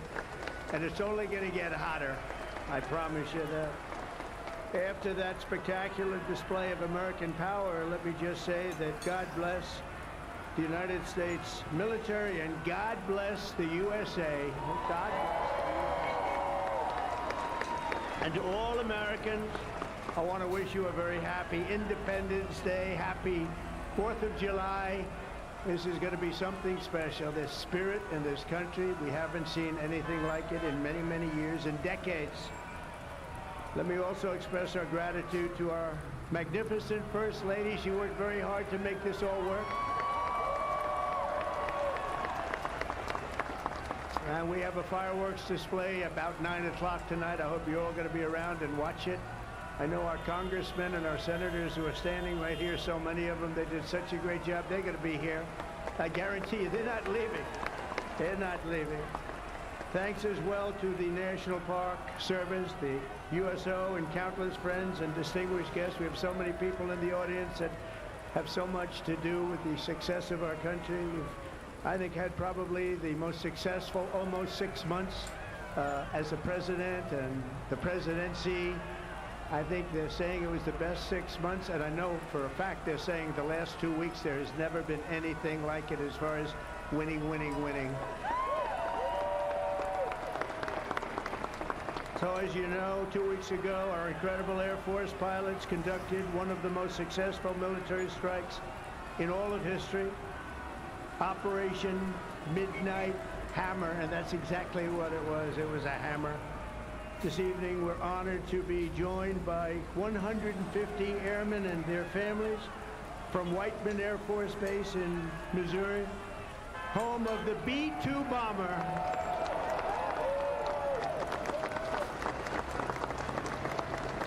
And we've kept them a little bit on guard. We kept them a little bit, let's be a little bit quiet about it. But if you want to raise your hand very quickly, raise your hand, because you people are just incredible. They don't want to be in disguise. You know, they say, we don't have to do that. They're looking at us like we're a bunch of babies. We don't have to be in disguise. We saw all those hands go up. Thank you very much. We owe you everything. Great job. Incredible. Just flawless. One of the most flawless military campaigns in the history of our country. If you remember years ago, they had helicopters crashing into each other. It was a disaster. The hostages in Iraq. And we had just the opposite. We didn't have any crashes. We didn't lose any planes. We didn't lose anybody. Those beautiful planes that you saw were totally stealth. They flew right over the center of a very hostile country, and they never even saw it coming. And then they said, skedaddle. They dropped the bombs. They said, skedaddle. And that big sucker turned over like this on its side, and it got out of there. Well, I'll tell you what, how they do that, but they can do it. I asked our great General Kane, how do they do that? Do they really love doing that? Look at them, they're all laughing. And they said, do they really like doing it, sir? They can't wait. Better you than me. That's all I can say. It was a flawless mission. Every single bomb hit, and it was total obliteration. Total obliteration. And now even the fake news is admitting that. They hated to admit it, but they had no choice. That was an incredible thing. And these heroic pilots showed our enemies what it means to fly, fight, and win. To every service member who supported that mission, and we have many of them here. We've made we've made you proud by supporting, but you've made us even prouder by having the courage to get in those gorgeous machines and fly through the roughest airspace anywhere in the world. And we salute you, and we honor you. Thank you very much for being here. Thank you. And we're also honored and delighted to be joined by hundreds of service members and military families. Those families are the best we have from all across the U.S. Armed Forces, Army, Navy, Air Force, Space Force. I love the Space Force. You know why? Because we're the ones that did it. It's turned out to be a very invaluable force, actually. The Coast Guard and the Marines are incredible people. On behalf of our entire nation, this 4th of July, we thank you for keeping America safe, strong, sovereign, and free. Thank you very much for being here. Great honor. And stick around for the fireworks. And our country's had so much to celebrate this Independence Day as we enter our 249th year. America's winning, winning, winning like never before. We're not, I'll tell you, we're in a category now that's where we've wanted to be for a long time. We suffered with 4 horrible years of embarrassment. Afghanistan may be the most embarrassing moment in the history of our country. We're never going to let a thing like that happen again. Trillions of dollars are pouring into the United States for investment purposes. Almost $15 trillion. There's never been anything like it. There's never been anything even close. The stock market's at an all-time high. Jobs are at an all-time high. Everything's at an all-time high, and we're going to keep it that way. We have the greatest country in the world, and we're back. We're back like nobody thought possible this quickly. I thought it would take maybe a year, maybe 2 years, maybe even 3. And we did it in less than 6 months. So we are back and strong. We've restored American strength and deterrence on the world stage. We're respected again. The world is respecting us again. When we did NATO, those leaders came up to me and they said, you know what, we're going to go to a new level of spending because the Brandonization is complete. I repeat, the Brandonization is complete. He said we did NATO. They didn't spend any money. They didn't spend anything. In a few moments, we're going to make official the greatest victory yet when I signed the one big, beautiful bill. And before I start, I want to tell you that I've never seen people so happy in our country because of that. Because so many different groups of people are being taken care of, the military, civilians of all types, jobs of all types. We're adding things like the biggest tax cut in the history of our country, child tax credits. So many things are being added that we wouldn't even have time to discuss them. When we were doing it, John Thune and Mike Johnson right there, I see Mike, what a job they've done. What a job they've done. But you know, it was supposed to be in 3, 4, 5, 6, or 7 different bills. And I was on one of the fake news shows and I said, let's do it in one beautiful, big, we want one big, beautiful bill. I said that to this newscaster, and I think a lot of the congressmen and senators were watching, and they said, let's name the bill that, one big, beautiful bill. And that's what we did, and what we've done is put everything into one bill. It's never happened before. It's the biggest bill of its type in history. We've never had anything like that before. Nothing like that they thought would be possible to get passed. And actually, I liked it because we had so much in there that no matter who you are, there was something in that bill that would make your congressman or your senator or your congresswoman, much more importantly, raise their hand and support, right, Lisa? So that was something, and it was really something special. So the American people gave us a historic mandate in November. We won everything. We won the swing states, all 7 swing states. We won every one. That rarely happens. We won the popular vote. We won the districts, 2,750 to 505. That's why when you look at a map, it's all red, a little blue on each end, but it's all red. And by the way, red means Republican, just in case. But we made promises, and it's really promises made, promises kept, and we've kept them. This is the triumph of democracy on the birthday of democracy, and I have to say that the people are happy. They're happy. And I listened to a broadcast, and I read a couple of articles. We're so cooked, bro. The Democrats, they should have voted for it. They didn't vote for tax cuts. They didn't vote for taking care of people.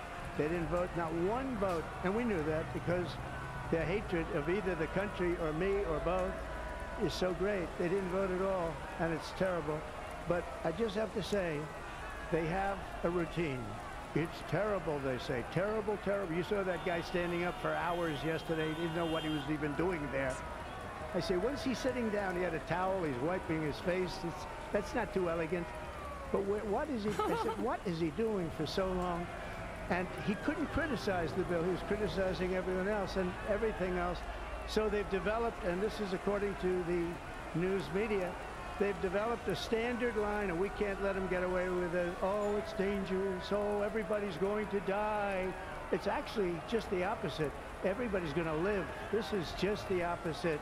And I just want you to know, if you see anything negative put out by Democrats, it's all a con job. And they said, and they compared it to just like the con job of Russia, Russia, Russia, and all of the other things they did. The 51 intelligence agents said, and the laptop from hell, it came from Russia, they said. Dude, I think Trump and his rhetoric is directly adjusted to the average guy's stupidity, okay? As people get dumber and dumber as time passes, Trump's rhetoric also adjusts. Probably naturally gets dumber because he's like getting older. His brain is turning into fucking liquid. But it works in his favor, you know what I mean? Like what he's doing here is just like, if you hear a Democrat criticize the bill, it's because they're bad and wrong. Everything in the bill is good. You will not die. You will live. The bill is perfect for living, and the Democrats are actually, they wanted to kill you in the bill. They wanted to put provisions to kill you. They want to do all the bad things. We want to do all the good things.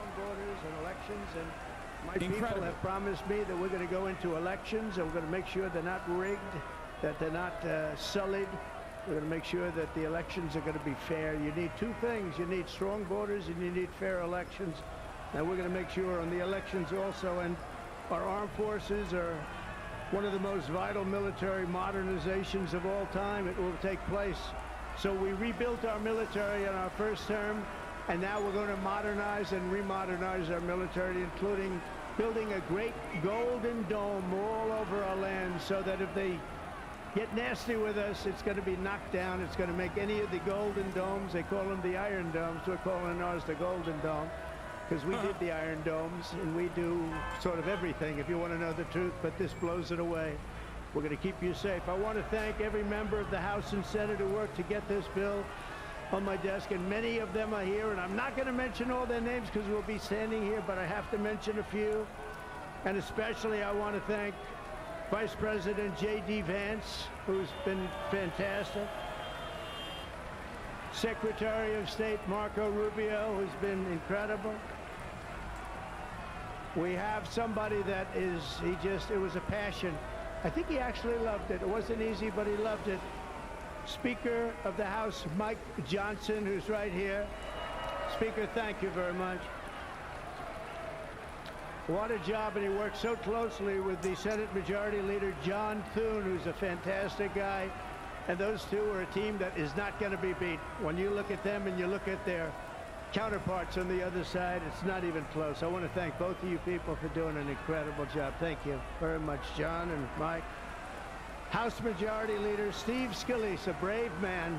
Steve, you know, he suffered a tragedy a number of years ago. I was at his hospital bedside that night with Melania, with our First Lady, and he had no chance. The doctor said he has very little chance, and you look better today than you did then.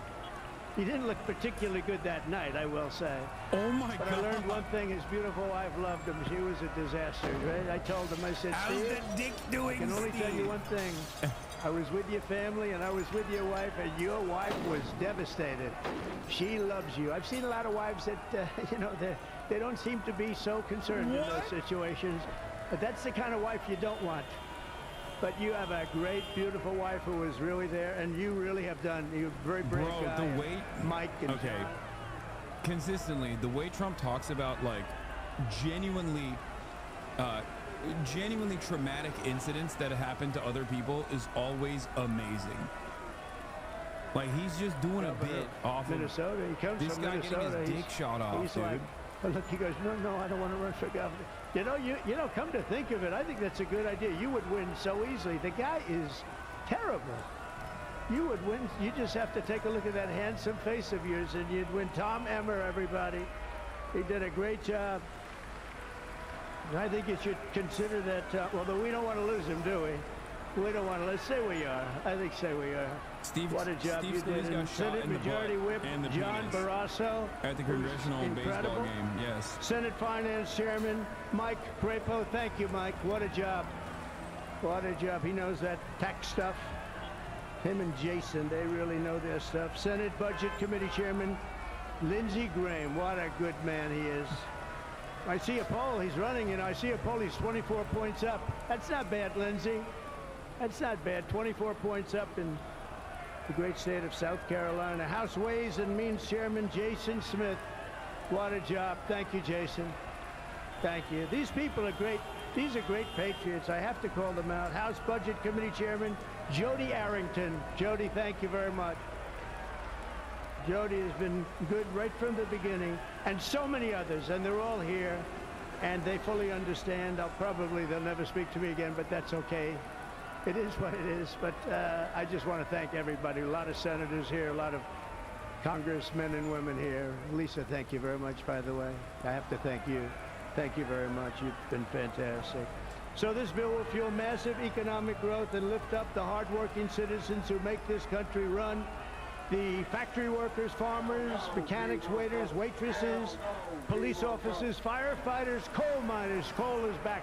Beautiful. I said you can't use the word coal unless you precede it by saying clean, beautiful coal. China's right now building 68 coal generating plants, and we're putting up wind. It doesn't work, I will tell you. Aside from ruining our fields and our valleys and killing all the birds and being very weak and very expensive, all made in China. You know, I noticed something, that with all of the windmills that China sends us, where we waste our money because it's the most expensive energy, I see that, you know, they make about 95% of them, the wind turbines. I have never seen a wind farm in China. Why is that? Somebody check that out. Tom Emmer, would you please check that out? But all the coal miners we love and the truck drivers, in this act, we have officially made the Trump tax cuts permanent. That's the largest tax cut in the history of our country, added to substantial other cuts, which is you're going to see like a rocket ship. You know, we're setting all sorts of economic records right now, and that's before this kicks in. After this kicks in, our country is going to be a rocket ship economically, and we've delivered no tax on tips, no tax on overtime, and no tax on Social Security for our great seniors. And that's why when you hear things like that, this is the most it's the biggest bill of its kind ever done by far. But it's we are going to have a situation. We are going to have something where China is the world leader in wind power generation with the largest installed capacity of any nation and continued rapid growth in new wind facilities with its large mass and long coastline. China's exceptional wind power resources. Wind power remained China's third largest source of electricity at the end of 2021, accounting for 7.5% of total power generation. China also has ginormous fucking hydroelectric dams as well. China is by and large leading the world in renewable energy initiatives, which is really interesting. It is quite literally part of the reason why the Trump administration is actively moving away from renewable energy, because China not only is a global leader in renewable energy initiatives in its own nation state, they happen to have almost a total monopoly on the procurement of rare earth minerals that are necessary for the development of renewable energy infrastructure, and they are the actual monopoly on the refinement of the materials necessary for renewable energy infrastructure. And this is precisely the reason why Donald Trump has actively moved the United States away from doing anything with renewable energy, because we would rather, if we're losing the game of Monopoly, we would rather just flip the table and flip the board than continue playing the game of Monopoly. And in this instance, of course, we are all living on the board, and the flipping of the board is basically just lighting the earth on fire, quite literally. That is what Donald Trump is doing. It's like, oh, if we can't control the major resource necessary for the future of mankind, then we'll just make sure that there is no future mankind. We would rather live on, and this is David Shore said something like this in the past, where he was like, I'd much rather have the global temperatures rise than watch China become the dominant power on the planet. David Shore is the famous election whisperer for the Democratic Party. His contributions led to the Kamala Harris defeat. Mentally unbalanced. They let them into our country. We're getting them out at record numbers, and we have an obligation to, and we're doing it. So as we approach the 250th anniversary of America's founding, exactly 1 year from now, we are creating an economy that delivers wealth for the middle class, a border that is sovereign and secure, and a military that is unmatched, unequaled anywhere in the world. And you saw that. And what a beautiful sight that was, especially after watching what they did just a short while ago. The golden age of America is upon us. We are in the golden age. It's going to be a period of time, the likes of which I don't think this country has ever experienced before. We're going to make America great again, and it's happening very fast. We love you. We thank you for being here. Enjoy the fireworks tonight. And First Lady, I want to thank you. You have been unbelievable. You think it's easy being First Lady? It's not. Thank you all very much. Happy 4th of July. God bless you all. Thank you very much, everybody.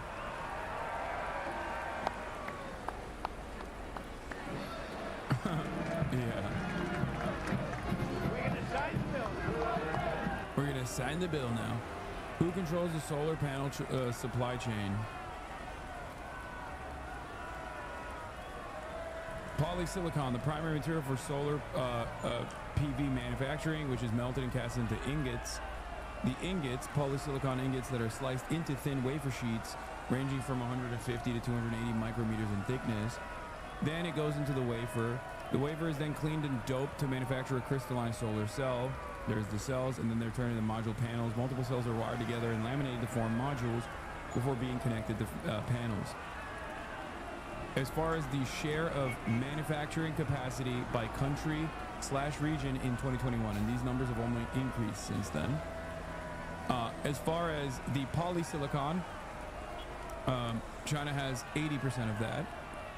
As far as the wafers, China is responsible for 96.8%. And in terms of the cells, China is responsible for 85.1%, and the modules is 74.7%.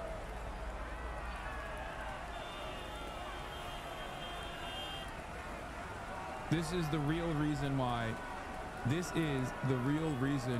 America does not want to move in the direction of renewable energy, because China completely dominates. And this is just solar panels, okay? China has almost complete control over procurement with all of the favorable contracts that they've gotten from the nations in the global south that have a lot of these rare earth minerals necessary. So they are like #1 in extraction. They dominate the market of extraction, and they have a complete monopoly on the refinement process.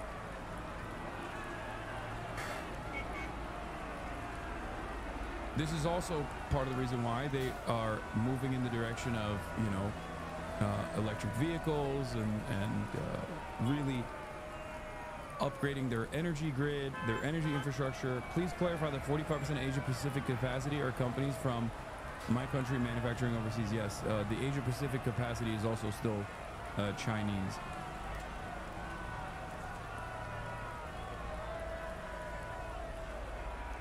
That's the situation in front of America. They are terrified of this, so because America's dominance comes from its dominance over petroleum, oil, and not necessarily directly dominating the countries that actually refine the oil, even though they do have some control over those countries, obviously. But it's also how oil is traded. Oil is traded on the dollar. America is the sovereign currency. America is the global currency in which trade is conducted on. If the energy force that is driving all the entirety of the global trade regime that we have is no longer oil, is no longer petroleum, then America will no longer maintain its status as the domineering force. The dollar will no longer be the global reserve currency, and America will lose its most significant control mechanism. Twitter said Hasan is detained by ICE. Is he okay? What? I have no idea what the fuck you're talking about. I'm literally live right now.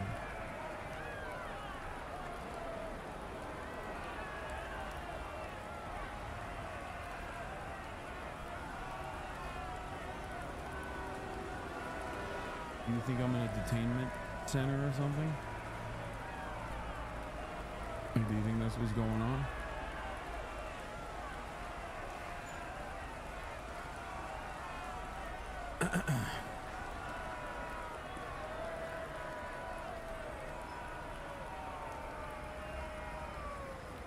Anyway.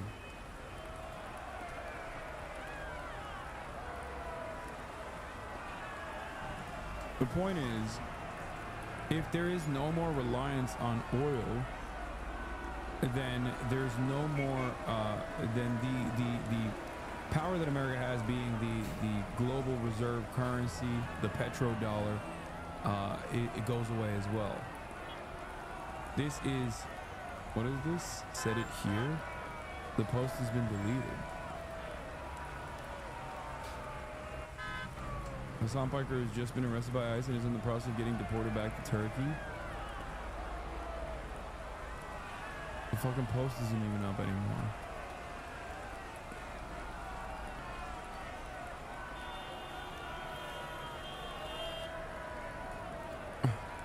I'm an American citizen. I'm a natural born U.S. citizen. Like, I was born here.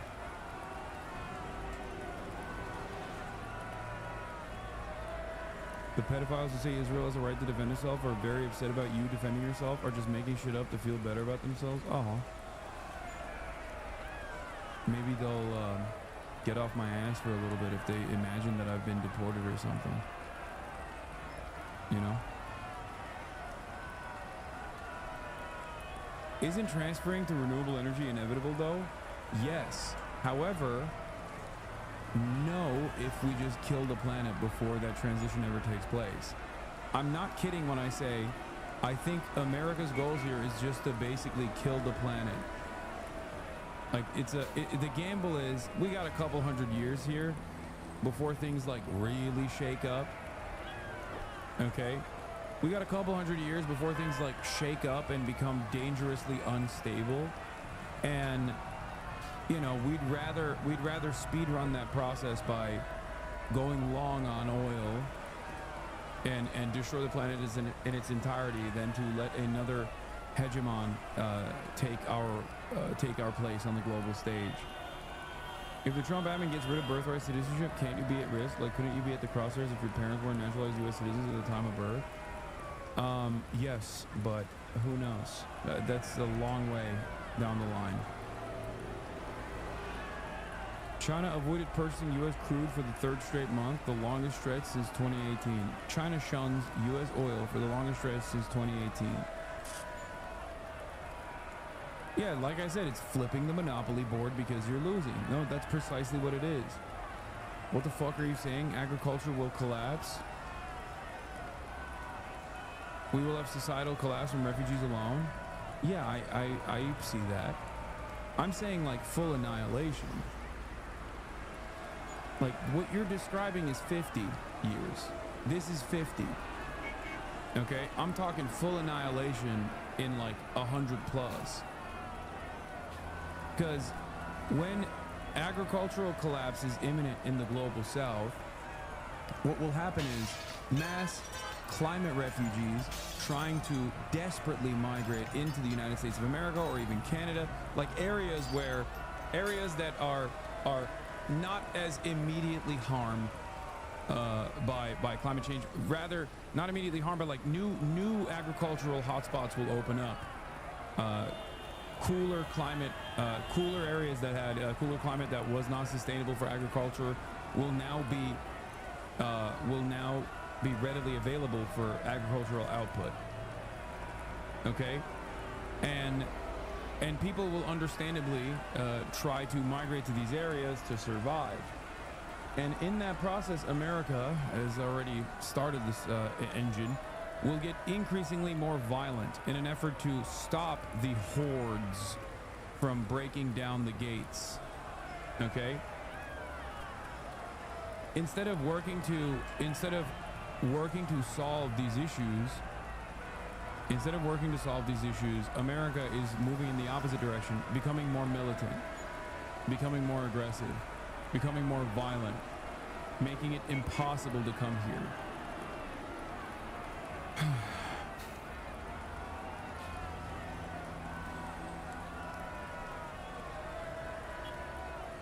Concentration camps, open torture, things that we've already started doing. You say this as the Trump admin even believes in climate change? Of course they believe in climate change. Are you fucking insane? Yes, of course. Every wealthy person believes in climate change. You know who believes in climate change? Insurance companies believe in climate change. Okay? What are we talking about? They're not they're evil. They're not that stupid, okay? If you think the super wealthy are not invested in their short-term goals, which sometimes actually contradicts like long-term stability in many instances, but still, if you think that they don't understand like what the future looks like, you're wrong.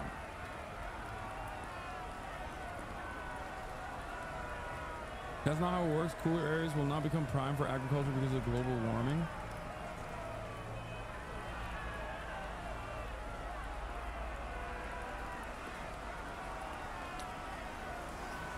Yeah, catastrophic flooding in Texas, where the lieutenant governor is now saying there are children unaccounted for from a girls' camp in the state. Yeah, for the flash floods, most likely killed a bunch of little girls.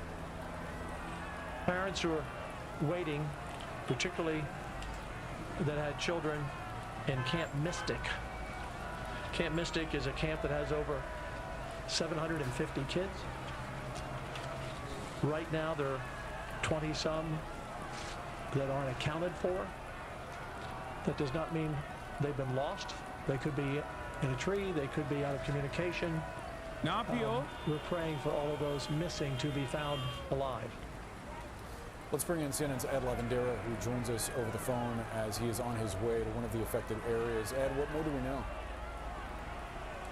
Well, Boris, we know that this is unraveling to be a nightmare situation for hundreds, if not thousands of families in the Texas Hill Country, Central Texas region where rainfall has fallen.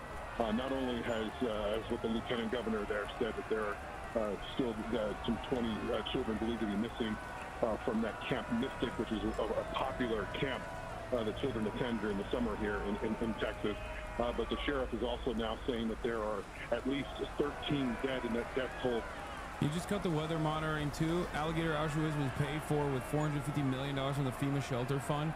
Congress appropriated $650 million for the program. There will be no money for any of the upcoming weather disasters. Yes, the immigrant detention center, detention facility in Florida, dubbed Alligator Auschwitz, is being funded largely by Federal Emergency Management Agency, FEMA's Shelter and Services Program. Homeland Security Secretary Kristi Noem said, the funding does not come from FEMA's Disaster Relief Fund.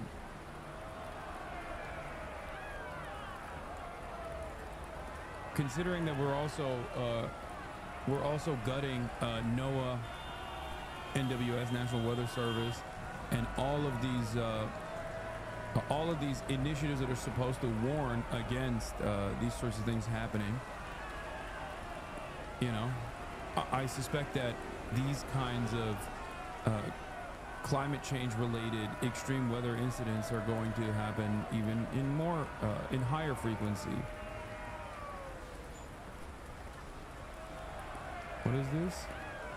This Twitter user is the best, most consistent long-term climate reporting I've seen. Good resources for chat.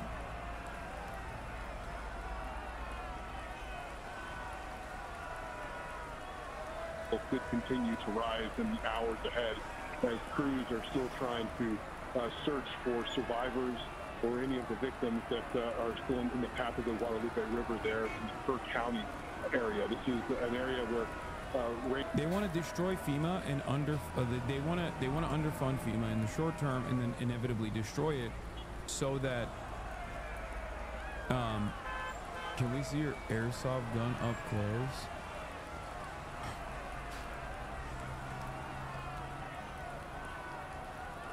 Here.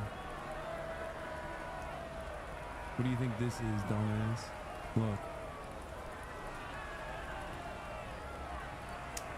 Stupid.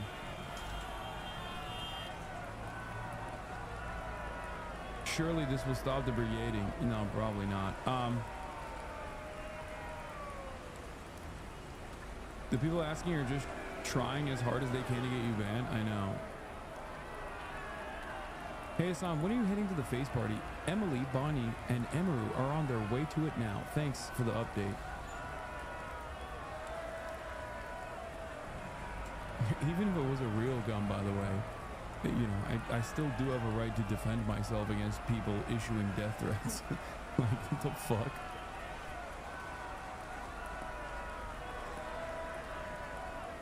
You can't literally threaten the life of a streamer and then be like, I can't believe he said good luck and flashed a weapon, dude. What the fuck? This is illegal. Like, no, it's not. Yeah. Remember when Moist Critical did that and everybody fucking loved it? I wonder what's different in this circumstance. He got a death threat and he responded in the exact same way. Everybody fucking masturbated to it.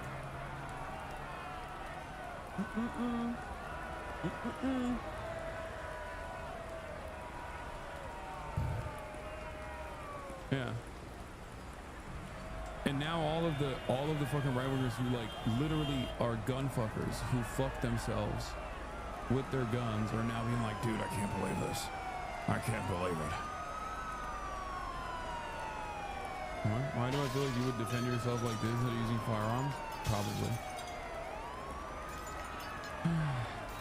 How much hate do you receive from other men that is just insecurity? I would say a big chunk of it.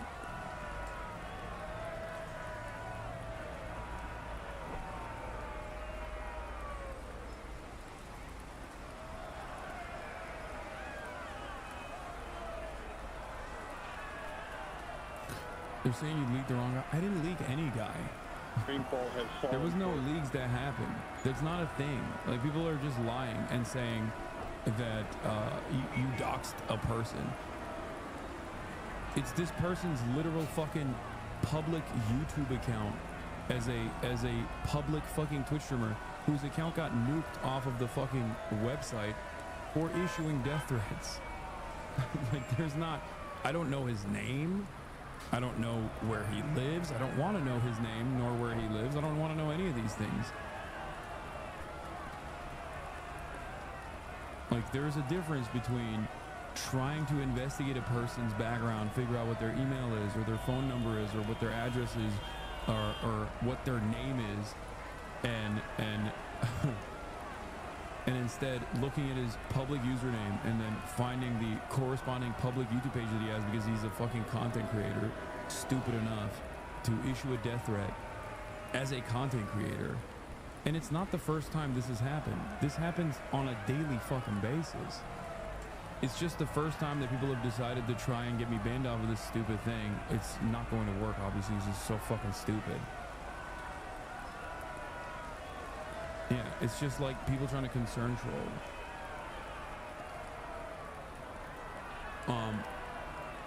Stop giving in to these idiots, please.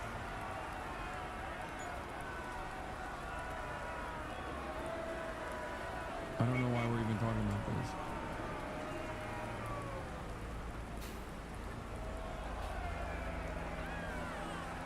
Let's continue. Almost 24 hours in very... I'm doxing Ed Lavandera right now as the senior national correspondent. I'm too busy doxing CNN. Intense ways, and it's not just there in Burke County that the rain... They keep making content and spreading it. I know, but you don't understand. When you fucking lean into it, you're just giving it more air for no reason. They're gonna move on to the next thing tomorrow, and then another thing the next day. It's completely. It's silly as fuck. It's just like the same outrage manufacturing machine that these guys have used over and over again. Like, you end up spreading it and maybe even giving it more authority. No one in the real world gives a shit about this. It's just like a hyper-specific corner of the internet. Most people on the internet don't even give a shit about this. But as I was saying, getting back to the real world, gutting FEMA has been a Republican project for a very long time. The reason why they want to gut FEMA is because they want to make disaster relief completely privatized as well. Disaster relief also is something with inelastic demand.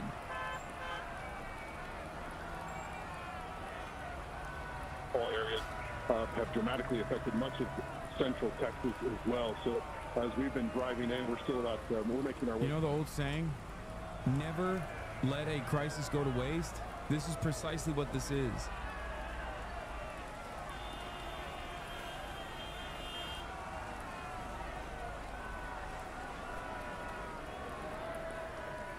Never let a crisis go to waste, baby. And there is a lot of opportunity for profit when you think about, especially an increased frequency in these sorts of natural disasters.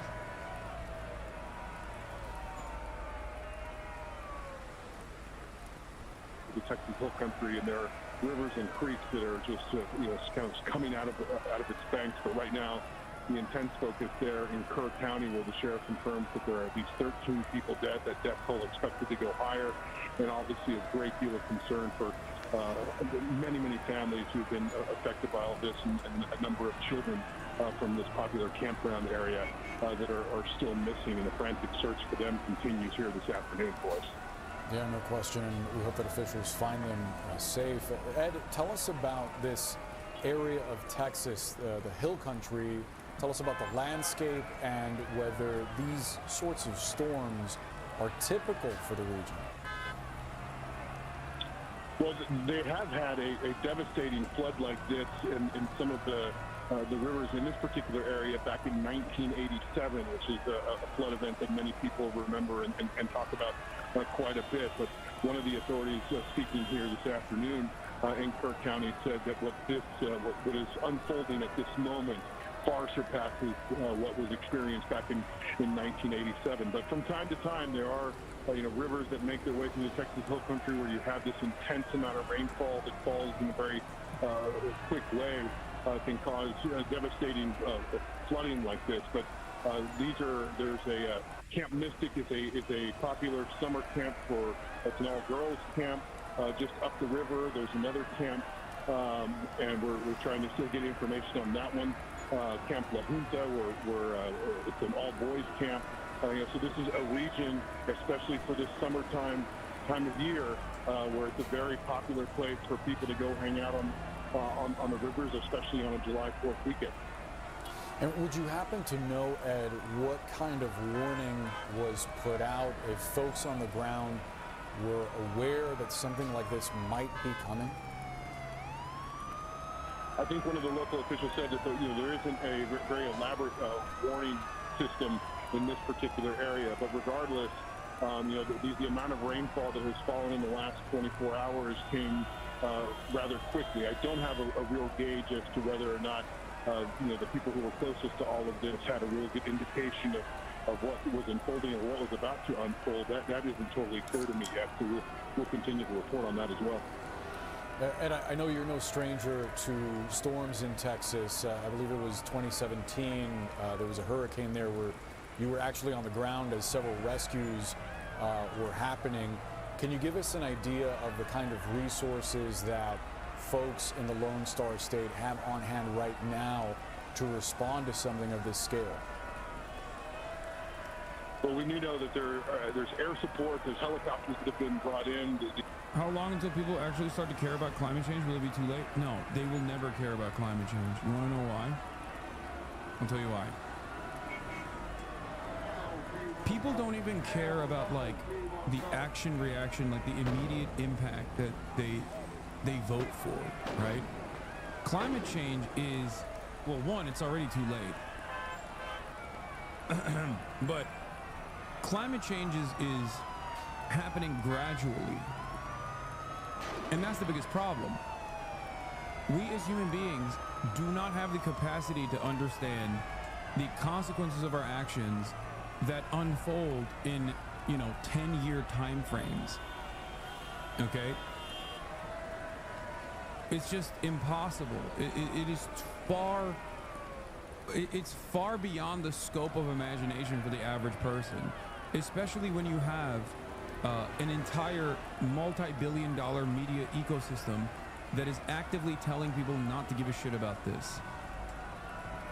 Okay? I don't think that there is like a tipping point, because this kind of death occurs gradually, year over year over year. These atrocities take place, and the form it takes is something that human beings are willing to leave up to. A lot of human beings are willing to leave up to, like, the divine. It's nature. So a lot of people also think like, well, we didn't do it. It's nature. There's not really anything you can do about it.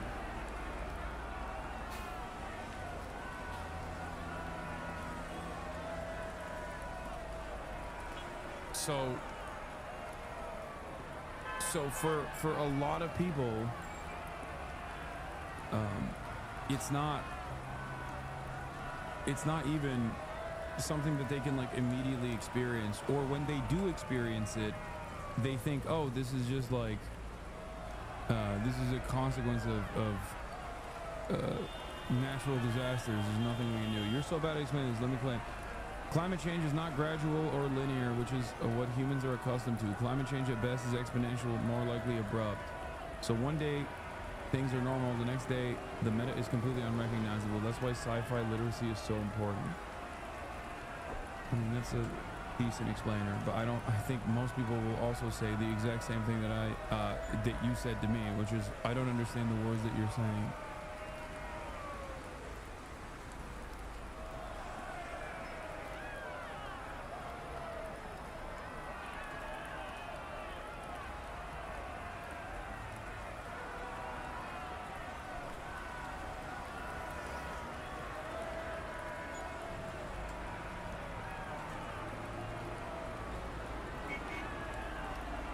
Climate change is no different than the way people foresee like immigration enforcement.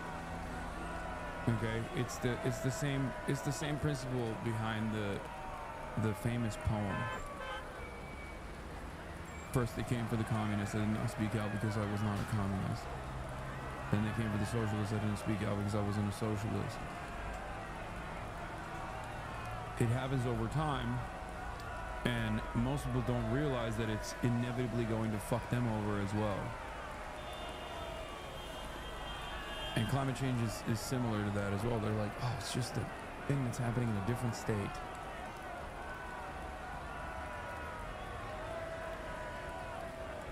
Yeah, it's the boiled frog analogy.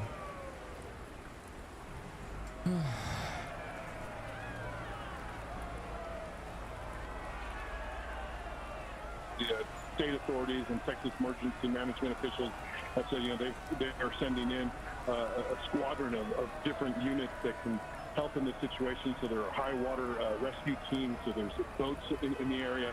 There's also helicopters in the area, as I've mentioned. But what is also hampering the situation today is that the rainfall has continued. I was just looking at the radar a little while ago, and it seems like that Kerr County area is almost to the point where some of the heaviest rainfall has passed it, and there might be a little bit of a respite here that would give those emergency crews some time to work and get into the areas most effective. But remember, as all this water accumulates, especially upstream, it has to flow downstream. So this becomes a very treacherous situation for those high water rescue teams, where these water levels in these rivers will be rising for some hours, even after the storm passes. Yeah, especially as the ground is saturated. Hopefully some relief coming to those folks very soon. Ed Lavandera, we're awaiting an update from officials in South Central Texas, where multiple people are dead after historic flooding overnight. You can see some of the images here. This is from Kerr County, northwest of San Antonio. That area has taken the brunt of this storm, and local officials are still trying to figure out exactly how many people have been killed. But in terms of exactly how many are missing, and unaccounted for, we're not sure about that number. But we have a bunch of them that we're trying to get back. Most of them, we don't know who they are. We're having to have fingerprint them at the funeral home. And one of them was completely naked. He didn't have any ID on him at all. So we're trying to get the identity of these folks, but we don't have it yet. You can hear some emotion leaking there from that mayor. The governor says that the state is rushing all available resources to the area. Take a look at some video we're going to show you actually from a local resident's Ring camera that CNN obtained after a police officer came to her home around 6 this morning, warning her that it was time to get out. Oh my God!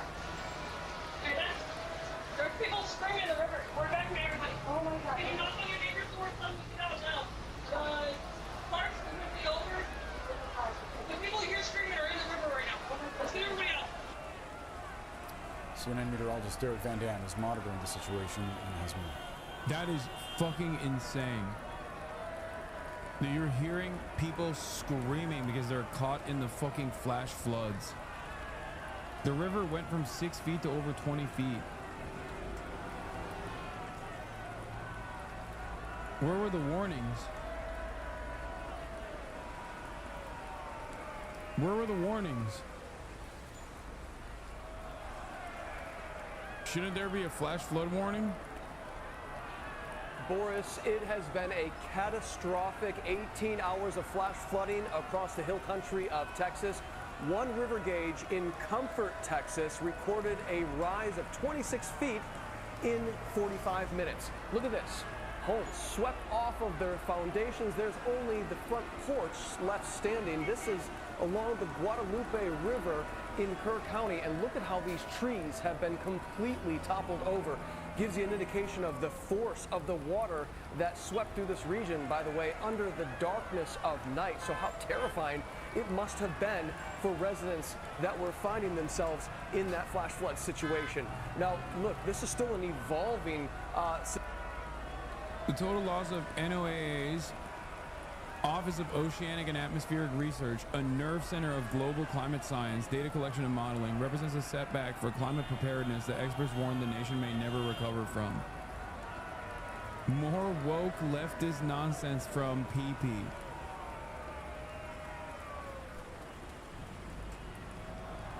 Brother, just like with COVID, you can't just simply close your eyes. You especially can't just close your eyes to this and be like, oh, it's fine. With COVID, even though that was also false, to be like, oh, if we don't test it, then we won't know, and it's just a cold. It wasn't, right? Okay. But in this situation, you can't be like, oh, it's just catastrophic flash floods that destroyed my home and killed a bunch of people. Like, there is no normal thing that you can compare it to, like an ongoing thing that you can compare it to.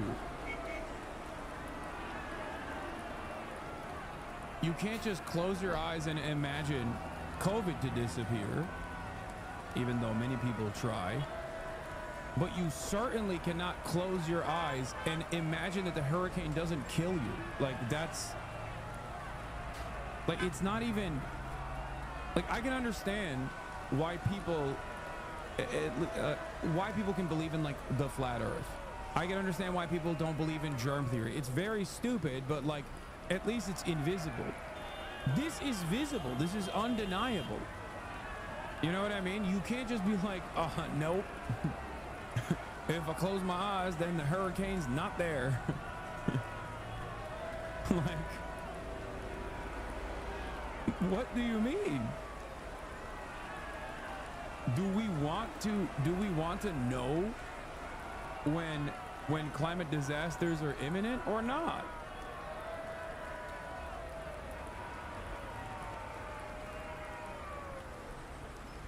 This makes no fucking sense. Hurricanes were invented by the woke left.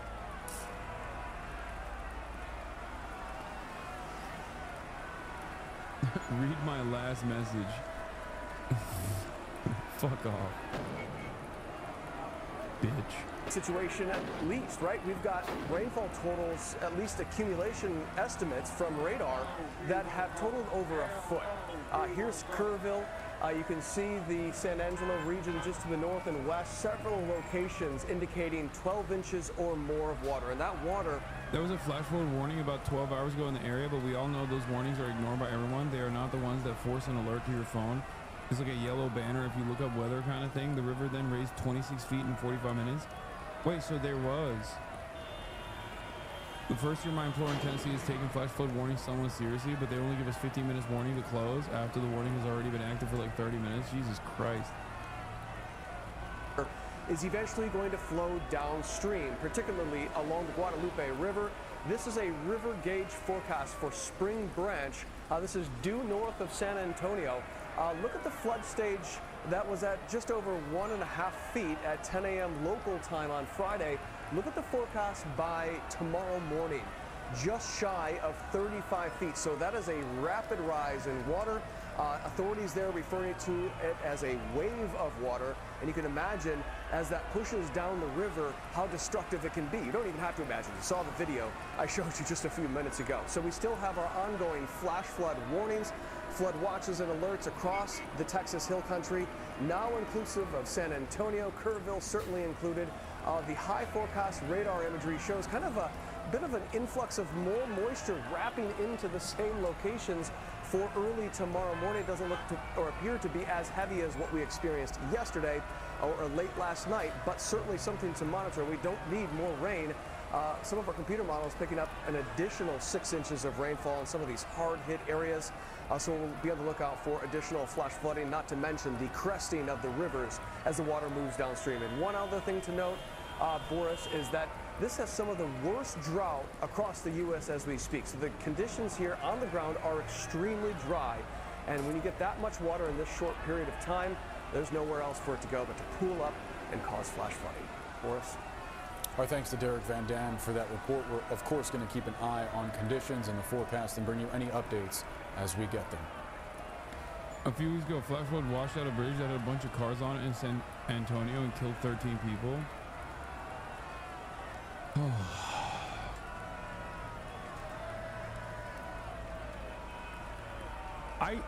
I really thought that at least like with the last administration, there was a bunch of necessary resource allocation to at least like mitigating the damage caused by climate change.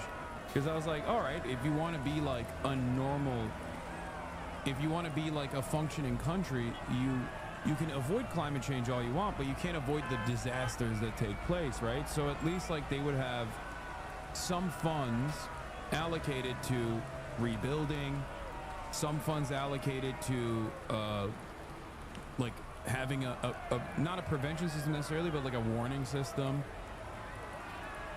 And this administration came in and we're like, haha, nope, we don't even want the recovery funds. Like, we don't even want people to be able to recover with government funds from this death and destruction. Like, this is a death cult. I often say fascism is a death cult, and it is, but like capitalism is also a fucking death cult. Unrestrained, where everything is for profit. Every sector, every space, every crevice that we can like eke out some profits, we will do.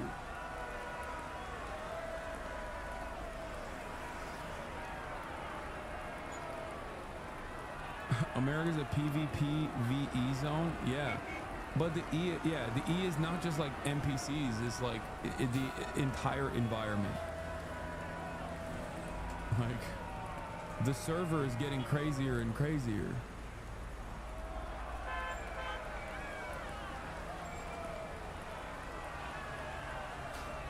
How will the market gods solve this?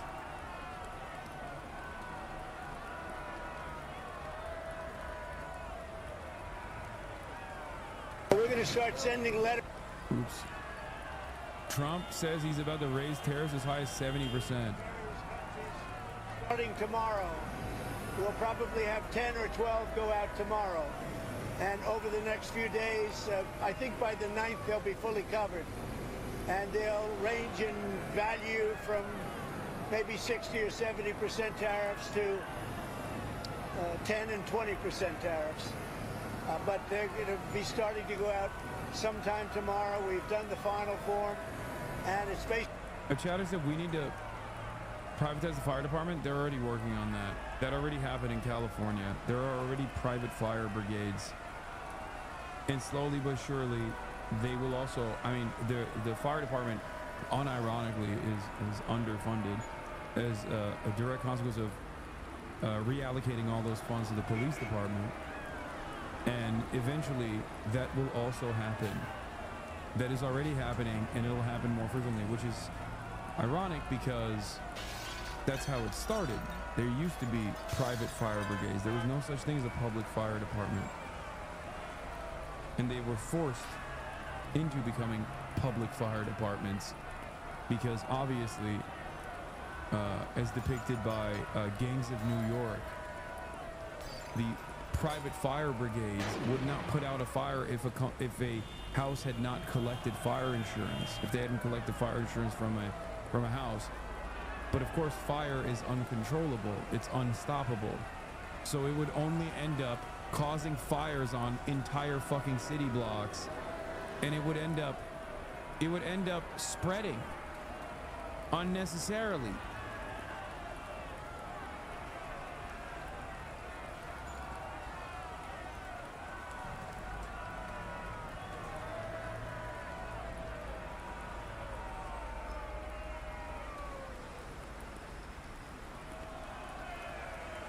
Great. Yeah, if you want to, Noam Chomsky always said, if you want to privatize something, you first defund it. Create the problem you want to solve. Of course.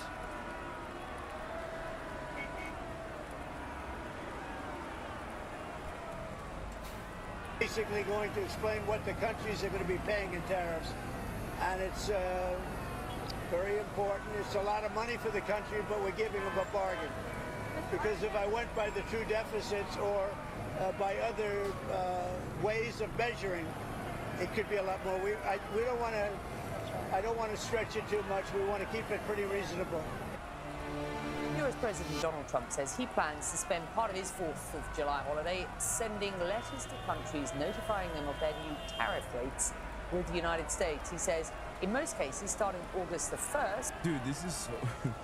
Dude, he is exactly like my haters that fucking sit around and spend their 4th of July in my chat being like, when are you gonna get banned?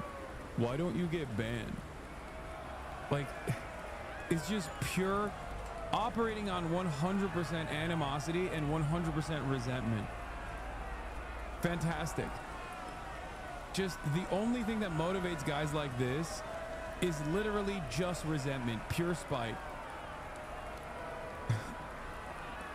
It's so strange. Just fucking have some fun for one day, man. Nope. The countries will begin paying anywhere from 10 to 70% tariff rates. Now, it's unclear which countries will get the first letters. Only that. It is also ironic because like Trump's tariff scheme is basically like him behaving like a little king against all these other sovereign states, quote unquote sovereign states, that are not so sovereign and instead are vassal states. And the whole tariffs regime that he's set up is basically like a king going to its vassals and demanding more in the form of taxes, in the form of grain, in the form of whatever fucking their output is. Like, that's literally what he's doing while while in the process of celebrating America's war against a monarchy that did the same to the United States of America. Like,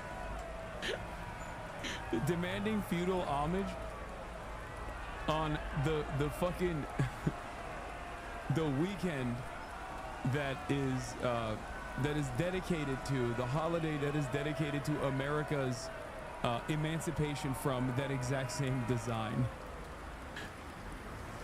Hasanabi, why do people hate you? I don't even get it. You care about people. That's what, that upsets them as a disabled person watching using hope when I should not have any. I'm glad to offer a little bit of hope to you, chatter. But yeah, that's what it is for the most part. Resentment, anger, people being like, why don't you also behave like I do? Zen fascism, as Matt Christman called it, which is, we're all in this together. You're just as hypocritical as we are. Why the fuck do you keep chirping about how violent this system is when you are also a recipient of the violence of this, when you are also a recipient, a benefactor of all of this violent machine? As a matter of fact, you're not only a recipient and a benefactor, but you're also an endlessly fortunate recipient. You should fucking shut up about how awful this thing is and stop trying to make me care. You should be talking about how good everything is, as a matter of fact, because it's been good to you. That's usually what it is. And then there's also a lot of people who just don't pay attention to anything, understandably, and they just like kind of see stuff online they see stuff online and they basically go, you know what, fuck this guy. Because some of these people do present me in a very bad light, you know? I get it. I would fucking, if I didn't know who I was, like, look at this guy's name, bring out the gun again. It's right here, chatter. It's literally right there. Do you not see it? It's on screen. It's not gone anywhere. But that's what I mean. Like, if I had no idea who the fuck I was, if I, in the way that I'm presented in some of these circles, if another person was presented in the way that I'm being presented in some of these circles, and I had no idea who the fuck this person was, and I didn't have time to investigate for myself and make up my own conclusions, I'd fucking hate myself too. Yeah. This guy's a dangerous terrorist, fucking America hater who wants every American to die. You know, he's a dangerous, unstable individual is the way that they fucking present it. When I first started watching, I thought you were like a devil, lol. It was months before I realized I agree with you on almost everything. Yep.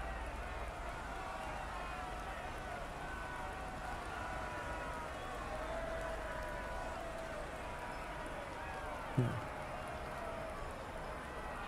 For real, I didn't like you until I actually listened to you. When I did, I was like, wait, I agree with him. Yeah, that is the biggest thing that a lot of my haters do, which is why I don't like complain too much, is that they get at least some people to come here and be like, let me investigate on my own. And then when you do, you realize, you're like, oh, these guys were just fucking lying. That's it. I wish it didn't have to be that way. I wish that people would just kind of leave me alone, and then people found out about my positions on their own. But my mom's neighbor told her, you're a terrorist, and mind you, this is in Peru, so the narrative reaches over there as well. That's so funny.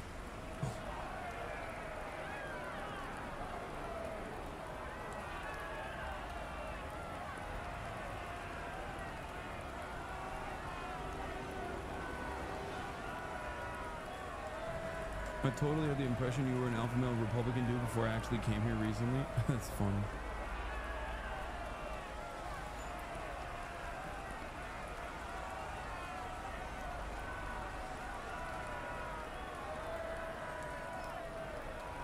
I don't like you or agree with you. 2-month subscriber. Well, give it enough time. Give it enough time and your opinions will change. I was an Islamophobe before I started watching you and almost became an October 7th leaver, but your moral consistency on all other issues made me hear you out.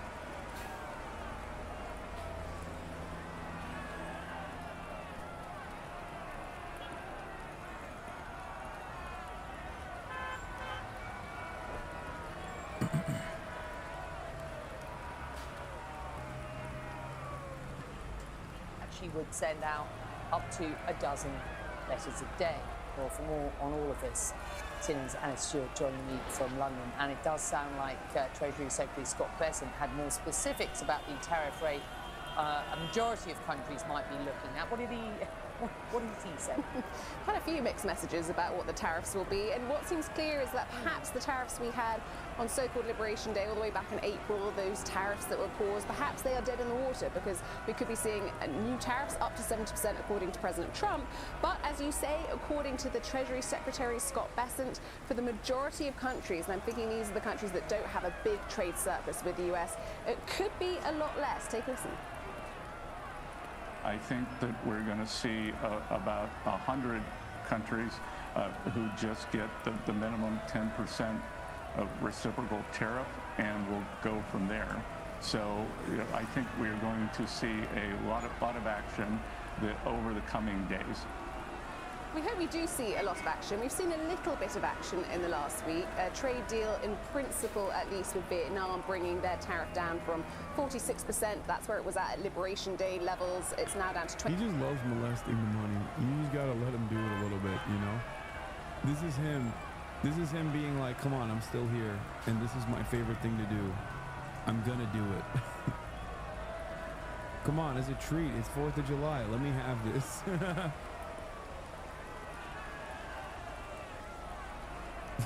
That's what he's like. Come on, let me grab it a little bit. Let me hold a band.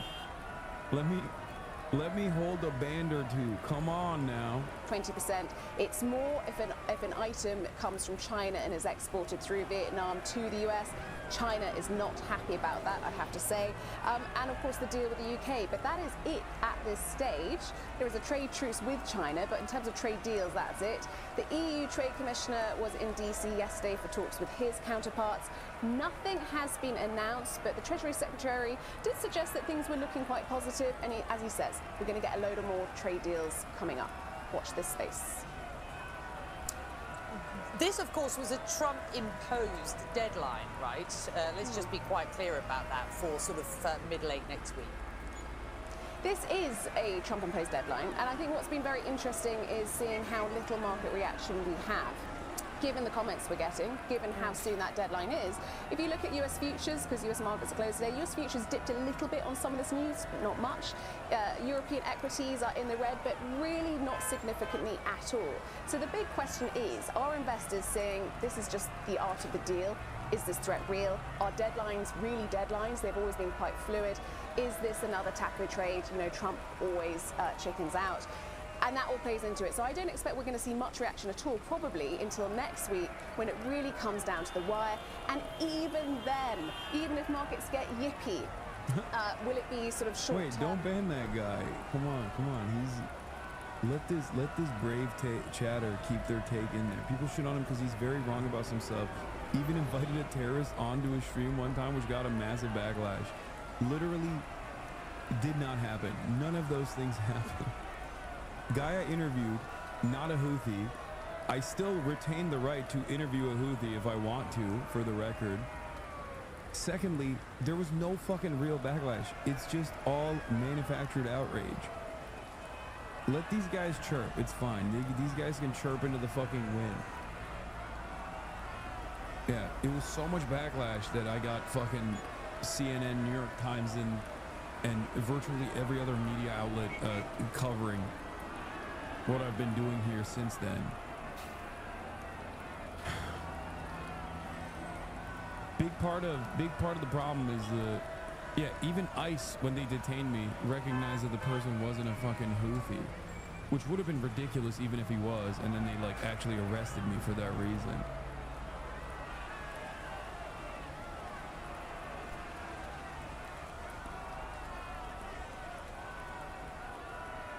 So it's just weird when people it's weird when people still operate on this this like weird notion.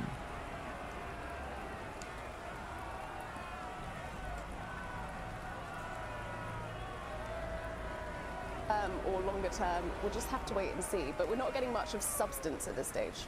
On the tariff deadline, Mark, the global economic outlooks that I'm reading at least are not at all bleak. The tariffs, of course, do raise the near-term risk of inflation, but there is opportunity out there. We've seen strong job numbers, recent record highs on the S&P. Investors generally positive, particularly about the big, beautiful bill. We know the Wall Street likes that. Anyone forecasting economic doom in this early Trump term have been wrong to date? What do you see happening next week when this self-imposed deadline comes down? Well, I think that you have to understand that deadline can be moved again and again and again. We saw it with the sale of TikTok. We put a deadline on that. And he continues to punt the ball down as he tries to find a buyer, or a United States buyer, a domestic buyer here for TikTok. Look, it has announced that TikTok has been extended so many times at this point. Just give it up, bro. That coverage is the reason I opened up your stream myself and saw that you were just being a journalist and explaining your points logically. Is when things are too logical for someone to respond, they lie to cause a scene about things you never did. Yeah.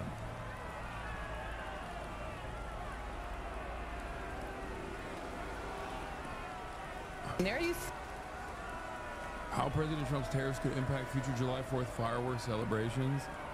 Okay, let's see what's going on CNBC's Make It. Elise Lightyear, 35, traded a hectic New York City life for China and now lives large on $30,000 a year. This is surprising coverage from CNBC.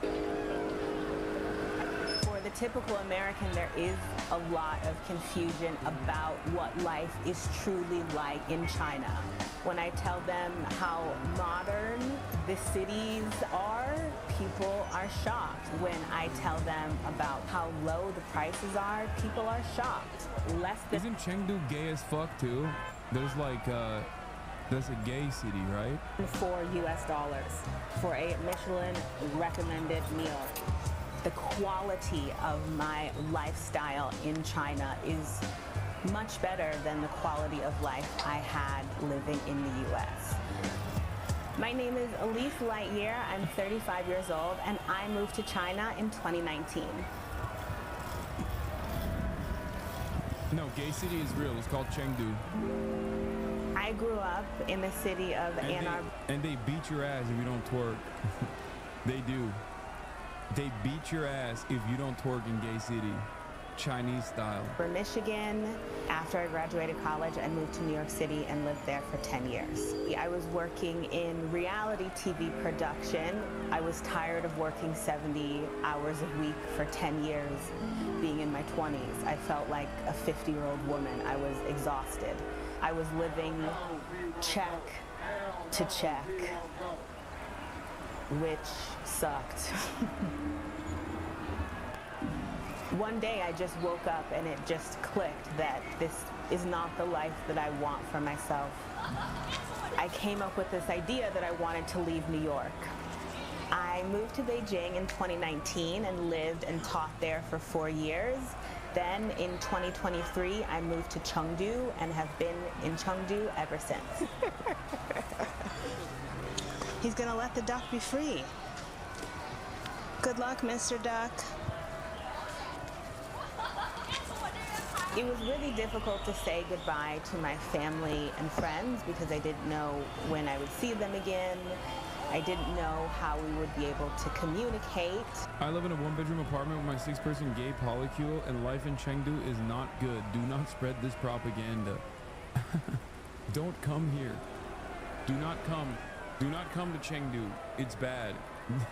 We don't even beat people's asses.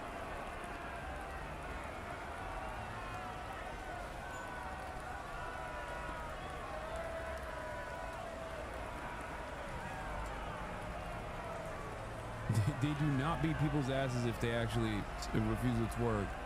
I thought they would, but they do not. It's gay city, and they are not beating people's asses if you refuse to twerk. And I was scared. I was scared of this 15-hour flight that I had to take. I was scared about what food I was gonna eat. I was scared about this new career, about being a teacher. I was scared about making friends, but I was ready and I was excited, and I think my excitement trumped my anxiety and my scared feelings. Chengdu is maybe a place you've never heard of, but it is actually one of the biggest cities. Chengdu has a population of over 20 million people, including myself. Currently, I'm a university teacher, and I work a total of 18 hours a week, 4 days a week, and I teach freshman first-year university students who already speak English, and I teach them essay writing. I take the subway every single day to work. It's really easy to navigate. All of the signs are in English and Chinese. All of the announcements are in English and Chinese, so it's foolproof. This round-trip subway trip cost me 2 yuan, which is 28 US cents. Fucking hell, man. That is crazy, brother. Everything she just mentioned feels like a flex. Like, she's actually smirking at us, bro, is true. It low-key feels, it feels like she's just flexing. 28 cents can live a life with $30,000 a year, works 18 hours a week, 4 days a week.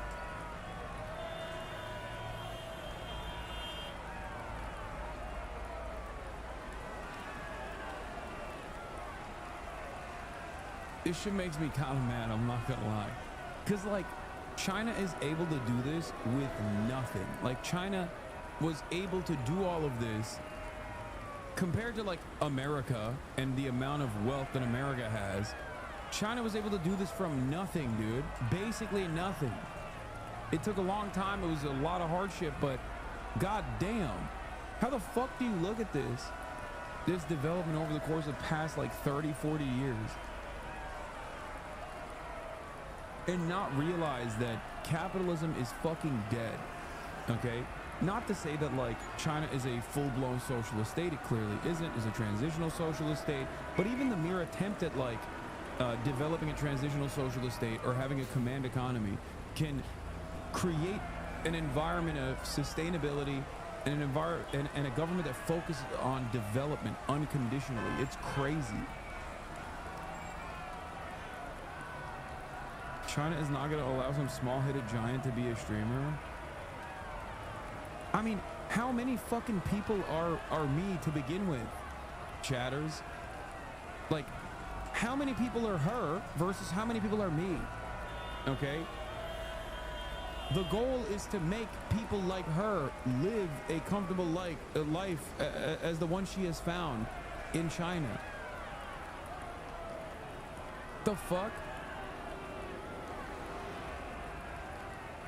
Like, this is what's so frustrating about people. It's like, well, you wouldn't exist in China. First of all, you're wrong. There are infinitely more successful versions of me in China. They're just hawking products, okay, like lipstick and shit like that, okay, instead of doing political commentary, if that's what you want to talk about. But again, you know, we cannot design society around making people like me exist, okay? Even if they do, that's fine. But, like, we should not be focusing on designing society around, like, the endlessly fortunate individuals who have been able to reach levels of success that are impossible to replicate. Okay? The fuck? The overwhelming majority, the 99% of society is not doing this, is not doing what I'm doing. They're doing what she's doing. They're you in the chat. You know, delivering shit. Working as delivery drivers for Amazon. Working in facilities. Working laptop jobs. Teaching language, teaching English, teaching education, just, you know, working in education, working in nursing. The goal of society is supposed to be to improve the living standards of the 99%. Not to create an environment where some people just fucking thrive, you know?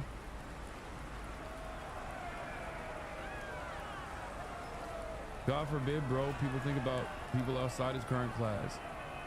It's ironic because people do think about people outside of their current class all the time. They think about the wealthy all the time. They think about the interests of the wealthy all the time, with the false hope that they will also be in that class one day.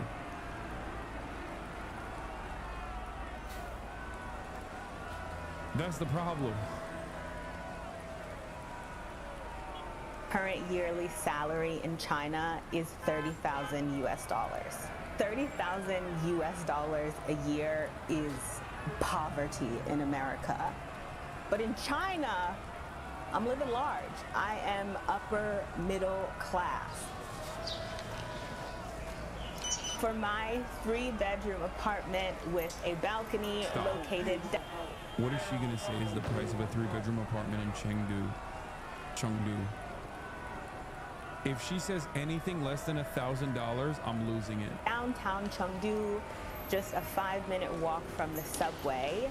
My rent is $556 per month.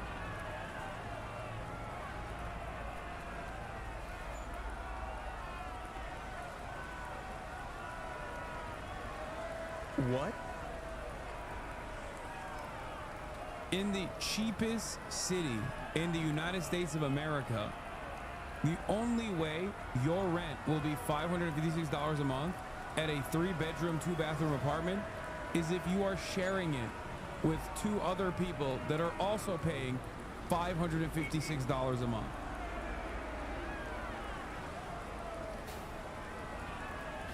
Okay? That is insane. You need to have at least 1, if not 2 roommates to pay a price like that in a 3-bedroom apartment. But my job pays half of that as a benefit. What? What? Which means I only pay $278 a month for my apartment. Welcome to my apartment here in Chengdu, China. None of this furniture in the apartment actually belongs to me. It belongs to my landlord. This is my living room.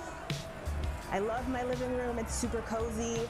I have this huge sectional couch that I just come to lay on all of the time. In Stillwater, Oklahoma, that'll be $1,600 plus. I paid $2,300 USD for my 1-bedroom apartment. Bro, if more people watch this, they will fucking revolt. I feel like back in the day, you needed to read the fucking quotations, select quotations from Chairman Mao, okay? Nowadays, you just need to watch a CNBC video. Okay, this is, if enough Americans watch this, no matter where they are, it would lead them, into doing a peasants' rebellion.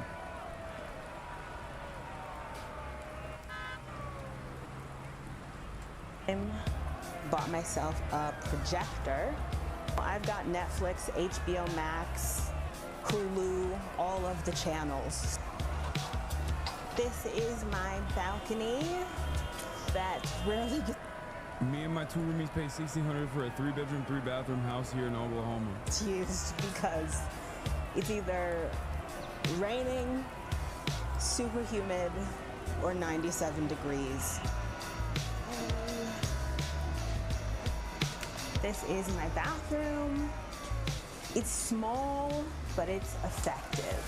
This is my wardrobe room. This is the 3rd bedroom, but there's no bed.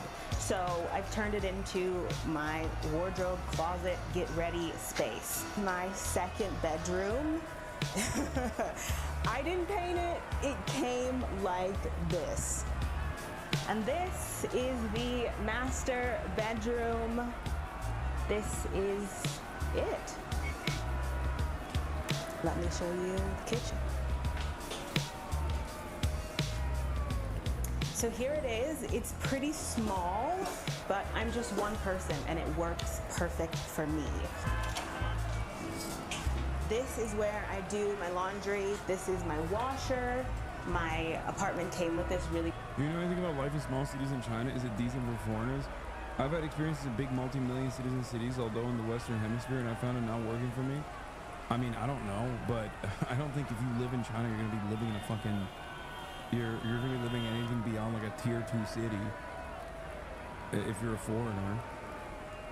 Really cool built-in feature where I can hang my clothes on this hanging line that again is perfect for shorties like me.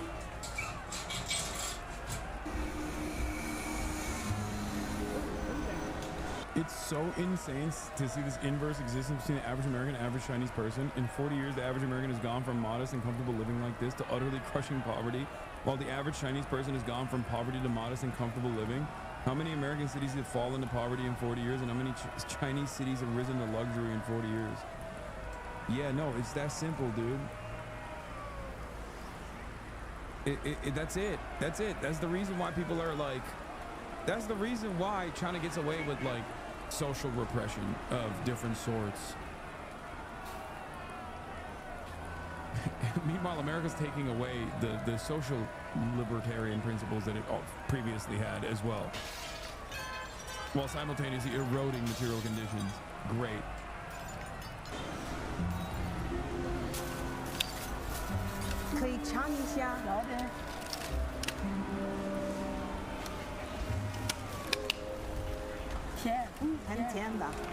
So other benefits that come with being an international teacher at my school is I have free health care insurance.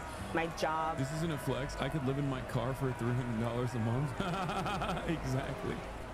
Gives me, I think it's like $15 a month for a subway fare.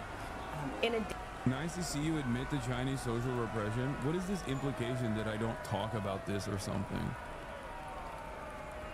Like, huh, we got him. He's finally admitting to it. Yeah, I talk about it all the time, dude. What the fuck? My point is, people still are happy with their living standards because the government is improving their material realities. Okay, it would be nice if they got social freedoms on top. Well, they already have social freedoms in the way that we understand it here in America as well, but like even more social freedoms. Do you know how to move to China asking for a friend? I don't know. In addition, every year my job gives me a flight allowance, and that comes to $1,200 US. Each month, I think I spend approximately $75 on groceries. I have 4 bags of groceries, mostly produce, and a bottle of sesame oil. Total $9.04.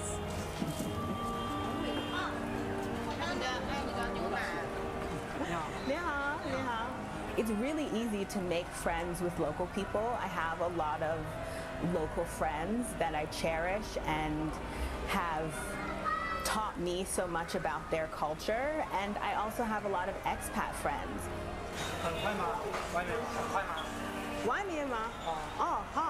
Okay. Aside from being a university teacher, I'm also a YouTuber, content creator, and with both of those salaries combined, the maximum amount I am able to save is up to $1,000 every month.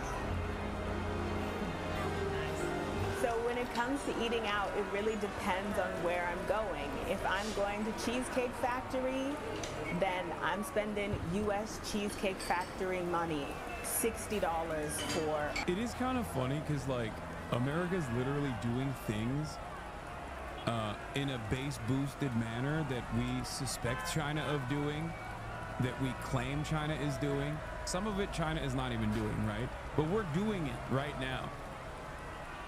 Like, we'll be like, oh, in China, you can't say anything. You can't say Xi Jinping is Winnie the Pooh or something, right? And it's like, sure, there's like censorship on social media around that thing. God forbid you talk about Israel, okay, in America. Like, what do you mean? You can't come into the country if you have a JD Vance meme that looks like a fucking porky little baby, okay? We're doing that.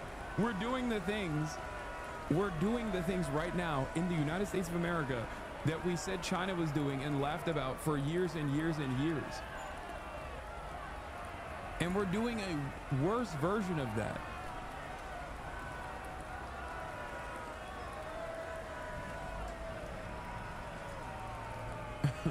People are getting black bagged and kidnapped for exercising their previously afforded First Amendment rights against a foreign nation state that relies heavily on American subsidies to exist and be violent, Israel.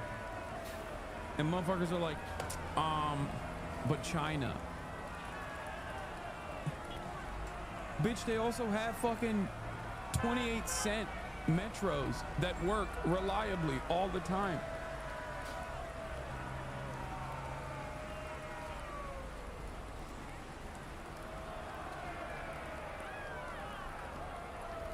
A meal.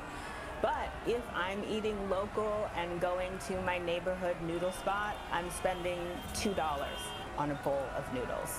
In a month, I'm spending about $150 eating out.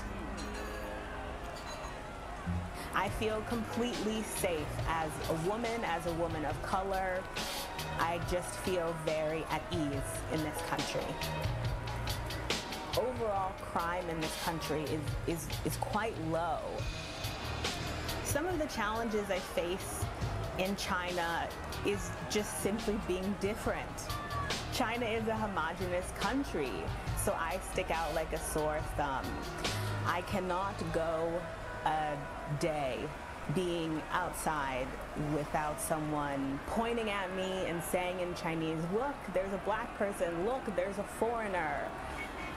Another challenge is the homesickness, is missing not only your family and friends, but missing the understanding. I love glazing China for their infrastructure, but many people in China are incredibly racist towards black people. My friend went to Kunming for a trip, and he said numerous people went up to him and called him, I'm not going to say that word, which is the Chinese version of the N-word. He was shocked people called him that explicitly. Yeah, well, you know. Also, America. Good thing the United States of America has a really good track record of not allowing any sort of anti-black racism to exist. That's kind of, I feel like that's basically the entry level, you know? That's just a common, it shouldn't exist anywhere, and yet it still persists everywhere.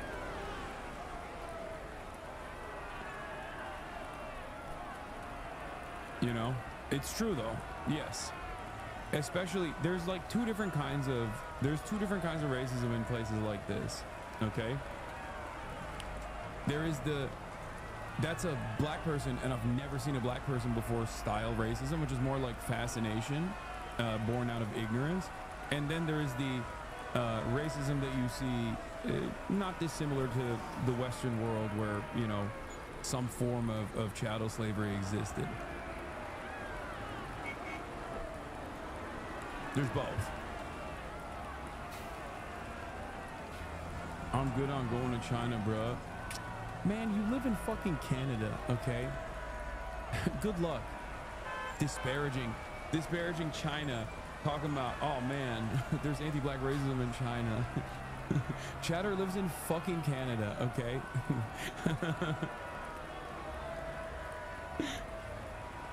Just wait until you become a colony of China, and then things will improve.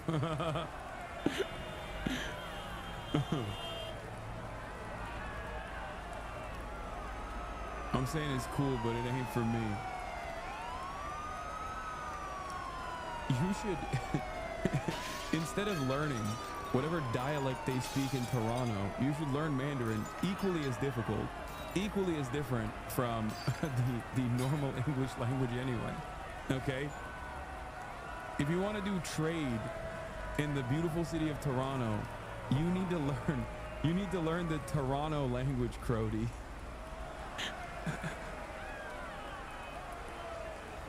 The Toronton dialect.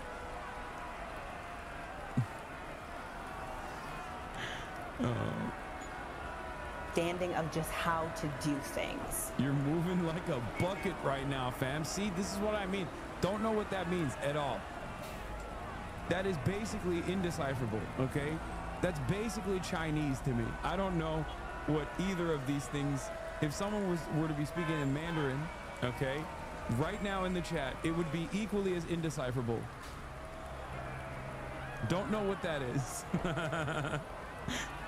That was the hardest part, is that learning curve of trying to figure out how China works. Okay, tea house. With all the money I've saved in China, I plan on buying a house not in the US because I can't afford that. I haven't saved enough money to buy a house in the US, but I have saved enough money to pay off a lot of my student loans, and I think I've saved enough money to buy a little casita on the beach in Mexico. Fingers crossed, that is the plan. I've learned a lot about myself living in China. I think my self-confidence has improved through the roof.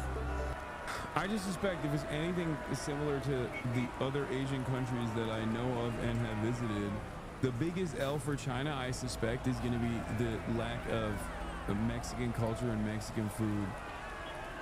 That's it. That's like, I feel like that's the biggest L for most countries. It's just without Latin Americans in general, without South Americans in general, it's just like the vibes are different. It shifts. So you know that saying about New York, if you can make it here, you can make it anywhere. Well, throw that away and apply it to China.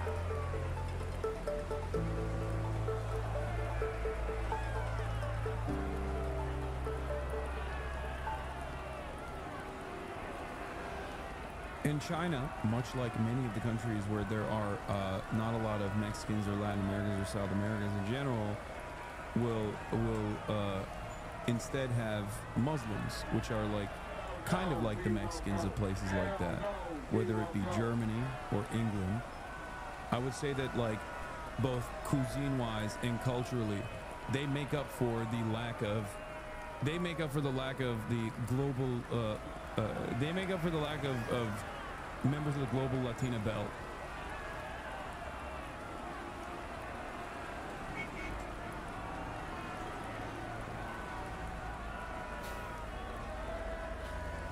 It's definitely better to live in a tier 2 city in China than tier 1 like Shanghai. Way too conceptive and costly enough. Still, the nuance around the tier system is still there. Tiers are more slang than policies. Yes, Muslims are the Mexicans of Asian countries and also European countries as well. For sure. I stand by that. Like Turks are the Latinos of Germany. And like Muslims broadly, I would say, are like the Mexicans of the UK.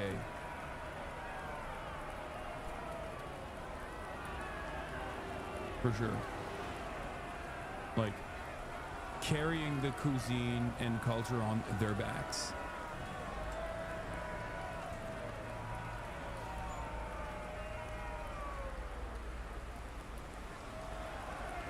Women are the Mexicans of gender. It's true. That's racist and dumb. Well, one, it's a joke, and two, if you understand the nuance behind what I'm saying, you would recognize that I'm not saying something negative. I'm saying something positive. But your immediate inclination is that it must be racist.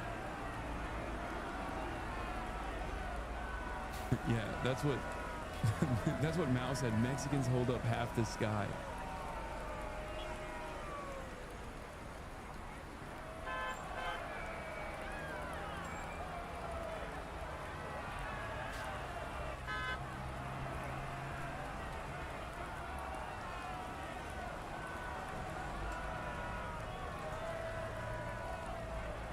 How China built its most extreme metro ever. Traveling to work on a roller coaster, riding over streets, mountains, rivers, and then blasting through the side of a building. You're looking at the most extreme the most extreme commute in the entire world. Where even is this? And how was it actually built? Hey, I'm your host Regis, and today we'll be taking a look at this insane, record-breaking metro up close. If you visit the Chinese city of Chongqing, it feels like it... Damn, he hit that hard. He hit that a little too hard. Swagless white boy says name of Chinese city, instantly gets canceled.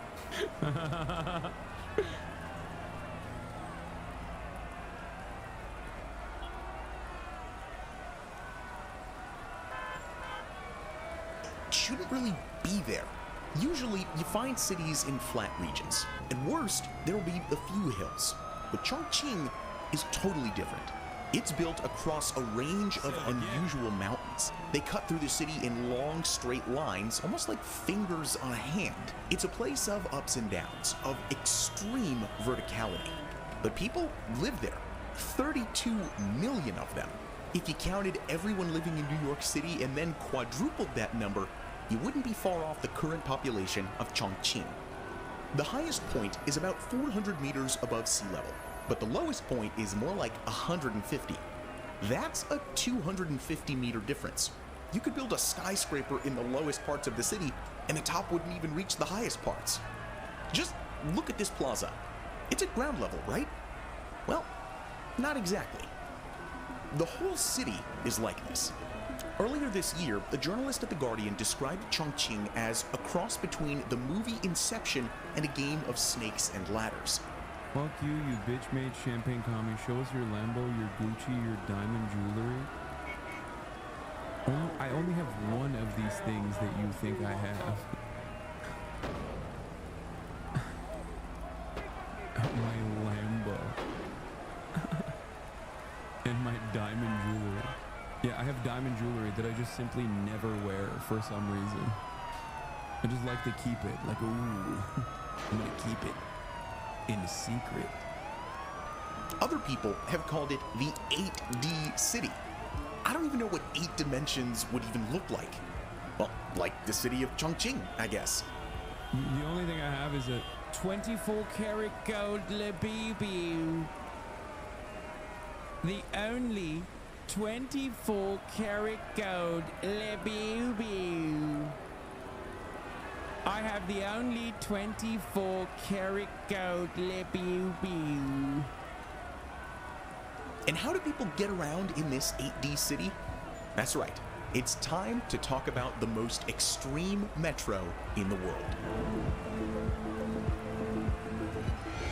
A few decades ago, there weren't any trains in Chongqing. That is fucking nuts, dude. Bro, it's reverse America. China is literally bizarro America. This is what American cities are turning into as industry leaves. And Chinese cities that look like this, when American industry was thriving at the same time, now look insane. You needed to walk, or drive, or cycle, or bus, or maybe even hop on a cable car. In the past, the roads in Chongqing were clogged. At rush hour, a single road in the city could see tens of thousands of impatient people traveling to work all at the same time. Too many people, not enough roads.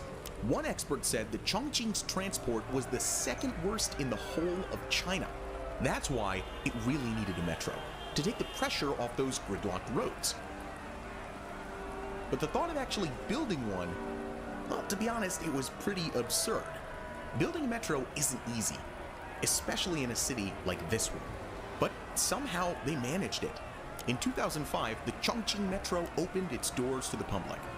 Later, we'll see exactly what it took to build this incredible project. But first, let's take a proper look at it. I don't understand something. So they had traffic congestion, but it feels like they didn't build extra lanes. And as an American, that doesn't make any sense to me because you're just supposed to add extra lanes. Why didn't they just add one more lane? Clearly that would have solved the problem. What is this like lame metro? No, when I say lane, I don't mean like a metro lane, guys. I mean like a lane on the highway. What? That's weird. It's weird. That's weird. I don't like this. In total, the Chongqing metro system covers a total of 560 kilometers. That's longer than the New York subway or the London Underground.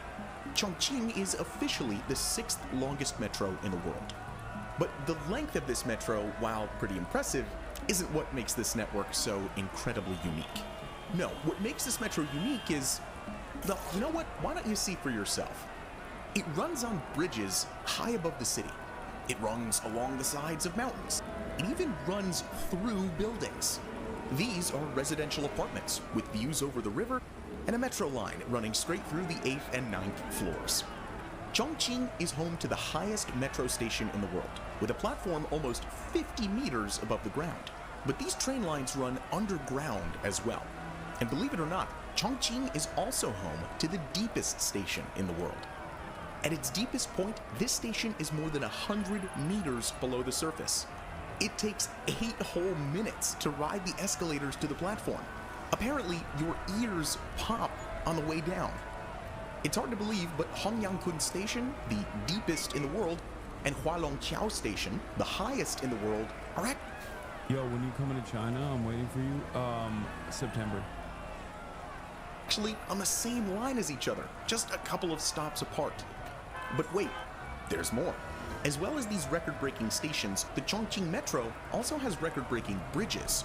There's the Ugongyang Rail Transit Bridge with a length of 1.6 kilometers. It's the longest metro-only suspension bridge in the world. Then there's the Kaijiao Rail Transit Bridge, which That makes no sense. Building a bridge for a metro, what? What about the cars? Why is nobody talking about the cars? Does nobody think about the cars? Why does no one care about car-reliant infrastructure? Where are the parking lots? Please tell me they built more parking lots. They should probably pave some of the green areas that they have so they can make parking lots. I am a Dallas enjoyer, okay? I am a Dallas enjoyer, and this is really breaking my brain. I don't like this. Carries trains across the Jialing River. At 100 meters, it's the highest metro-only bridge. Do you ever fear you'll get Paris syndrome if you visit China? No, not even a little bit. In the world. On certain days when the fog rolls in, crossing the Kaijia is like riding a train through the clouds. Elsewhere, you've got the Chaotianmen Bridge. This one holds a record too. With a total length of 1.7 kilometers, it's the longest through-arch bridge in the world. Another famous through-arch bridge is the Sydney Harbour Bridge, but that one is less than 1.2 kilometers long. I make that, let's see, 5 world records, and still, there's a couple more. It seems like China is breaking record after record lately. But Paris syndrome is most commonly experienced by Japanese tourists. Japan is very Francophile. They love French culture. And then when they inevitably visit Paris, France, they realize that it doesn't hold up to their expectations. There's just disappointment. So that chatter was asking if I would feel a similar sense of disappointment after hailing China as this beautiful pearl, but I don't think so. Because when you look at the things I like about China, I can totally understand why someone living in fucking Tokyo would hate Paris, because all of the amenities that you have in a place like Tokyo, you all of a sudden lose in a place like Paris. Whereas we have no such amenities here in the United States of America. And therefore, if I were to go to China, it would be, as someone who's an infrastructure nut like myself, I would most likely not experience any sort of disappointment. Unless all of these images that I've seen of China so far are just totally fake. It's CGI. It's totally fake CGI, and they don't actually have tremendous development projects. You know what I mean? Yeah, I just go there and it's all backwater. It's all just fucking undeveloped. The thing that I've heard from people that go, the one thing that they actually do get annoyed by is the incredible amounts of crowding. That usually you don't see in a lot of the tourist footage, is that it gets very crowded and people are kind of culturally rude as far as how they stand in lines and stuff. They'll push you and shit, and they'll get incredibly close. But I think that's pretty much the only thing that I would not like.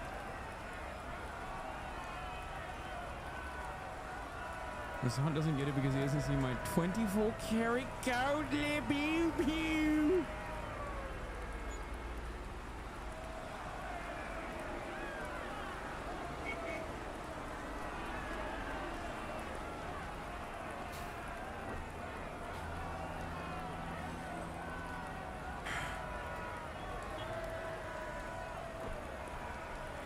Look up Jerusalem syndrome. Yeah, that's the only thing that would happen to me. I would have the Chinese version of Jerusalem syndrome. Okay? I don't know what that would look like.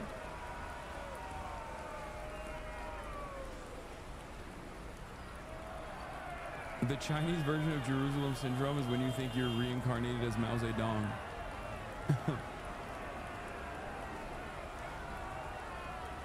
Jerusalem syndrome. What you just mentioned is 100% true. As a Westerner, you all just get a lot of staring and sometimes weird treatment. Yeah, but that exists in Japan too. The only difference from what I gather is that in Japan, people are rude to you behind your back, or will just like politely tell you that you can't go into a restaurant or whatever. There's a lot of racism in Japan. But in China, people will just like be ruder. But I don't give a shit. I live in America. People call me a fucking terrorist 1,000 times a day. I don't give a shit. I already experience it with regular frequency. So.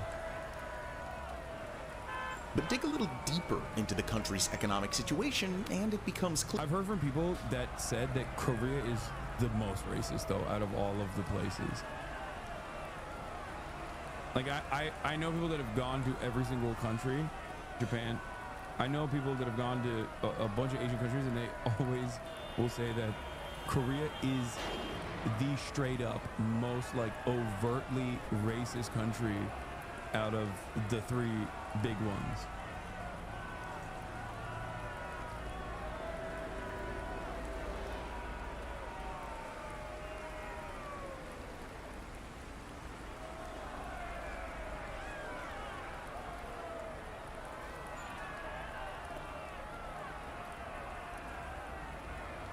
Dude, look up K-pop co-ed group Tarzan. Oh no. Crypto YouTubers threaten to kill you in America? True. I've less experience in China, but from my observation, China is less rude, but more like fetishizing. I'm a white guy, and I've been body blocked out of bars by old Korean ladies. Yeah, like, in South Korea, from what I understand, they just straight up, if you're not Korean, they're like, you're not rocking with us. You know, canceled Ubers, canceled cab rides, that kind of shit. Like, and it's not just, it's not even like, it's not even just like anti-white. It's just like anti-non-Korean. If you're not Korean, you're fucked.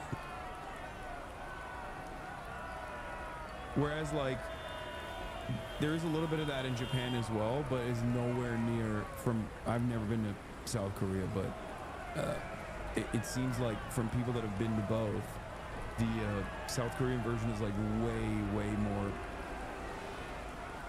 out there. Clear.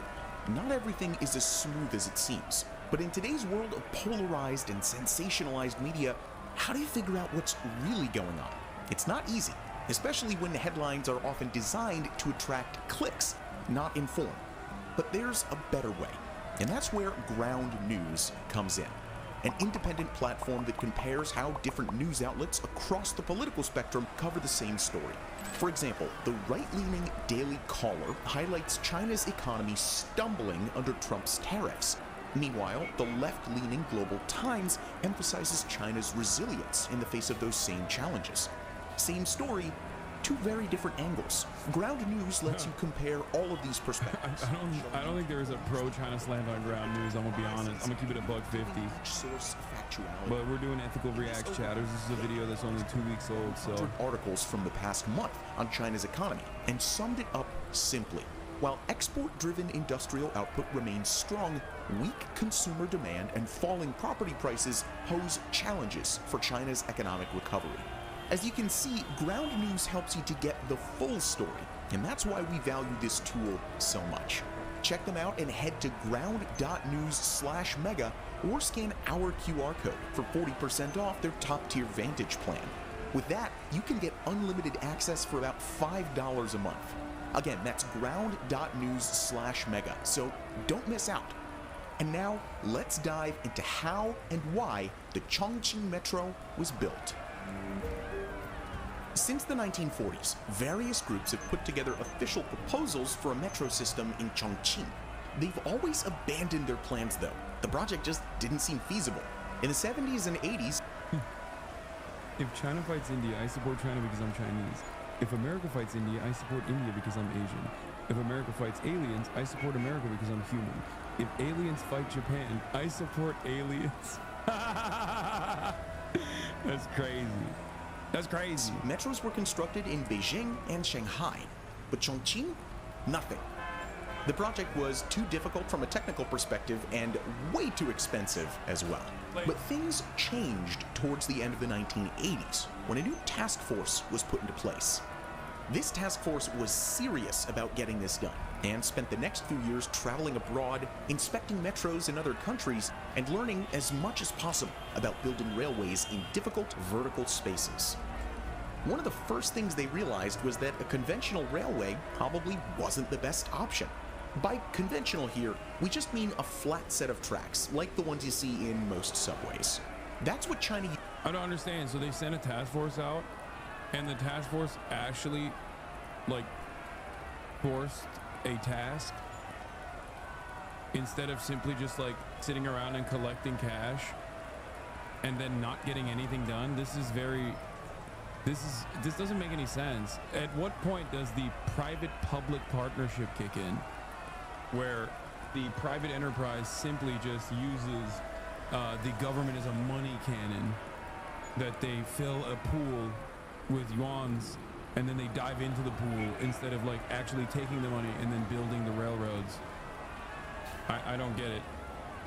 Used for the metro in Beijing and also the metro in Shanghai. That's what you see in the London Underground or the subway system in New York. But the task force came up with an alternative. How about using monorails?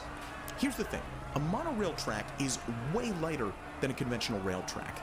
And if you're building lots of elevated tracks and bridges, the system needs fewer supports.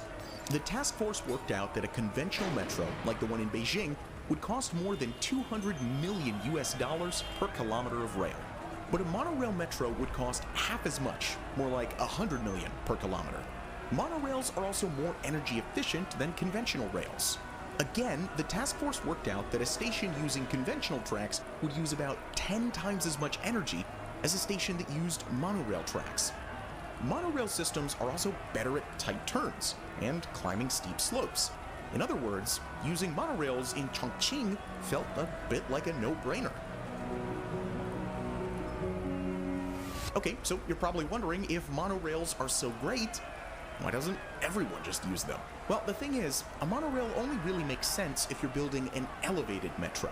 If you're building an underground rail system, it is a totally different story. While a monorail is lighter than a conventional system, it actually takes up more vertical space. A conventional system uses low, flat rails with the trains just riding on top. But a monorail system uses one tall rail, which the trains can... This is making me more depressed than the BBB. Yeah, I'm really driving a fucking nail in the coffin here. This is insult to injury time, you know what I mean? I know it's messed up. Wait, hold on. My buddy's here. Rattle on both sides. Now, typically, metros use a lot of tunnels dug out beneath the city's streets. And if you're excavating tunnels, the last thing that you want is a rail that takes up more space. That means digging higher tunnels, which takes time and money. So in the majority of cases, monorail metros are actually a pretty bad idea. But not for Chongqing. In this 8D city, monorails made perfect sense.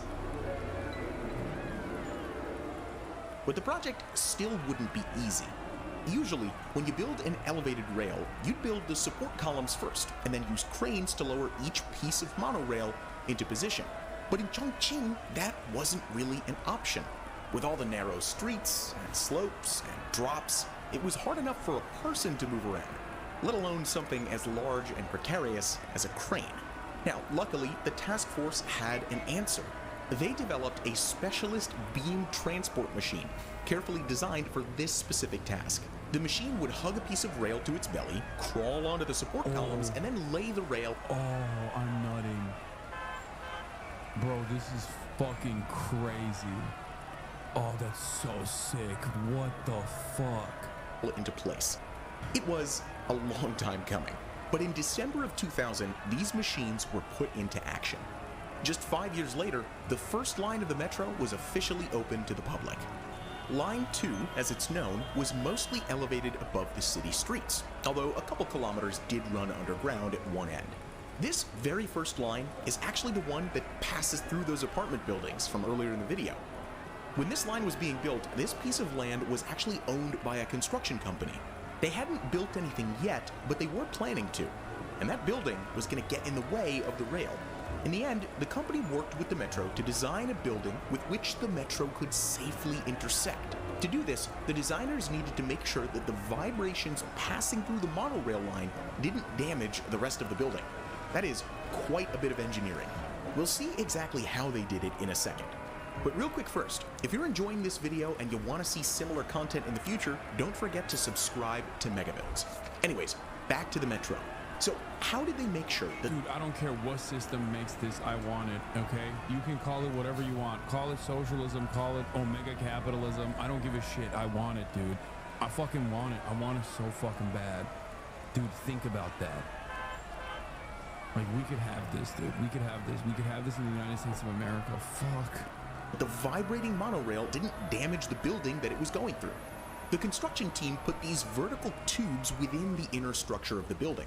The monorail stood on pillars, each one at the center of these tubes. And the tubes were wide enough that when the pillars vibrated, there was no chance of them touching the sides. By the way, in case you were wondering, monorails are also much quieter than conventional rails.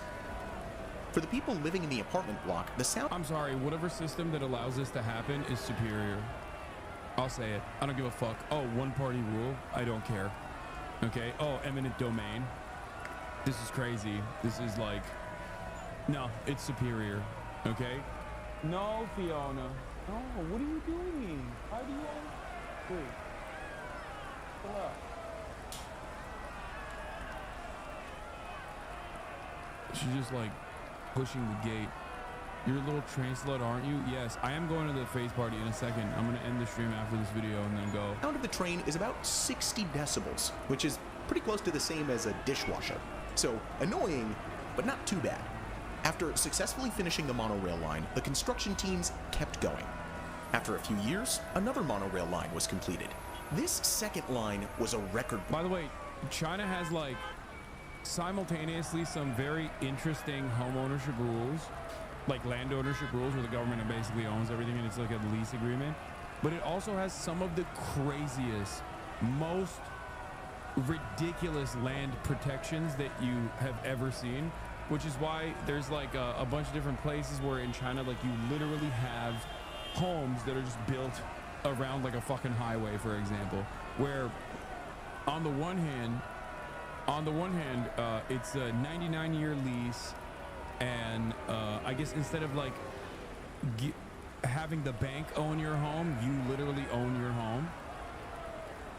The government owns everybody's homes, including yours, and you can and you go through this process where they just like give it back to you by the end of it if you're ever near the end of it.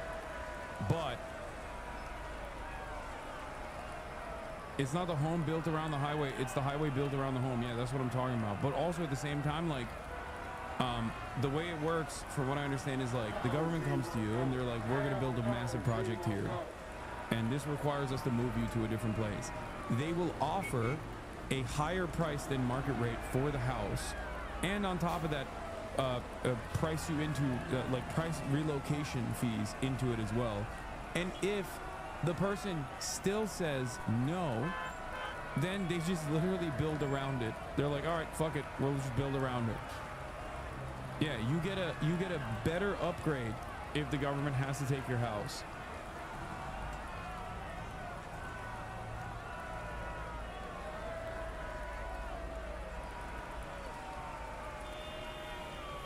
Yeah, I know. They pay for the new home, and and they give you money, like they give you above market rate for the house that they're taking out, and also on top of that, they pay for the relocation and everything.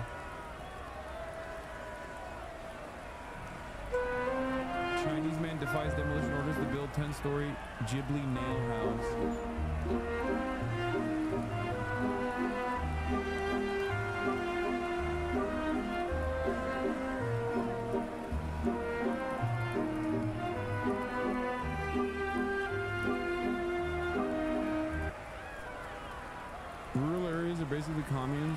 for housing ownership. The whole village owns a house as a community and builds if someone needs a home.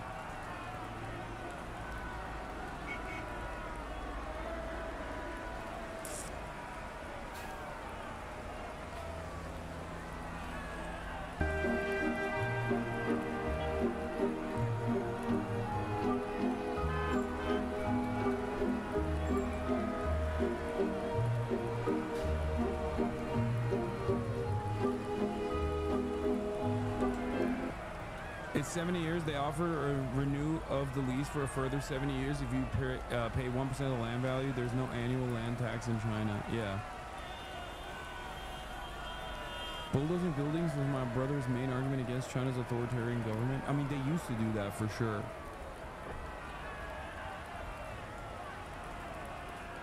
Breaker. As things stand, it's the single longest monorail line in the entire world. It's also the busiest monorail line in the world, with approximately 250 million rides taking place every single year. That one was partly finished in 2011, and more lines have been added to the system year after year. Yeah, see? China's most stubborn nail house owner regrets not selling before highways built around home. Construction team creates a special access route, allowing family to reach outside world despite heavy traffic. The owner of Zhangji's most stubborn nail house expressed regret for not selling to the government after officials chose to bypass the property, constructing the highway around his home instead. Hey, Fiona, chill out. After a year, there are now 12 lines in total, with 3 more being built as we speak. Now, unlike the first 2 lines, all the others have actually used conventional rails, not monorails. Basically, people realized that this up and down city needed a combination of the 2 types of lines. Some to be elevated high in the sky, others to be dug through the mountains. That's why the city has ended up with a mixed network of lines. As you'd expect, building these conventional lines wasn't easy. Remember Hongyangkun Station, the deepest subway in the world? That one single station took 3 years to complete. By the end